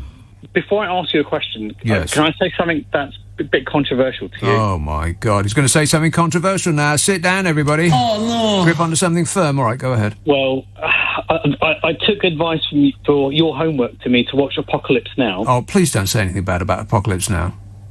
I didn't think it was all that. Oh, my God. What? It was so boring. What? Boring? Apocalypse Now? Yeah, I had to pull the parachute off 30 minutes before the end. I thought, this is so boring. Are you kidding me? Serious. I was like, maybe I just didn't get it. Maybe it was just, to watch it again. I don't know. I just couldn't get into it. I thought, why is this film lauded as one of the best ever? It was bizarre. Platoon's much better, but oh, come off it. I mean, am I missing something from? Do I need to watch it again? Well, I can't recommend that you watch again something that you couldn't be bothered to see all the way through the first time. No, that wouldn't really be fair. Well, okay. Well, let's just see where you're coming from. What's your favourite film? Well, you don't have to say the favourite, but just give me a list of three or four. Rocky IV. God. Rocky IV? Are you kidding me? Rocky IV is amazing. Everything about it is awesome. Which one is that? Is that the one with the Russian Dolph Lundgren? Yeah, that's right. Right. Yeah. Okay, I didn't see that one either because too stupid. The Conjuring 2. The what? The Conjuring 2. The Conjuring 2 who? The Conjuring 2, Part 2. It's a horror film. Oh, it sounds like a film about two blokes in a circus.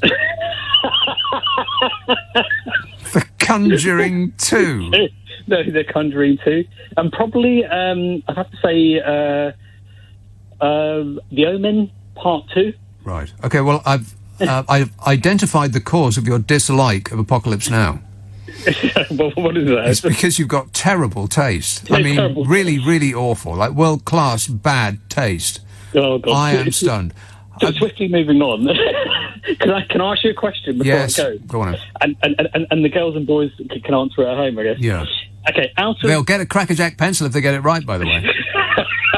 Out of Boris, this is a very serious question, Nick Abbott. Out of Boris Johnson, Theresa May and David Cameron, who is the worst leader? Oh, got to be Bodger. Right, I agree. mean, David Cameron is a bit sort of slimy and smarmy and underhand. Theresa May is a bit unlikable, but she seemed to be competent, if a little heartless. But Bodger Johnson's just all over the place. I mean, God, he's a national embarrassment. That bloke is running this country. Can you believe that? No. Actually, I can. I mean, for everything that's gone on, it's entirely believable. He can't even dress himself, for crying out loud. I was quite impressed you said that very quickly. I thought you'd have thought about it, but yeah, you're very clear. Yes. No, I have a strong opinion about that and everything else, by the way. And you know what? I've been rewatching Mission Impossible films this last week because there's nothing on proper television, so I've been rewatching Mission Impossible films. Oh, my God. Talk about excitement. I mean, I've seen them all before, but on the edge of my seat, Rogue Nation is thrilling. But the best one is... I can never remember the names of them. Rogue Nation, the one where, and spoiler alert... Warning! He clings to the outside of a plane at the beginning of it, like right at the beginning. I won't tell you anything else, but it is absolutely thrilling. Please tell me you like that film. Awesome. Mission Impossible films are awesome. Yeah. And Top Gun 2, I think, is coming out soon. I think this year or next year. I'll give you some more homework. If you don't like this, then there's absolutely no hope. Okay, what's the next homework? What is it? It is Mad Max Fury Road. Okay, and it's not the remake, is it? It's the original with Mel Gibson. No, not the original. It's the remake. It's the most recent, Mad Max Fury Road. If you don't like that, then I think you're going to have to give up being a human being. Sorry, is that the one with Tom Hardy, or is that the one with... Tom Hardy. Yeah. Oh, yeah, we really enjoyed that. Right, that was amazing. Okay. This is absolute tosh. Thanks, Nige, you're the best. How's the trip in America going, by the way? Dreadful. I hope people aren't booking tickets and then not showing up. That would be awful. Varun texts, Nick, next year can we please have you doing commentary of Eurovision? God, I cannot believe that that's still a thing. That's still going on. There can't seriously be anybody that's remotely interested in that silly show. But they're just clinging desperately to it because, why? Why are they putting it on still? I mean, you might as well put Miss World back on. It's from an other age. It's silly. What's this? Switzerland is currently in the lead. Well, I rest my case. Does anybody want to hear music made in Switzerland? No. No, of course not. Switzerland, please. In the entire history of music, has there ever been any band of any kind that came from Switzerland? I mean, I can't think.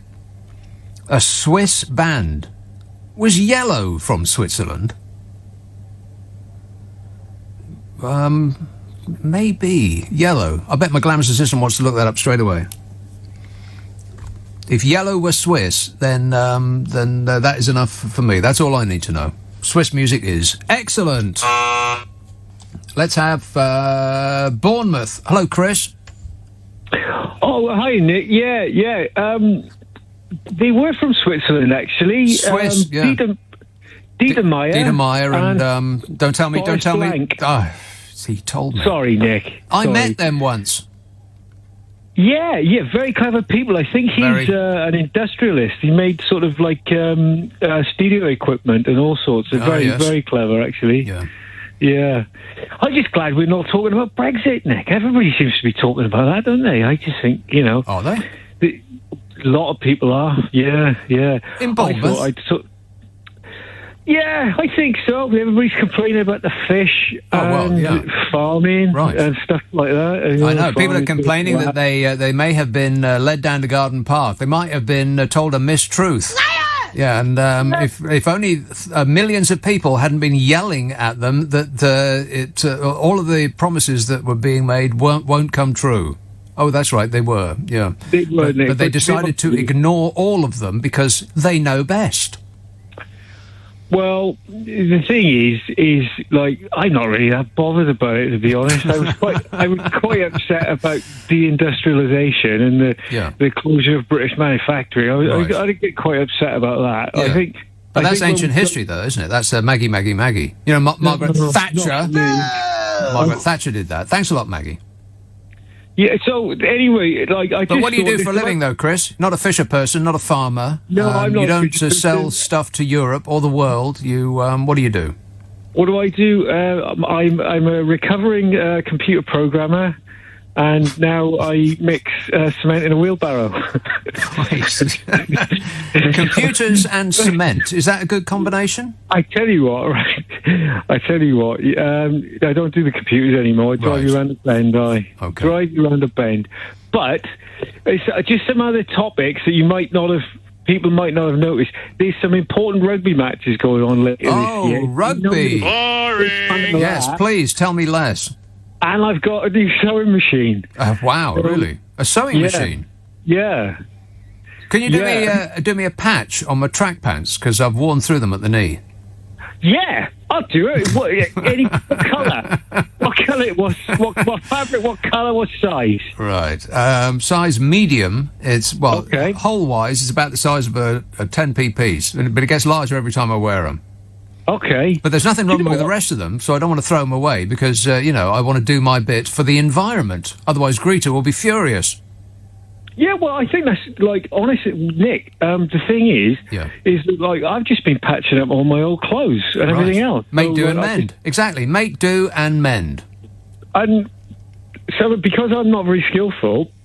Well, now, wait a minute. You didn't tell me that. Yeah, but I could do a patch, Nick. I mean, so some of the designs are actually a little bit unusual. Not deliberately, they just come out that way, Right. But, so what possessed you to go and get a sewing machine? Well, I wanted some cushions. Cushions? They don't have cushion shops in Bournemouth. They must do. There must be no end of 24-hour-a-day cushion shops in Bournemouth. There's cushion shops galore, but you have to have a bank loan to get one. What? And then I went to a Chinese website, what? the one... Yeah, Are we talking about cushions, or is this some sort of new street slang for a new drug? No, right. No. I mean, I'm not a cushion pusher. I'm on about 3 or 4 scatter cushions a day now, man, but I can handle it. Just very comfortable at the moment, that's all. Well, that's it. And I went to the Chinese website, Alibaba, which I'm not supposed to mention. Right, Alibaba, not mentioning Alibaba, no. Alibaba is right out. Not mentioning Alibaba on this or any other show. You've got to buy them in quantities of 300. So I thought, right, I'll just sort of start making your own. Making my own cushions, right. Yeah. And, that seems like a nuts thing to do. I mean, isn't that very difficult to make a cushion? I mean, knowing nothing about it, it would seem like a rather difficult thing to start with. No, not really, because You just sew down the one line, sew down the other, and then the other, and just fill it full of like other bits of offcuts and fabric, and then sew it up again, and you got a cushion. Yeah, you could fill it with your leftover cement. I could, yeah. I don't think it'd be very comfortable, though, Nick. And no, probably not. No, you wouldn't want to fluff that. No, quite. No, absolutely. All right. Well, I want you to keep me informed and give me updates every day on the hour, every hour. All right. I will do my absolute best. Excellent work. Thanks a lot, Chris. Great job. Thanks. Mike in Swindon says, if England can profit through Brexit, if England can't profit through Brexit, then it's our fault for not exploiting the opportunity. But that implies that there is an opportunity. It's like saying if you blasted your own foot off with a gun, but if you can't benefit from that, then you're just not exploiting this new opportunity. Opportunity. We've just conducted the only trade deal on Earth ever that puts up barriers, not brings them down. It's the stupidest thing that any country has ever done. There's no exploiting opportunities. It's desperately trying to get some positive news to give to an electorate that's beginning to think that they might have been had. Let's have a call in Chelsea. Peter. Oh, hi, Nick. Peter. Yeah, I may have got this wrong when you said about a Swiss band, because it's not a band, but the only Swiss record I remember, I thought it was based in Switzerland, was by Frank Ifield, because he was a yodeler, and I thought they yodeled in Switzerland. And it was called I Remember You, and I think... Yeah, like that's it, yeah. I think it was a big hit just before the Beatles broke, around that time, 62, 63. Of course, there was also Engelbert Humperdinck's Edelweiss, and I think that's a flower that grows in Switzerland. Well, that's some connection, yeah. I don't know of any Swiss band ever, or Belgian band, or I don't know anyone. Well, of course not Belgium. No Belgian band. Nobody wants to listen to Belgian bands. But Switzerland had Yellow. We've already established that fact. Yellow. Excellent, okay, I've never heard of them. I don't know any music past 89. About the last time I listened to music. Yeah, well, they were before 89, so you're in luck. Oh, were they? Yeah. Oh, okay. Oh, jolly good. All right, well, I'm not really making much of a contribution there. No, not really. That's the best I can do. Yeah. Okay, excellent work. Thanks a lot, Peter. It's the best he can do. Like Bodger Johnson, he's doing his best. Leave him alone.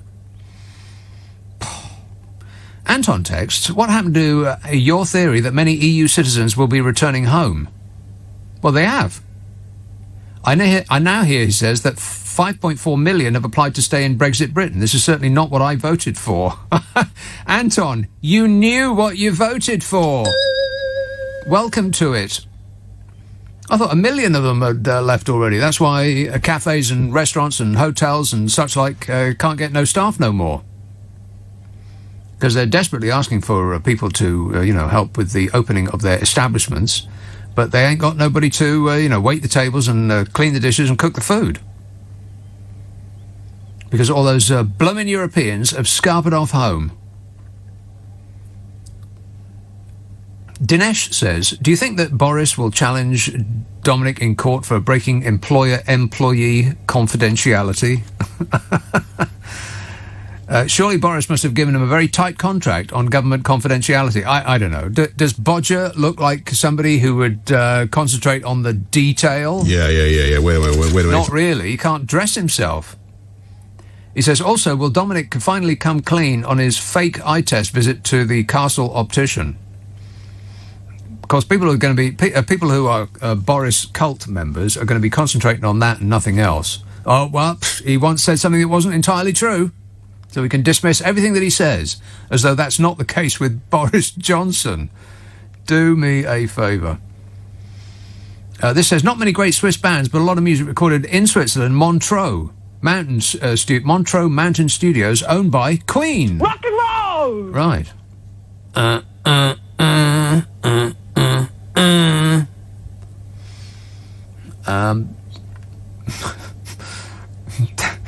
I mean, in my mind, I've got the full band accompaniment, but in you hearing what I just did, you probably thought I was maybe having a fit or something. That you're hovering over the phone, thinking, shall I dial 999 now or wait to see what happens? Says or text, whatever says, weren't ABBA Swiss?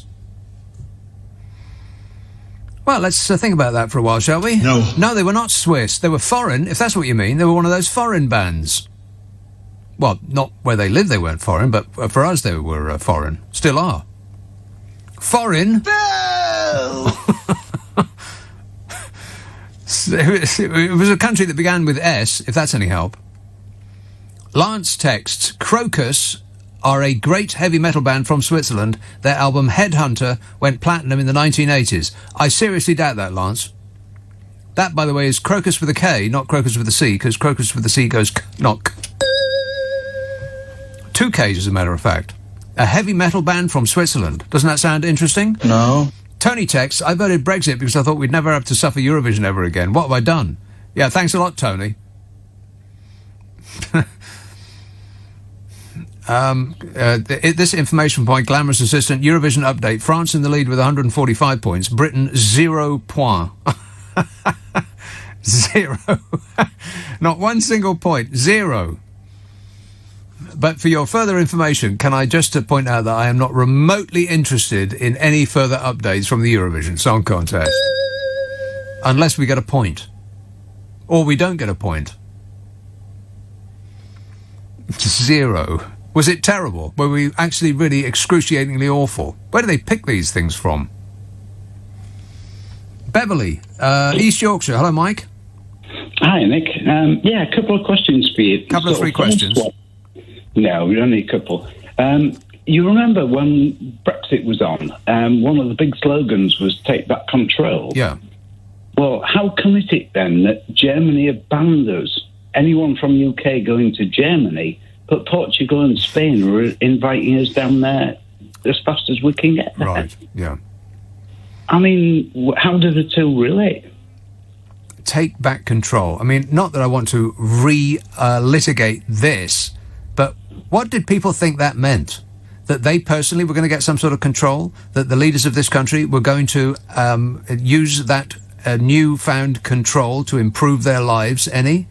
I mean, they were brainwashed into thinking that we didn't have control, where in fact Germany have designated as an area of variant concern because of the Indian variant and banned us.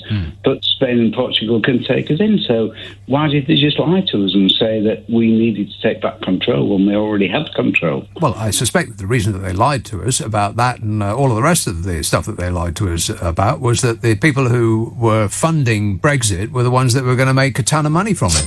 And coincidentally, they already had a ton of money. It's much easier to make a ton of money when you've already got a ton of money. We're talking about hedge funders and the various international financial finaglers that gifted us Brexit. That lot.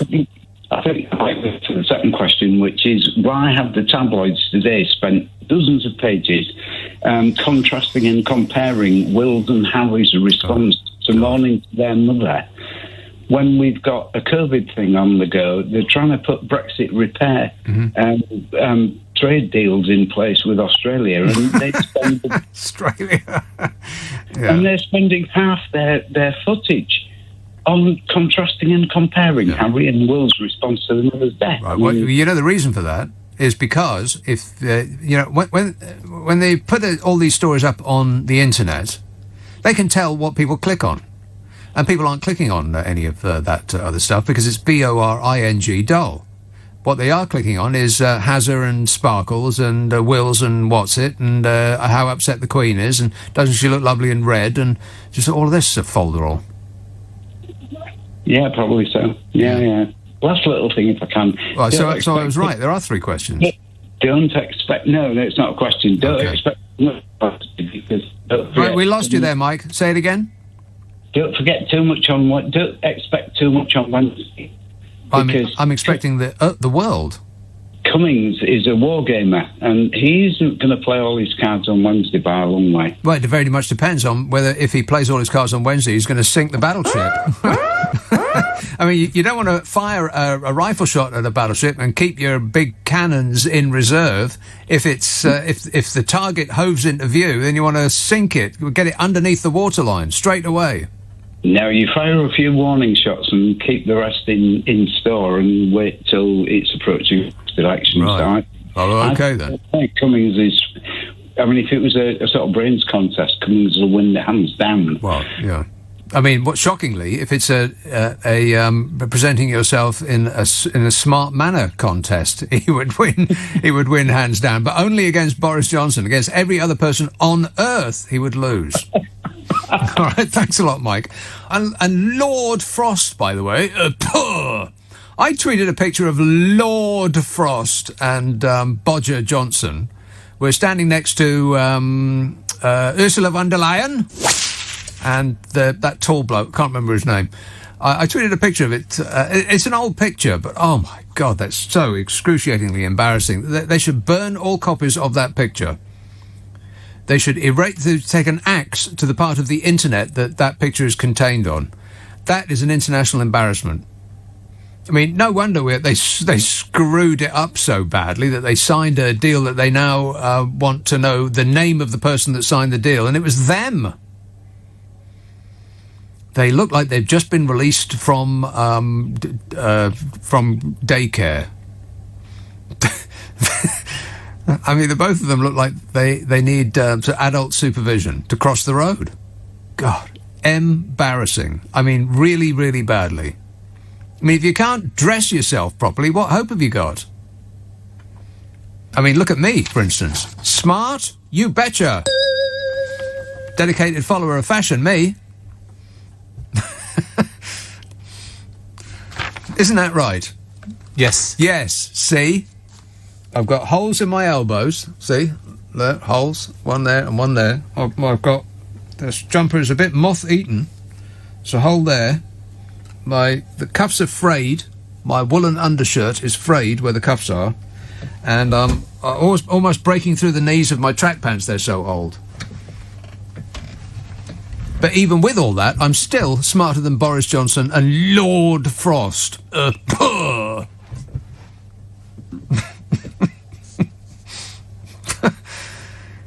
what did we do to deserve this? Let's have a call in Dagenham. Hello, Ian. Hello, yes. I couldn't believe I heard Johnson criticising the BBC for lies and deceits. Right. Just unbelievable, isn't it, really? Peak irony. We can't get more ironic than that. You can't, no. Like I said before, they're going to have to retire the word irony because it's been used up and squeezed out. It's a bloody...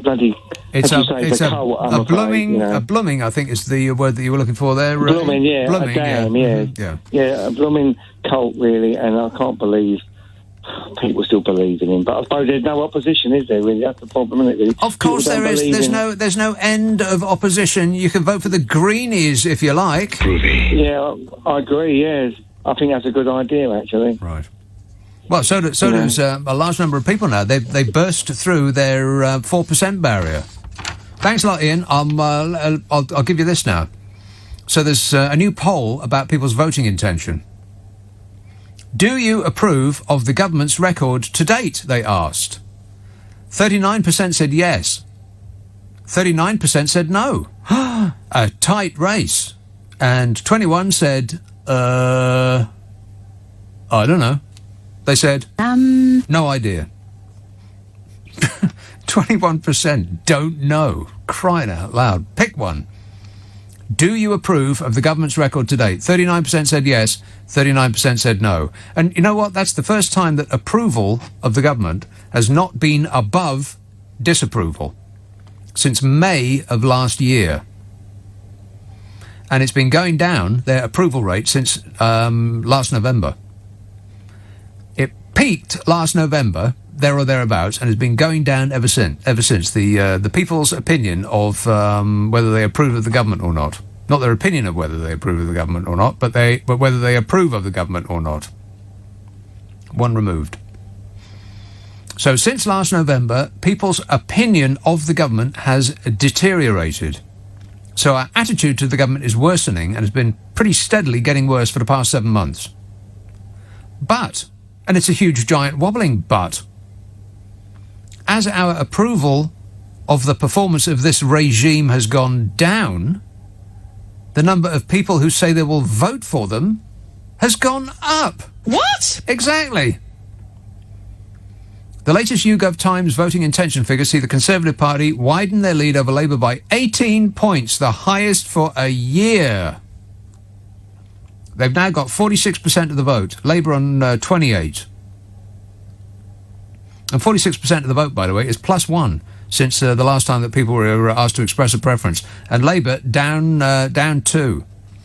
The Liberal... you remember the Liberal Democrats, don't you? No. Yeah, they used to be a thing. They're on 8%. And the Greenies are now on 8%. Yowza. The Greenies have burst through their 4% cage. They've doubled it in about a year. You go, Greenies. 8%. And Reform UK have 2% of the vote. Yeah, 2%. That's the party that used to be run by that gasping toad, isn't it?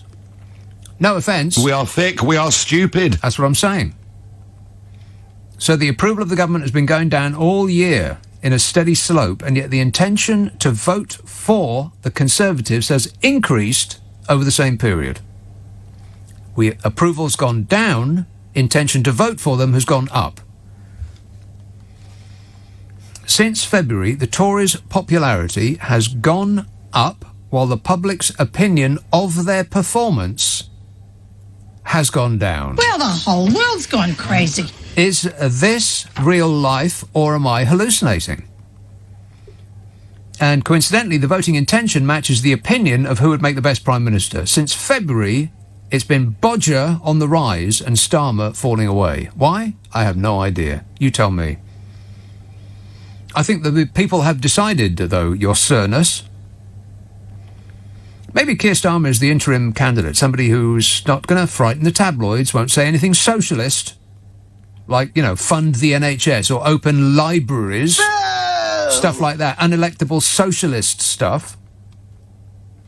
Maybe Keir Starmer is a palate cleanser, get the taste of the bearded weirdo out of our mouths with someone who doesn't seem to have a personality at all, to get us ready for the main course. But who will it be? At this point, the way the public seem to be intent on voting, I wouldn't be surprised if Lord Snooty out of the Beano ran on an Eat the Poor manifesto, and he'd get the poor voting for him in droves. What do you reckon, Smug? You're better informed than I am. I don't know anything. Patrick in Guildford texts, don't anyone ever let that recent texter write for the NME, Nick. Focus was a Dutch band, not Swiss. Well, whoever mentioned Focus? They didn't say Focus, they said ABBA. Nobody mentioned Focus on this show before. I know Focus are a Dutch band.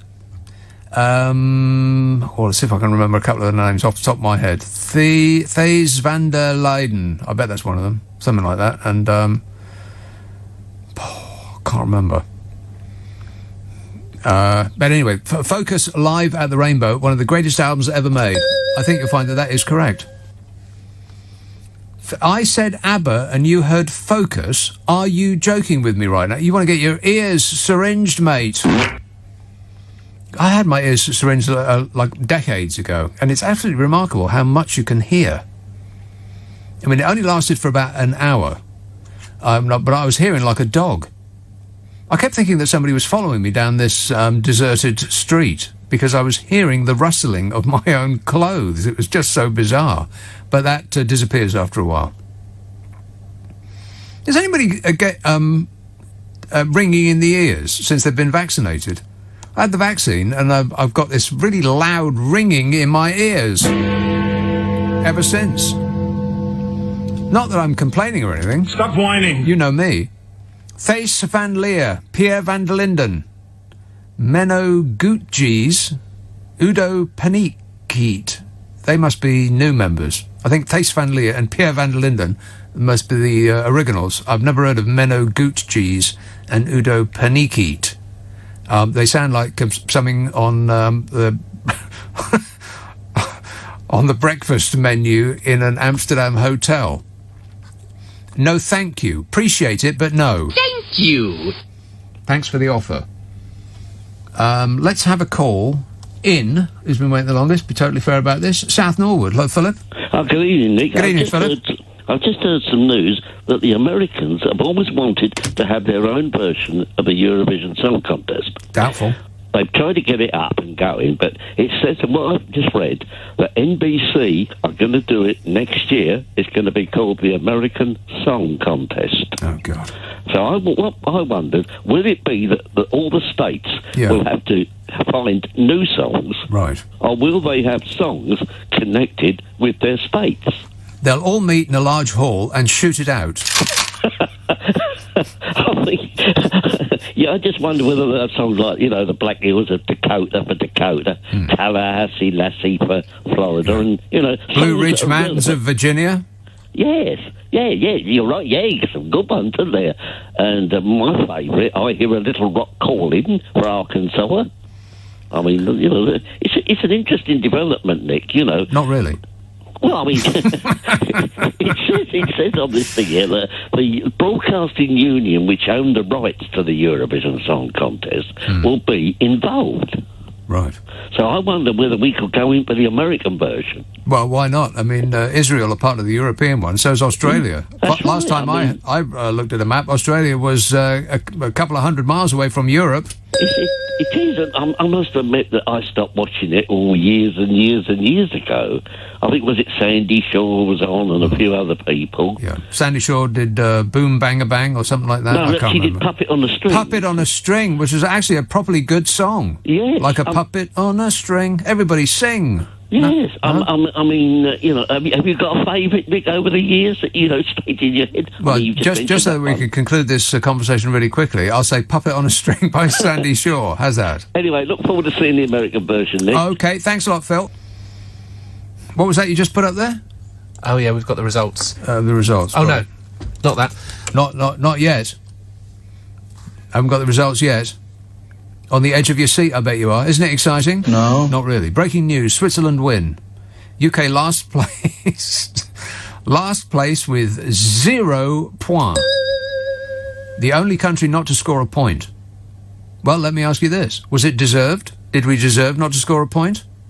I mean, not because of our behaviour with the B word. Not that. I mean, was it a rubbish song sung by somebody who could have done better? How could we get beaten by Luxembourg, for crying out loud? I mean, there's only about 6 people who live in Luxembourg, and they're all bankers. And that's a fact. Let's have Exeter. Hello, Ross. Hello, mate. You all right? Yes, good, thanks. Oh, disgraceful, isn't it? 0 points. Luxembourg are not even in it. Not even in it. You know what I mean? Right. They're not even in it. You say 6 people live there, and they're not even in it. And they still beat us. Yeah, quite. Switzerland are not even in the EU.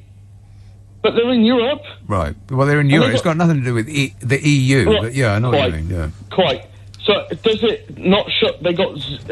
we got no points from the judges and 0. no points from the public. Yeah. Does it not show how bitter Europe is towards us? Because even before, we used to get a few points here and there from France and stuff. Ireland. Yeah. What about Ireland? Yeah. I mean, Ireland used to win it over and over and over again. I think it bankrupted the country. They had to reduce their corporation tax to about 0% in order to get some companies to go over there and give them some money. Year, Ireland are not even in it. Oh, right. They've... OK. So, literally, Switzerland, France, Malta, Italy, Iceland, Bulgaria, Portugal... And it's just, we get 0 points and Germany get 3.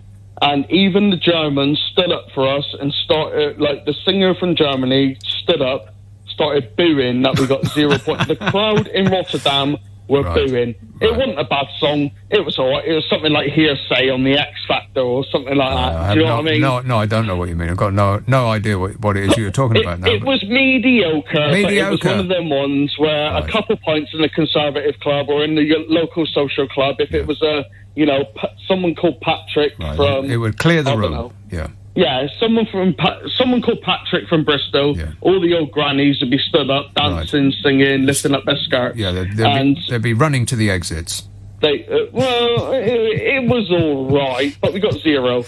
Come on, it would clear the room as quick as putting on the lights. Yeah, 0 point 0. We get nothing. All right, thanks a lot, Ross. Ross is our media correspondent and will be on regularly to update us on that 0 point situation. Switzerland got 267. Wow. 267 points were available, and we got none of them.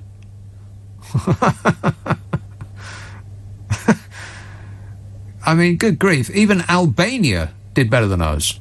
Does anybody want to hear any Albanian music? No. Not even people who live in Albania want to hear that.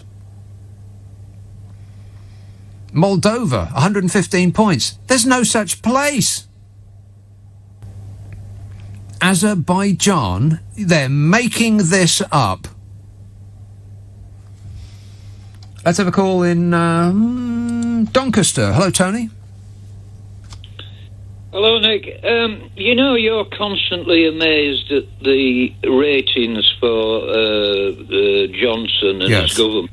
Maybe I'm amazed. Well, you know, when you look at how many people actually voted for Brexit, yeah, who do you think those people will be voting for now? Bodger. Well, there's nothing amazing about his popularity then, is there, really? Well, there is, if you actually pay attention to his performance. I mean, just because he had this cute three-word slogan, get Brexit done, doesn't mean to say you've got to support everything he does for the rest of his life. Pick and choose.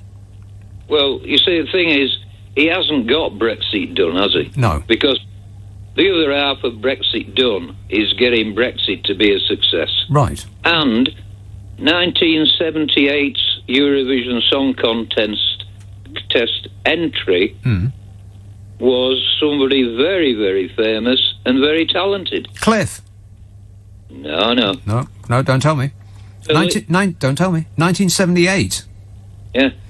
Now, was that the year that ABBA won? It must have been there or thereabouts. No, I don't think so. I think it was ABBA was a bit earlier, I think. Okay, 1978. It would have been the two blokes and the two women. No. Solo performer. Solo performer, not Cliff, not Sandy Shaw. No. 1970. It was a Swiss entry. It was a what? The Swiss entry. Am I guessing the Swiss entry or the British entry? Well, no, you know, you were saying about the Swiss's credentials for having any sort of talent for correct. making a song. Zero talent, yeah. Oh, this entry was for the Swiss. Right. And it was performed by somebody who went on to be, well, famous. You can only say world famous. Right. Now, were they world famous for going on a killing spree or for singing? I think if you're asked her husband about the killings. Well, now you've told me that now I can discount 50% of the world's population because you just let slip the sex of the person. Oh, no. Right, so that narrows it down a little bit. Help you along a bit here. 1978. It was Nana Mouskouri. No, she's Greek. No. It wasn't Olivia Newton-John. No, she's Australian. No, it wasn't Gargouche either. Who? Gargouche. Gargouche, who entered on behalf of Azerbaijan, and she was then convicted of some horrific crime in Iran, and she was sentenced never to be allowed to sing again. Wow, the number of people who I would like to have received that sentence. Where do I even begin? Are you going to have to tell me, Tony, or tell me the first letter of her name? First letter of her name, her surname, D. D. So this is not a person who's only known by one name? No, she's known by both names, Christian and surname. But if I give you the Christian name, you'll know it straight away. Right, go on then. Give me the Christian name. Celine. Celine Dion? Yeah. Celine Dion won the Eurovision Song Contest for Switzerland in 1978. Oh, she didn't win it, but she was the Swiss entry. You're kidding? No. Celine Dion, the woman. Was she the woman who said, "My heart will go on"? You know, the boat that sank. Is that woman, or is that somebody else?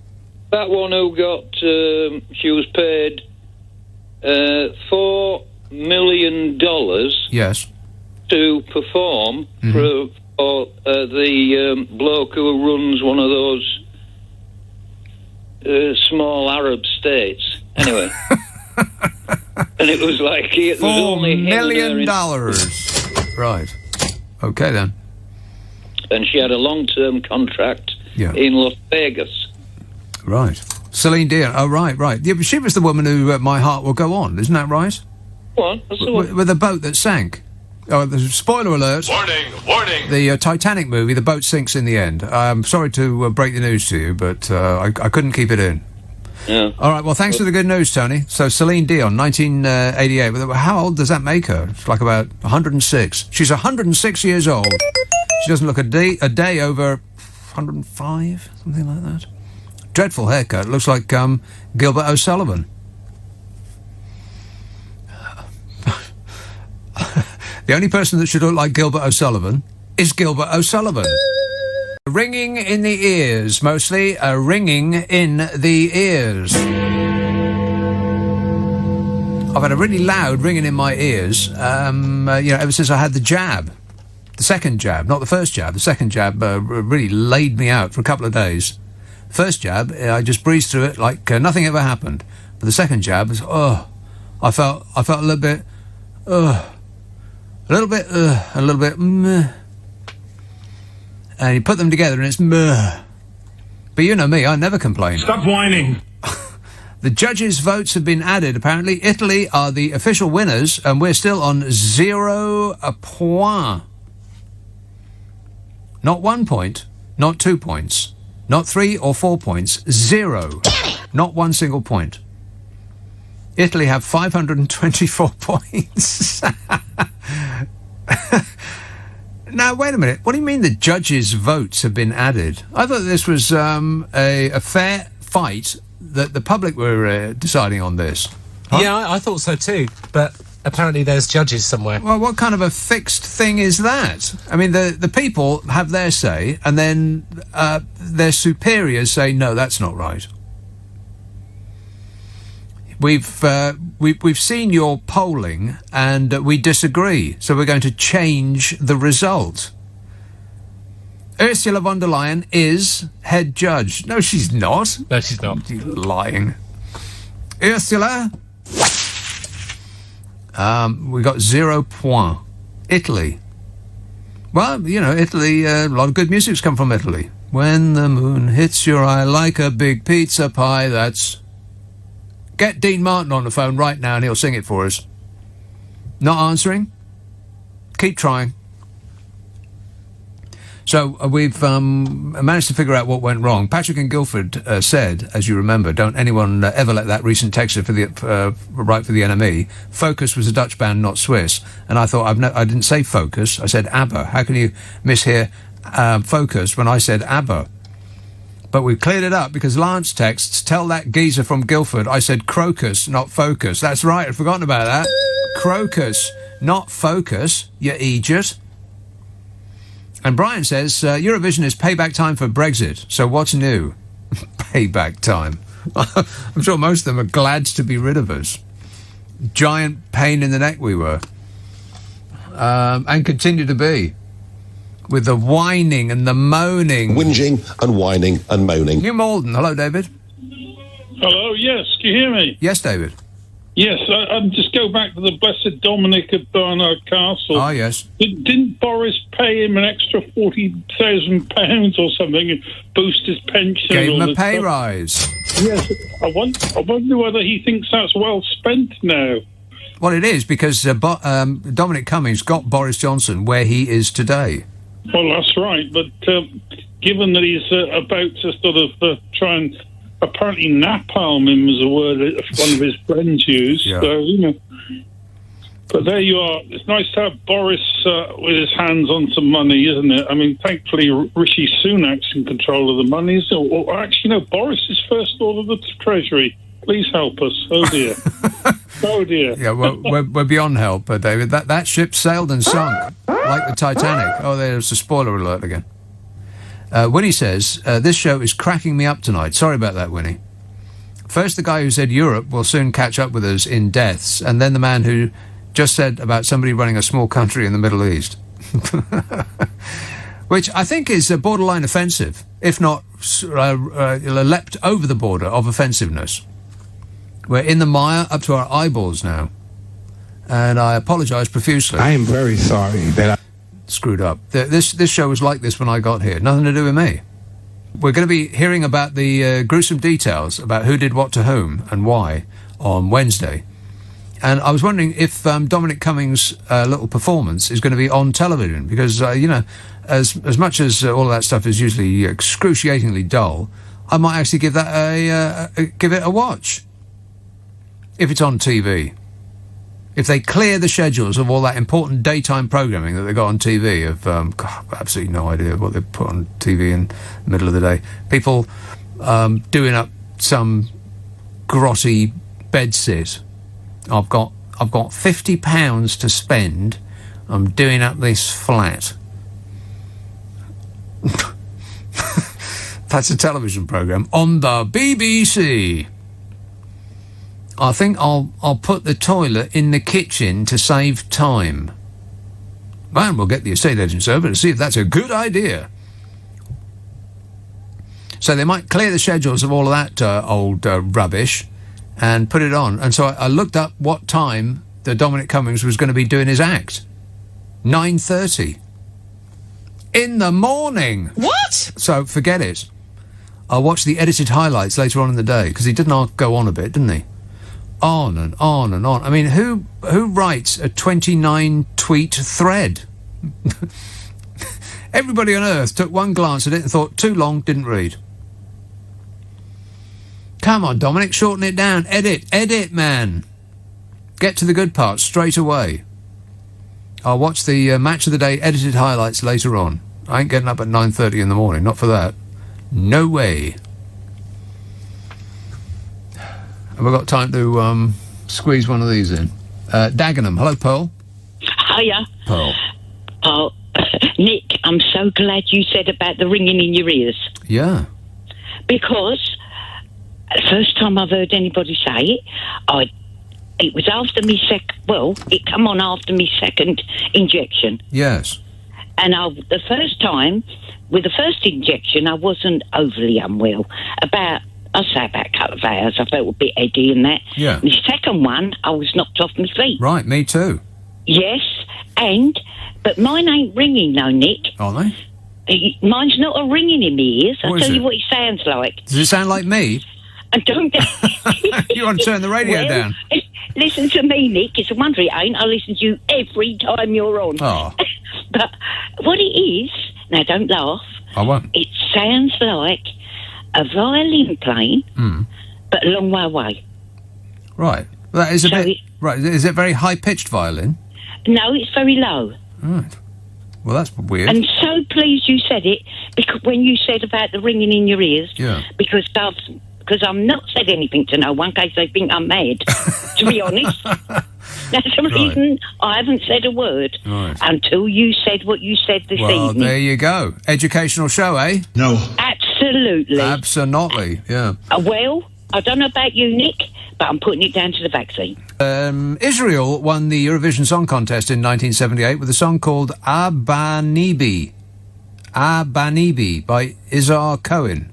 Celine won in 1988. Sorry for being pedantic, says Mike. Well, that makes a bit more sense. I mean, I was wondering how old is Celine Dion, for crying out loud? She won in 1978. Can't possibly have been true. 1988 sounds more like it. That ship still sunk, by the way. And What's-It's still dead because that woman wouldn't let him on the door that she was floating on. Seems very unreasonable to me. And then right at the end, she chucks this giant jewel in the water. Off her head. What do you want to do that for? Anyway. Plus there was the spitting. Didn't like that. Ugh. Awful. This spectacle of journalists all rushing to absolve themselves from any guilt around that Princess Di thing by pouring their ire over one bloke. I mean, please. Are you serious? These are the people that went through her rubbish, bugged her phone, doorstepped her friends, camped out in front of her house, followed her wherever she went, and hounded her like a fox. Those people. The moral high ground. Oh, right.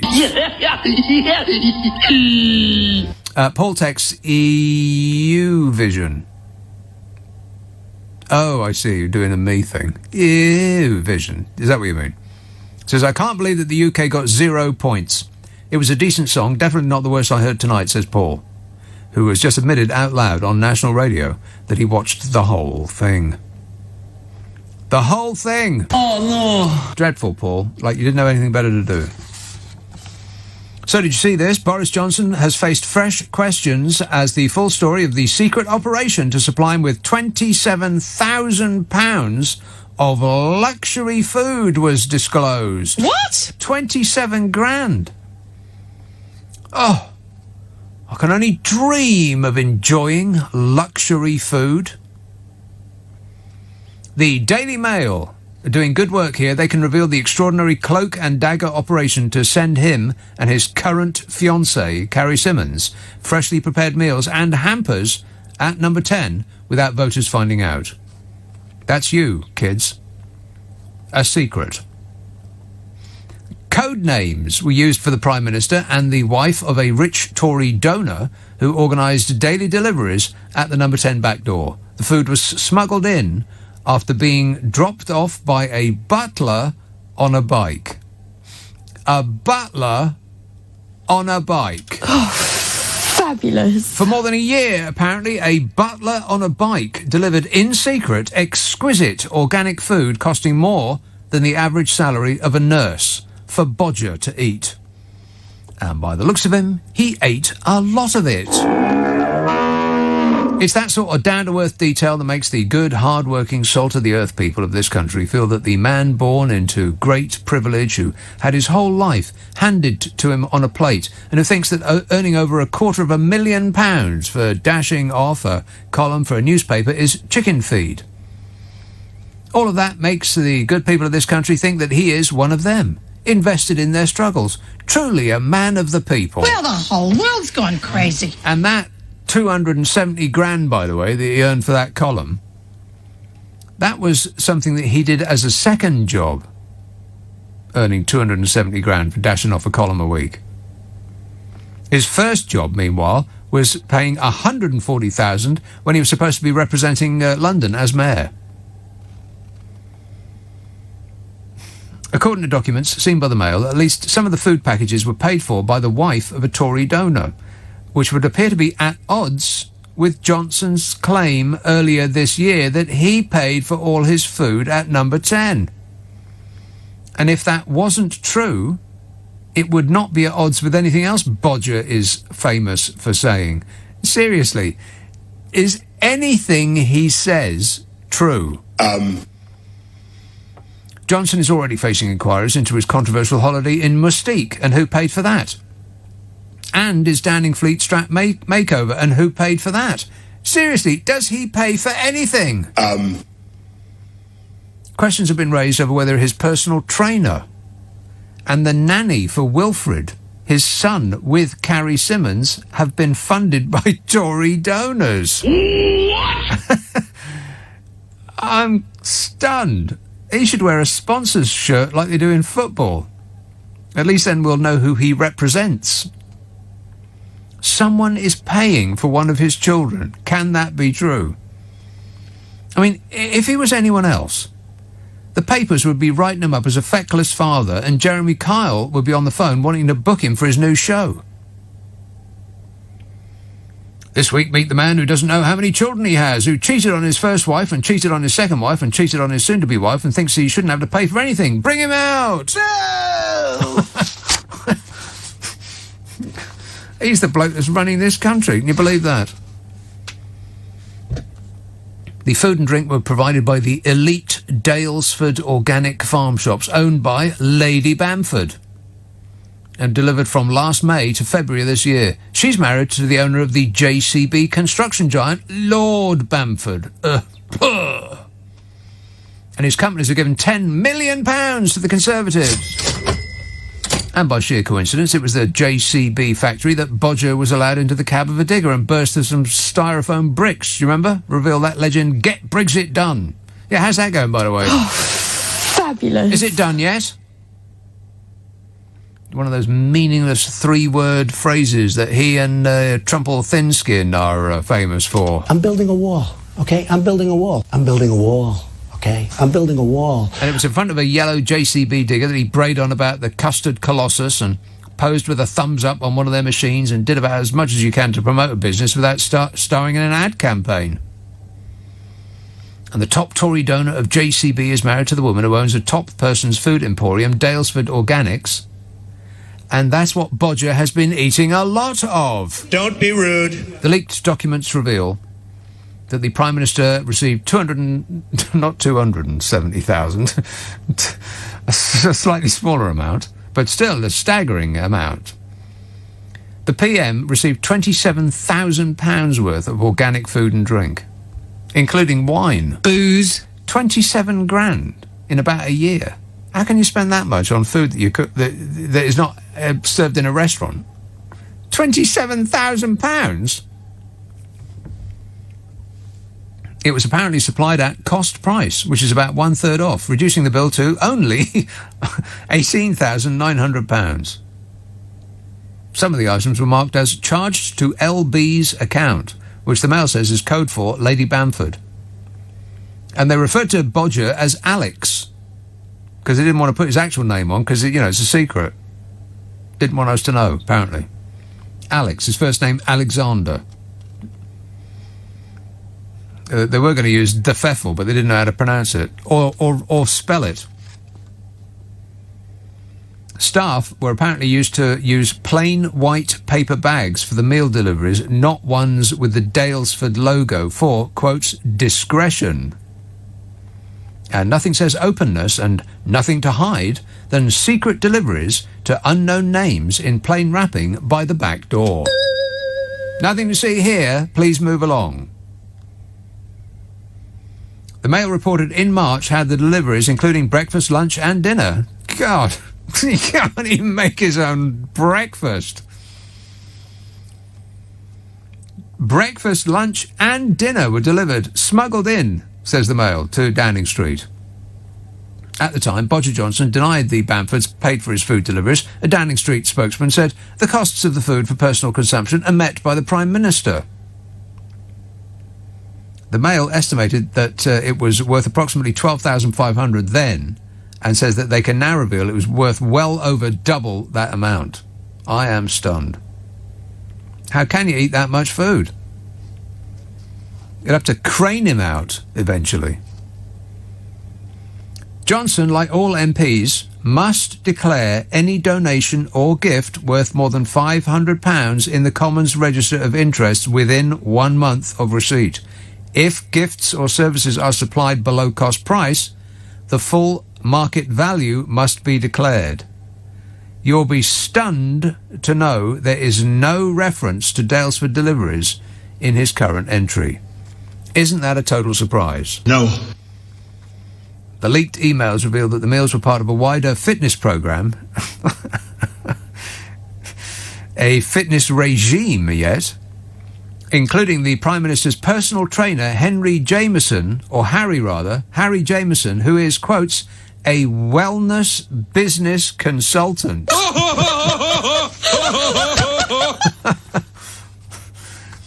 A wellness business consultant, and he's probably excellent in every regard. But if you told the average Tory voter that there is a person whose job title is wellness business consultant, they wouldn't be able to get the words woke snowflake nonsense out fast enough to stop their heads exploding. An email from Dalesford's chef director to Lady Bamford's personal assistant, headed Alex Wellness Plan, refers to Mr. Jameson, his welfare business assistant, whatever it is. What is it? Wellness business consultant. The email sent on May the 22nd says, further to Harry's first training session with Alex, that's Bodger,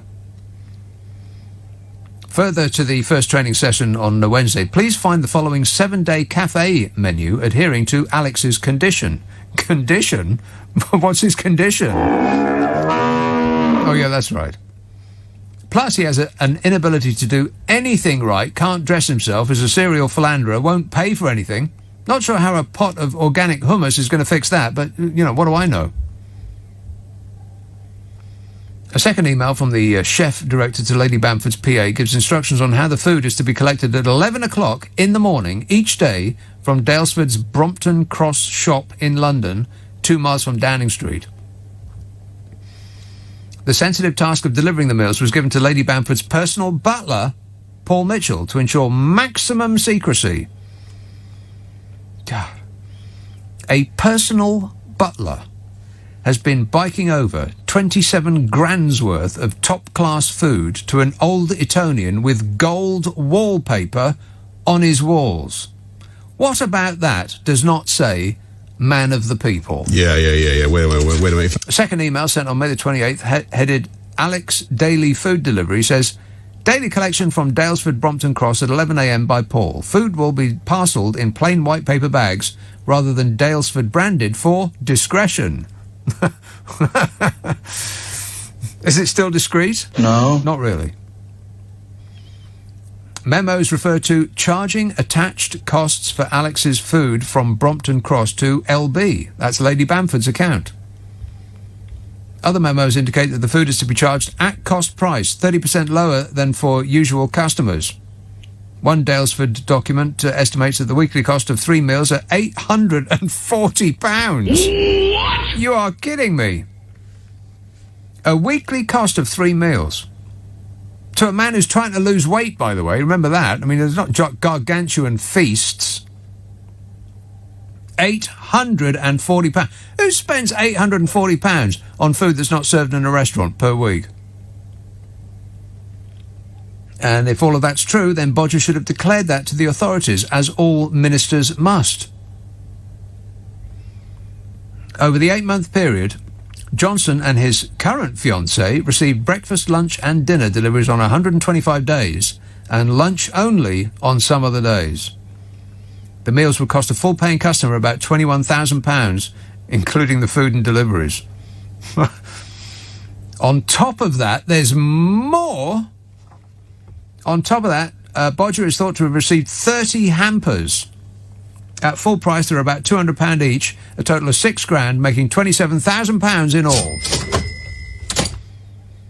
And apparently Johnson was so determined to keep the delivery secret that hampers were allowed to bypass anti-terrorist checks at the front gate. You are kidding. Causing some concern among number 10 staff. Yeah, particularly the heavily armed blokes at the gate, I bet. Last night, a Downing Street spokesmodel said, "Don't question us, peasant. Nothing to see here. Move along or we'll get Prissy Patel on you." And the public's reaction was to crawl over a pile of dead COVID victims and past holes in the ground where mountains of their money used to be that has been sprayed around friends and mates of the PM, and gave him a round of applause for doing his best. Gaz tweets, "Don't get me started on the BBC and other journalists regarding Princess Diana again. I did that last night. Lost my cool. I'm not doing it again. Enough already. Not going there again," says Gaz. Calm down, Gaz. It might never oh, no, that's right. It already has. Cindy says, went to Celine's last night at Wembley in the late 90s when she told her husband live on stage that she was pregnant. Emotional, as trying for years. Hubby died recently. Oh, so not a happy story then. Sucker punch right at the end there, Cindy. You should have warned me. And Stella says, just put on English Eurovision entry to hear it. Yes, it was nil point quality. Rubbish, says Stella. Don't sit on the fence, Stella. Tell us what you think. Somerset. Hello, Laura. Hi, Nick. It's Laura. me again. I rang last night, but I called again because I didn't talk to you about what I wanted to talk to you about. Oh, yes. We got off topic, as we so often do. Right. Thank you for discussing all the awful things going on. I mean, we're having a jive, aren't we? A jive? We're having... Are you dancing? This country is having a jive. Right. I mean... I don't really know what that means. Sounds awful. Like having a laugh. Oh, like, a laugh, right. Yeah. It's a children's lingo, Nick. I Is would it? expect you to understand. Right. It's hot with the kids these days. I understand. I'm hip. I'm with it. Anyway, the thing that's restoring my faith in humanity is because we still feel like we're obsessed with the royals, but these days in charity shops I see more and more royals stuff, which makes me think people might be getting more disillusioned with it. I found... It's an age thing. I know the reason for this, but go ahead. Is it? Are you going to say that because people are dying and then we're clearing out their homes? And yes, that's exactly it. Someone already said that. But I found a Rubik's Cube with pictures of Diana and Charles and Union Jacks on it. I didn't buy it. No. Well, that sounds like a good choice you made there. But yeah, hours of fun. My tip for you is just a more positive thing. Right.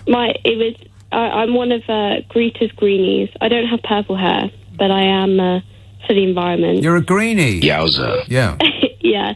My tip is, but ahead of not eating meat or not flying, whatever, my tip is buy second-hand.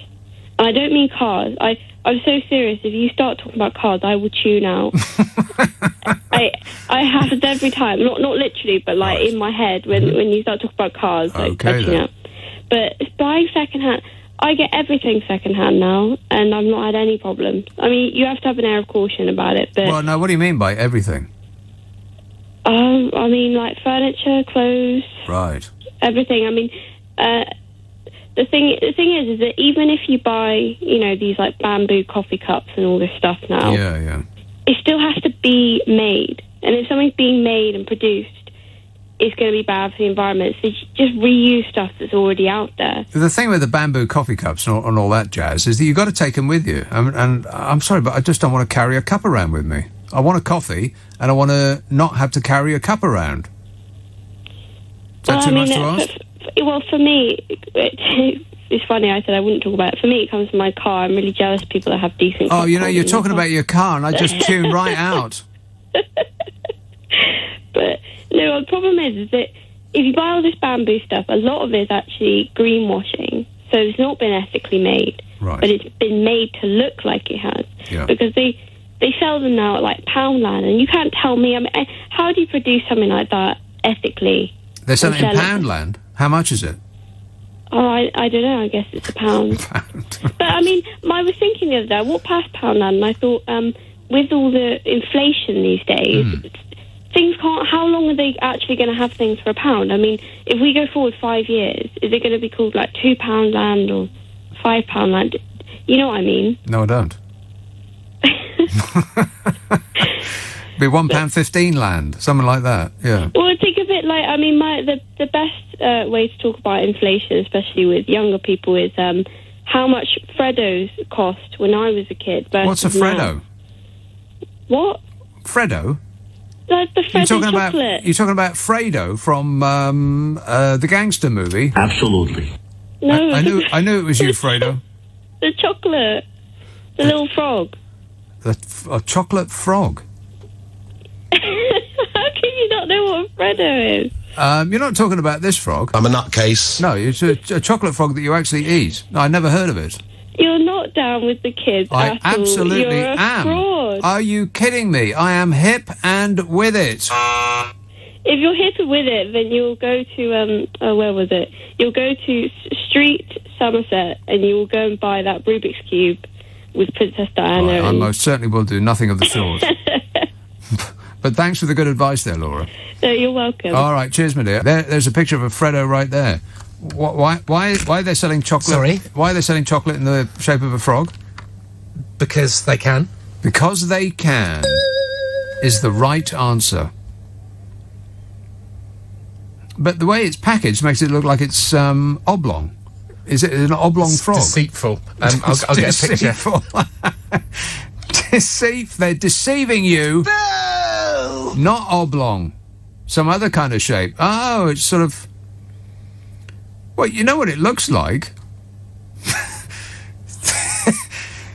What do you think that looks like? I wouldn't like to speculate. Well, I'll speculate for you then. That's not a frog. That's Jabba the Hutt. Doesn't it? That looks exactly like Jabba the Hutt. It does. I'll get him up. Oh, my God. No, don't get him up. I know what Jabba the Hutt looks like. I know what he sounds like as well.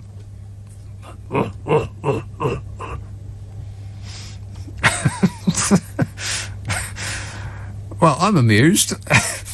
I don't know about you. How about you? No. No, not really, no.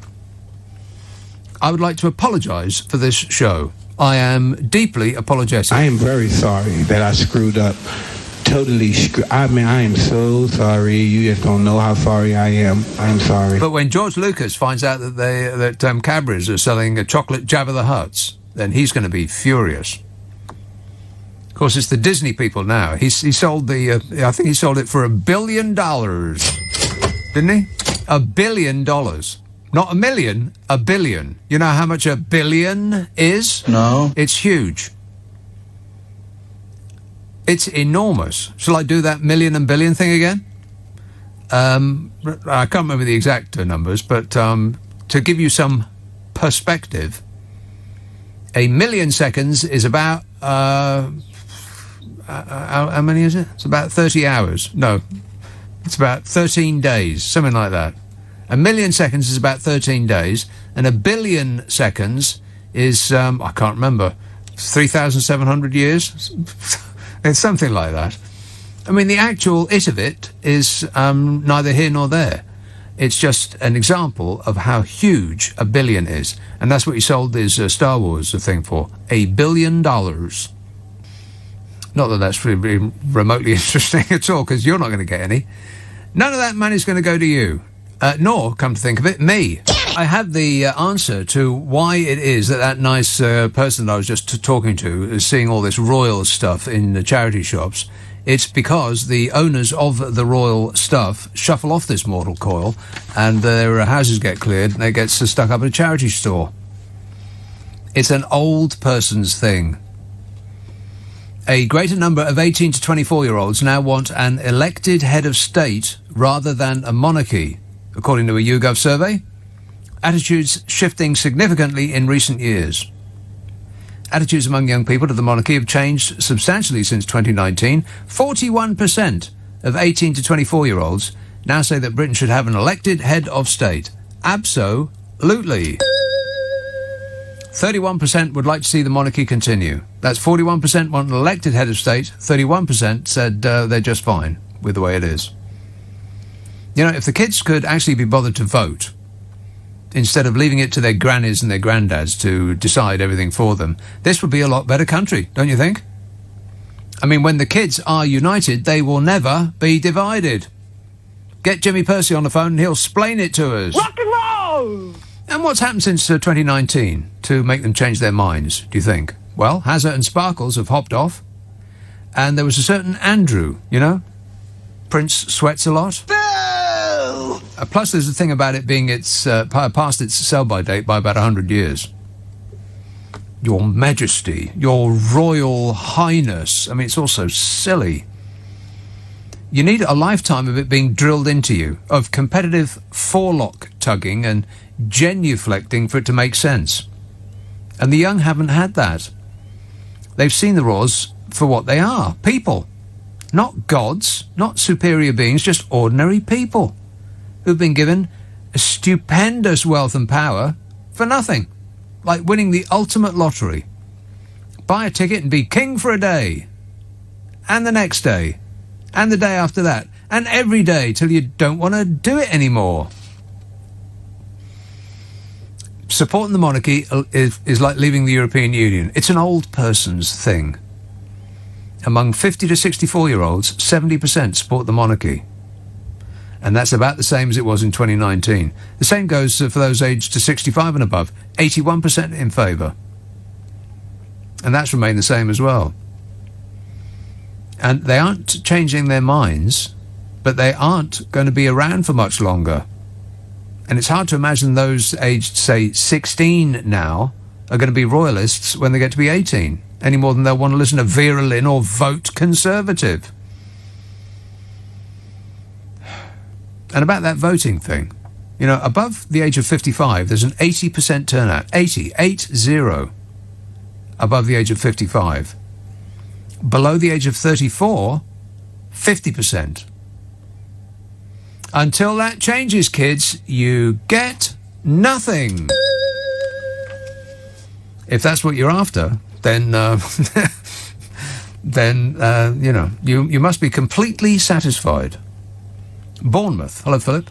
Hello, Nick. First time caller. No, you're absolutely right. I think the monarchy, when the Queen passes away, I think that's going to be it. We've all had enough. I'm 71. I've seen all this rubbish, but there's a few things I want to say to you. Donald Trump, you know, he needs to change his underpants. I mean, those pants he wears are terrible things. I mean, they look awful. He might as well put Billy Bunter ones on. Check, at least he'd look a bit better with them on. Are you saying Trump? Did you say Donald Trump? No, sorry, Boris. Bodger, right. Yeah. They look terrible in there. And the way he talks in there, you think he looks like he's a barrister in there, the way he talks in the House of Commons. He waffles away there. And I think he thinks he's a barrister or something. I don't know, he looks terrible. I think he thinks he's a comedian. God knows, I don't know. But anyway, the other thing I want to say, the Edelweiss flower is grown in Austria. It's on the outskirts of Switzerland, but it's mostly in Austria. It's an Austrian plant. Anyway, are you really sure that Edelweiss does not grow in Switzerland? I mean, it knows not to cross that border. But it does grow in Switzerland, but not so much. It's mostly in Austria. Okay, then. Right, and anyway, I've got a little disagreement with you. Oh, no. I'd like to know something from you, and I've been all through it. I've got about 8 of my mates on this, going on about Donny, about this injection. It went on some time ago when a doctor was talking to him at this time, and he said, the doctor was saying that if you could take certain chemicals out of bleach, and it was injected directly onto the coronavirus, it would kill it stone dead. Yes. Then he went on about if you could get it heat into the body, that would also kill it. Right. And all Donald Trump said, that sounds interesting to me. Where have you got all this tripe you've been saying he's telling everyone to inject themselves with it? Where'd you get it from? He said you could maybe, we're going to look at introducing it into the body in some way. How else would you get it into the body? No, but he didn't say anything. He didn't tell anyone to inject themselves with it. I mean, if morons go and inject themselves with stuff in bleach, they want their heads examined. Well, there's a lot of people who want their heads examined in America. Many of them voted for Donald Trump. No, he absolutely did say that. I mean, I will get the precise quote if you want, but he was standing at the podium, you know, dribbling on in his normal manner, and he turned to the doctor, who was sitting there. And meanwhile, with the glasses was standing behind him with his head in his hands going, why, what have I done to deserve this? And he said, we could, we're going to look at introducing it into the body in some way, and we should look into that. and that doctor woman, she didn't flinch, didn't move a muscle. Okay, here's the actual quote. I see disinfectant where it knocks out in a minute, 1 minute, and is there a way we can do something like that by injection inside or almost a cleaning? That's what he said. Well, I'll tell you what, Nick, if you can find it, let us listen to that. I'd love to hear that. I'm telling you what he said, Philip. Just look it up on the internet. Do you get the internet in Bournemouth? Yeah. Well, look it up, man. Don't ask with your mouth, ask with your eyes. He wants me to do his homework for him. I see disinfectant where it knocks it out in a minute. 1 minute. And is there a way we can do something like that by injection inside or almost a cleaning? That's what he said, word for word. But, you know... I'm not a doctor. Yeah, keep that in mind.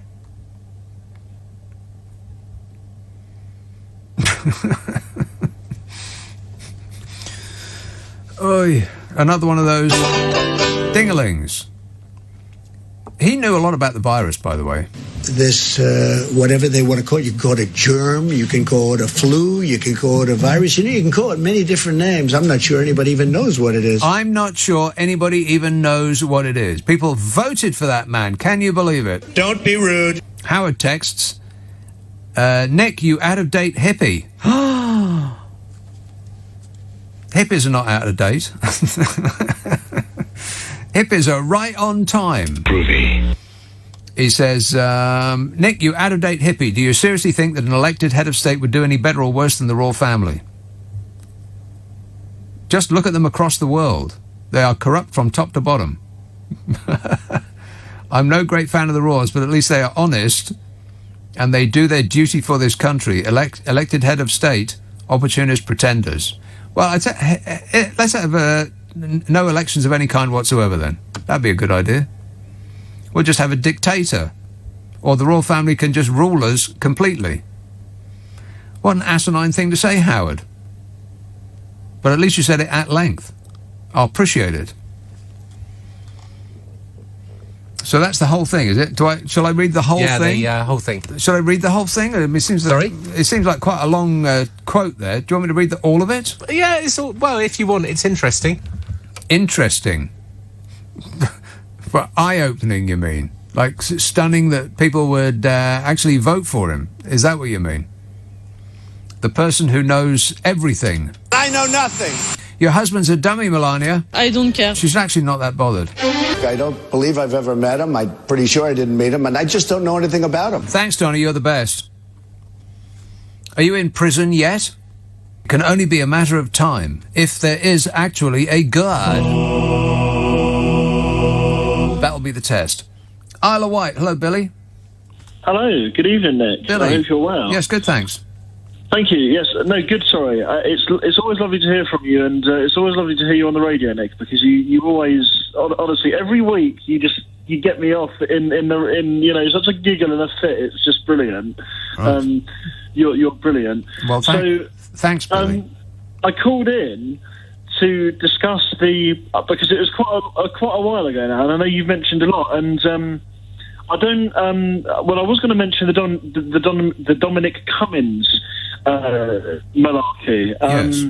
But then you mentioned something else that I wanted to talk about. But basically, what I was going to say about that was, absolutely watch the highlights, because David Cameron's so-called brief introduction was 10 minutes long, and I was sad enough to actually sit down and watch the pre-record. So I was watching the pre-record, so I had the ability to skip. That's how sad I am, Nick. I actually sat through the whole thing. Right. Well, I'll record it and zip through it at 30 times normal speed afterwards.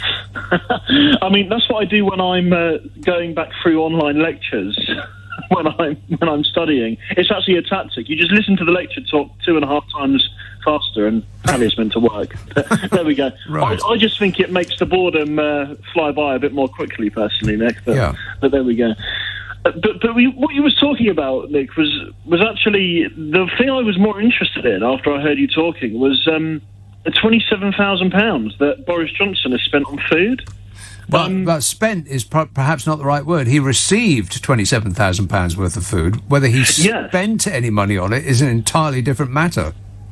Well, you see, and I'm glad you mentioned that, actually, because that's of course another. It's just another, isn't it? How many more things are we going to add to this list? Oh my God! Does he pay for anything, that man?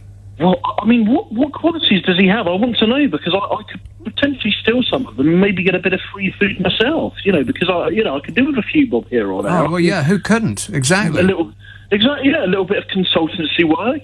Maybe £100,000 here or there. Maybe £20,000 to do up the wallpaper. But the reason why I was actually really livid, Nick, when I thought about it, because it was over an 8-month period, wasn't it?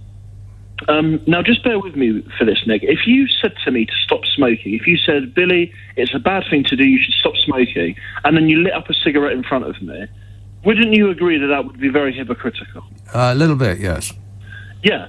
So, in the time period that Boris Johnson was eating to his heart's content over, I think you said earlier on, £800 a week worth of food being donated to him. Well, supposedly. He claims he paid for it, but we'll find out, I suppose. Well, I mean, whether he paid for it or not doesn't actually matter. The fact of the matter is, this is at a time, Nick, when he was saying no to Marcus Rashford's plea to give families across the country free school meals during the summer holidays. And when I heard you bring up the point that he was spending £800 a week on food, or it was being donated to him, whatever way you want to cut the mustard on that, I'm disgusted. I think that it's not only hypocritical, but I think this is something that people need to talk about. This needs to be shone on, I think. The fact that our Prime Minister was eating to his heart's content, supposedly to the value of over £800 a week, and that was at the same time that he, although he did eventually U-turn, that doesn't matter, that was at the same time he turned around and said no to free school meals for families over the summer. And that, it doesn't just make me angry, Nick, it makes me sad. Right. Okay, so you're not angry, you're disappointed. Well, no, I don't. I mean, how can you react to that, Nick? How can you react to that type of hypocrisy?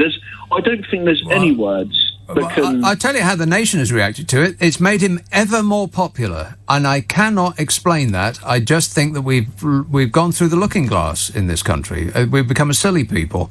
It doesn't matter what he does to the people who vote for him. Their decision has been made, and irrespective of what he does and who he does it to from this moment on, they're gonna still vote for him. It's like a cult. That's the only thing I can think of. Either that or a football team that people support, regardless of how bad they do. They're stuck with it because they chose to support, West Ham when they were 5, and that's it for their life. Well, see, you made me laugh earlier on when you mentioned the fact that we should start putting sponsorship logos on Boris Johnson. Because, exactly. I mean, this is why I like listening to it, because as angry as these stories sometimes make one feel, you do add a humorous element to it. And I did sit there and I thought, if it wasn't so realistic, it would be funny. If it wasn't such a big joke, if we weren't living it, it would be amusing. Yeah. Precisely, yeah. So I don't know. I mean, I know obviously you mentioned that there's far more, I think what you mentioned in the last couple of moments now, I think there's far more to it than meets the eye. Of course, we could probably be on the phone for hours talking about whether or not, the Labour Party needs to get a new leader or whether they should have stuck with their new one. And I think this is the other thing, isn't it, Nick? Nobody knows at the moment. Everything politically is a bit of a mess. And then people wonder why they're voting for various different parties of all these different strands. I mean, like the Green Party, I know you mentioned them earlier on. Yeah, they've doubled their percentage pretty much in a couple of years. They used to be the permanent 4% party, and now they're 8%, which I think is excellent. Go Greenies. Yeah, and of course the London Assembly, I think they've increased their... Yeah, by about the same amount, yeah. Yeah, so I think, I think we are potentially seeing... And of course, a few years ago, I remember Natalie Bennett had that dreadful interview. I think it was actually on LBC. It was a complete car crash. But, they've now got a new leader. I think they've got 2 leaders, so they're leading the way on that. And I think that's something we're going to see in the future, well, hopefully, in our national politics. Maybe we'll see some kind of, Lib Dem, Labour or Lib Dem, Tory, whatever way you want to cut it. Well, it's funny you should say that, because the Liberal Democrats, the Greenies and Labour have agreed to form a coalition to lead Oxfordshire County Council. Fantastic. The 3 parties will together from the next council administration rule the county over the next 4 years. A statement from the three parties said the partnership will be dedicated to delivering the policy objectives and priorities shared by all of them. Well, how about that? The only thing I feel a little bit sorry for them about, because I'm still waiting on the news here on the Isle of Wight, because we're currently in no overall control. Although I don't think the anti-Tory votes, the anti-Tory parties are gonna give the keys back over to the Tories. But I think the only thing I would say about that, Nick, is I kind of feel a bit sympathetic for these parties, because what generally tends to happen, at least when we had an independent administration over here, is they get blamed for pursuing the cuts. And enforcing the cuts, but that's because they're forced to by the Tory government, because if they don't, the Tories come in anyway and take over. And so, I say the Tories, it's technically, isn't it, permanent secretaries at Her Majesty's Treasury that are meant to come in, but regardless, it's a poison chalice, I think, a lot of the time with politics, and it really annoys me, actually, when people turn around and go... Central government reduced the money that they give to councils. Coincidentally, they reduced the money to Labour councils much more so than they do to Conservative councils. I mean, that just may be a coincidence, of course. But I doubt it. They do that, and the good people of those boroughs think that it's the local council that is at fault for closing the libraries and reducing the amount of care that is available to those that need it. But actually, as evidenced by that famous video of those two blokes on the boat in Hartlepool. Oh, they've wrecked everything, they said, the Labour Party, which is why they voted Conservative, not understanding the basic point that it's Conservatives that did it to them. God, I wish that fella on the boat had actually pointed that out to them. I wanted to see their faces. Anyway, Billy, I appreciate it, but I got to go. As soon as the Isle of Wight steps into the 1980s, you let me know straight away. All right. The new ruling in Oxfordshire County Council called the Oxfordshire Fair Deal Alliance between the Lib Dems. You remember the Lib Dems, don't you? Oh, yeah, they used to be a thing. The Greenies, who are increasing in popularity, and the Labour Party, who are just about clinging on to existence at the moment. But they've formed an alliance. It's like a rainbow alliance. A collection of like minds working together as a team. Can you believe it? No. The news came more than a week after negotiations had taken place to form the next council administration after the elections on the 6th of May. They left Oxfordshire County Council with no overall control. And so they decided to do something about it. I am stunned. They've said, we put party differences aside and developed a shared vision that is underpinned by the principles shared across our manifestos. With I'm surprised about that. They actually read each other's manifestos. Can you believe that? No. A collection of like minds, they said, with climate change and the environment at their heart. We look forward to delivering real and lasting change for the people of Oxfordshire. Well, I'm not sure the people of Oxfordshire actually want change, so you might want to rethink that. But this has to be some sort of first by the left, don't it? They've actually managed to work together on something rather than spend all their time fighting with each other next to the finishing line and letting the right wing waddle by to win. A coalition to represent the majority of the people rather than a minority party given 100% of the control. It sounds like a democracy. We should try it sometime.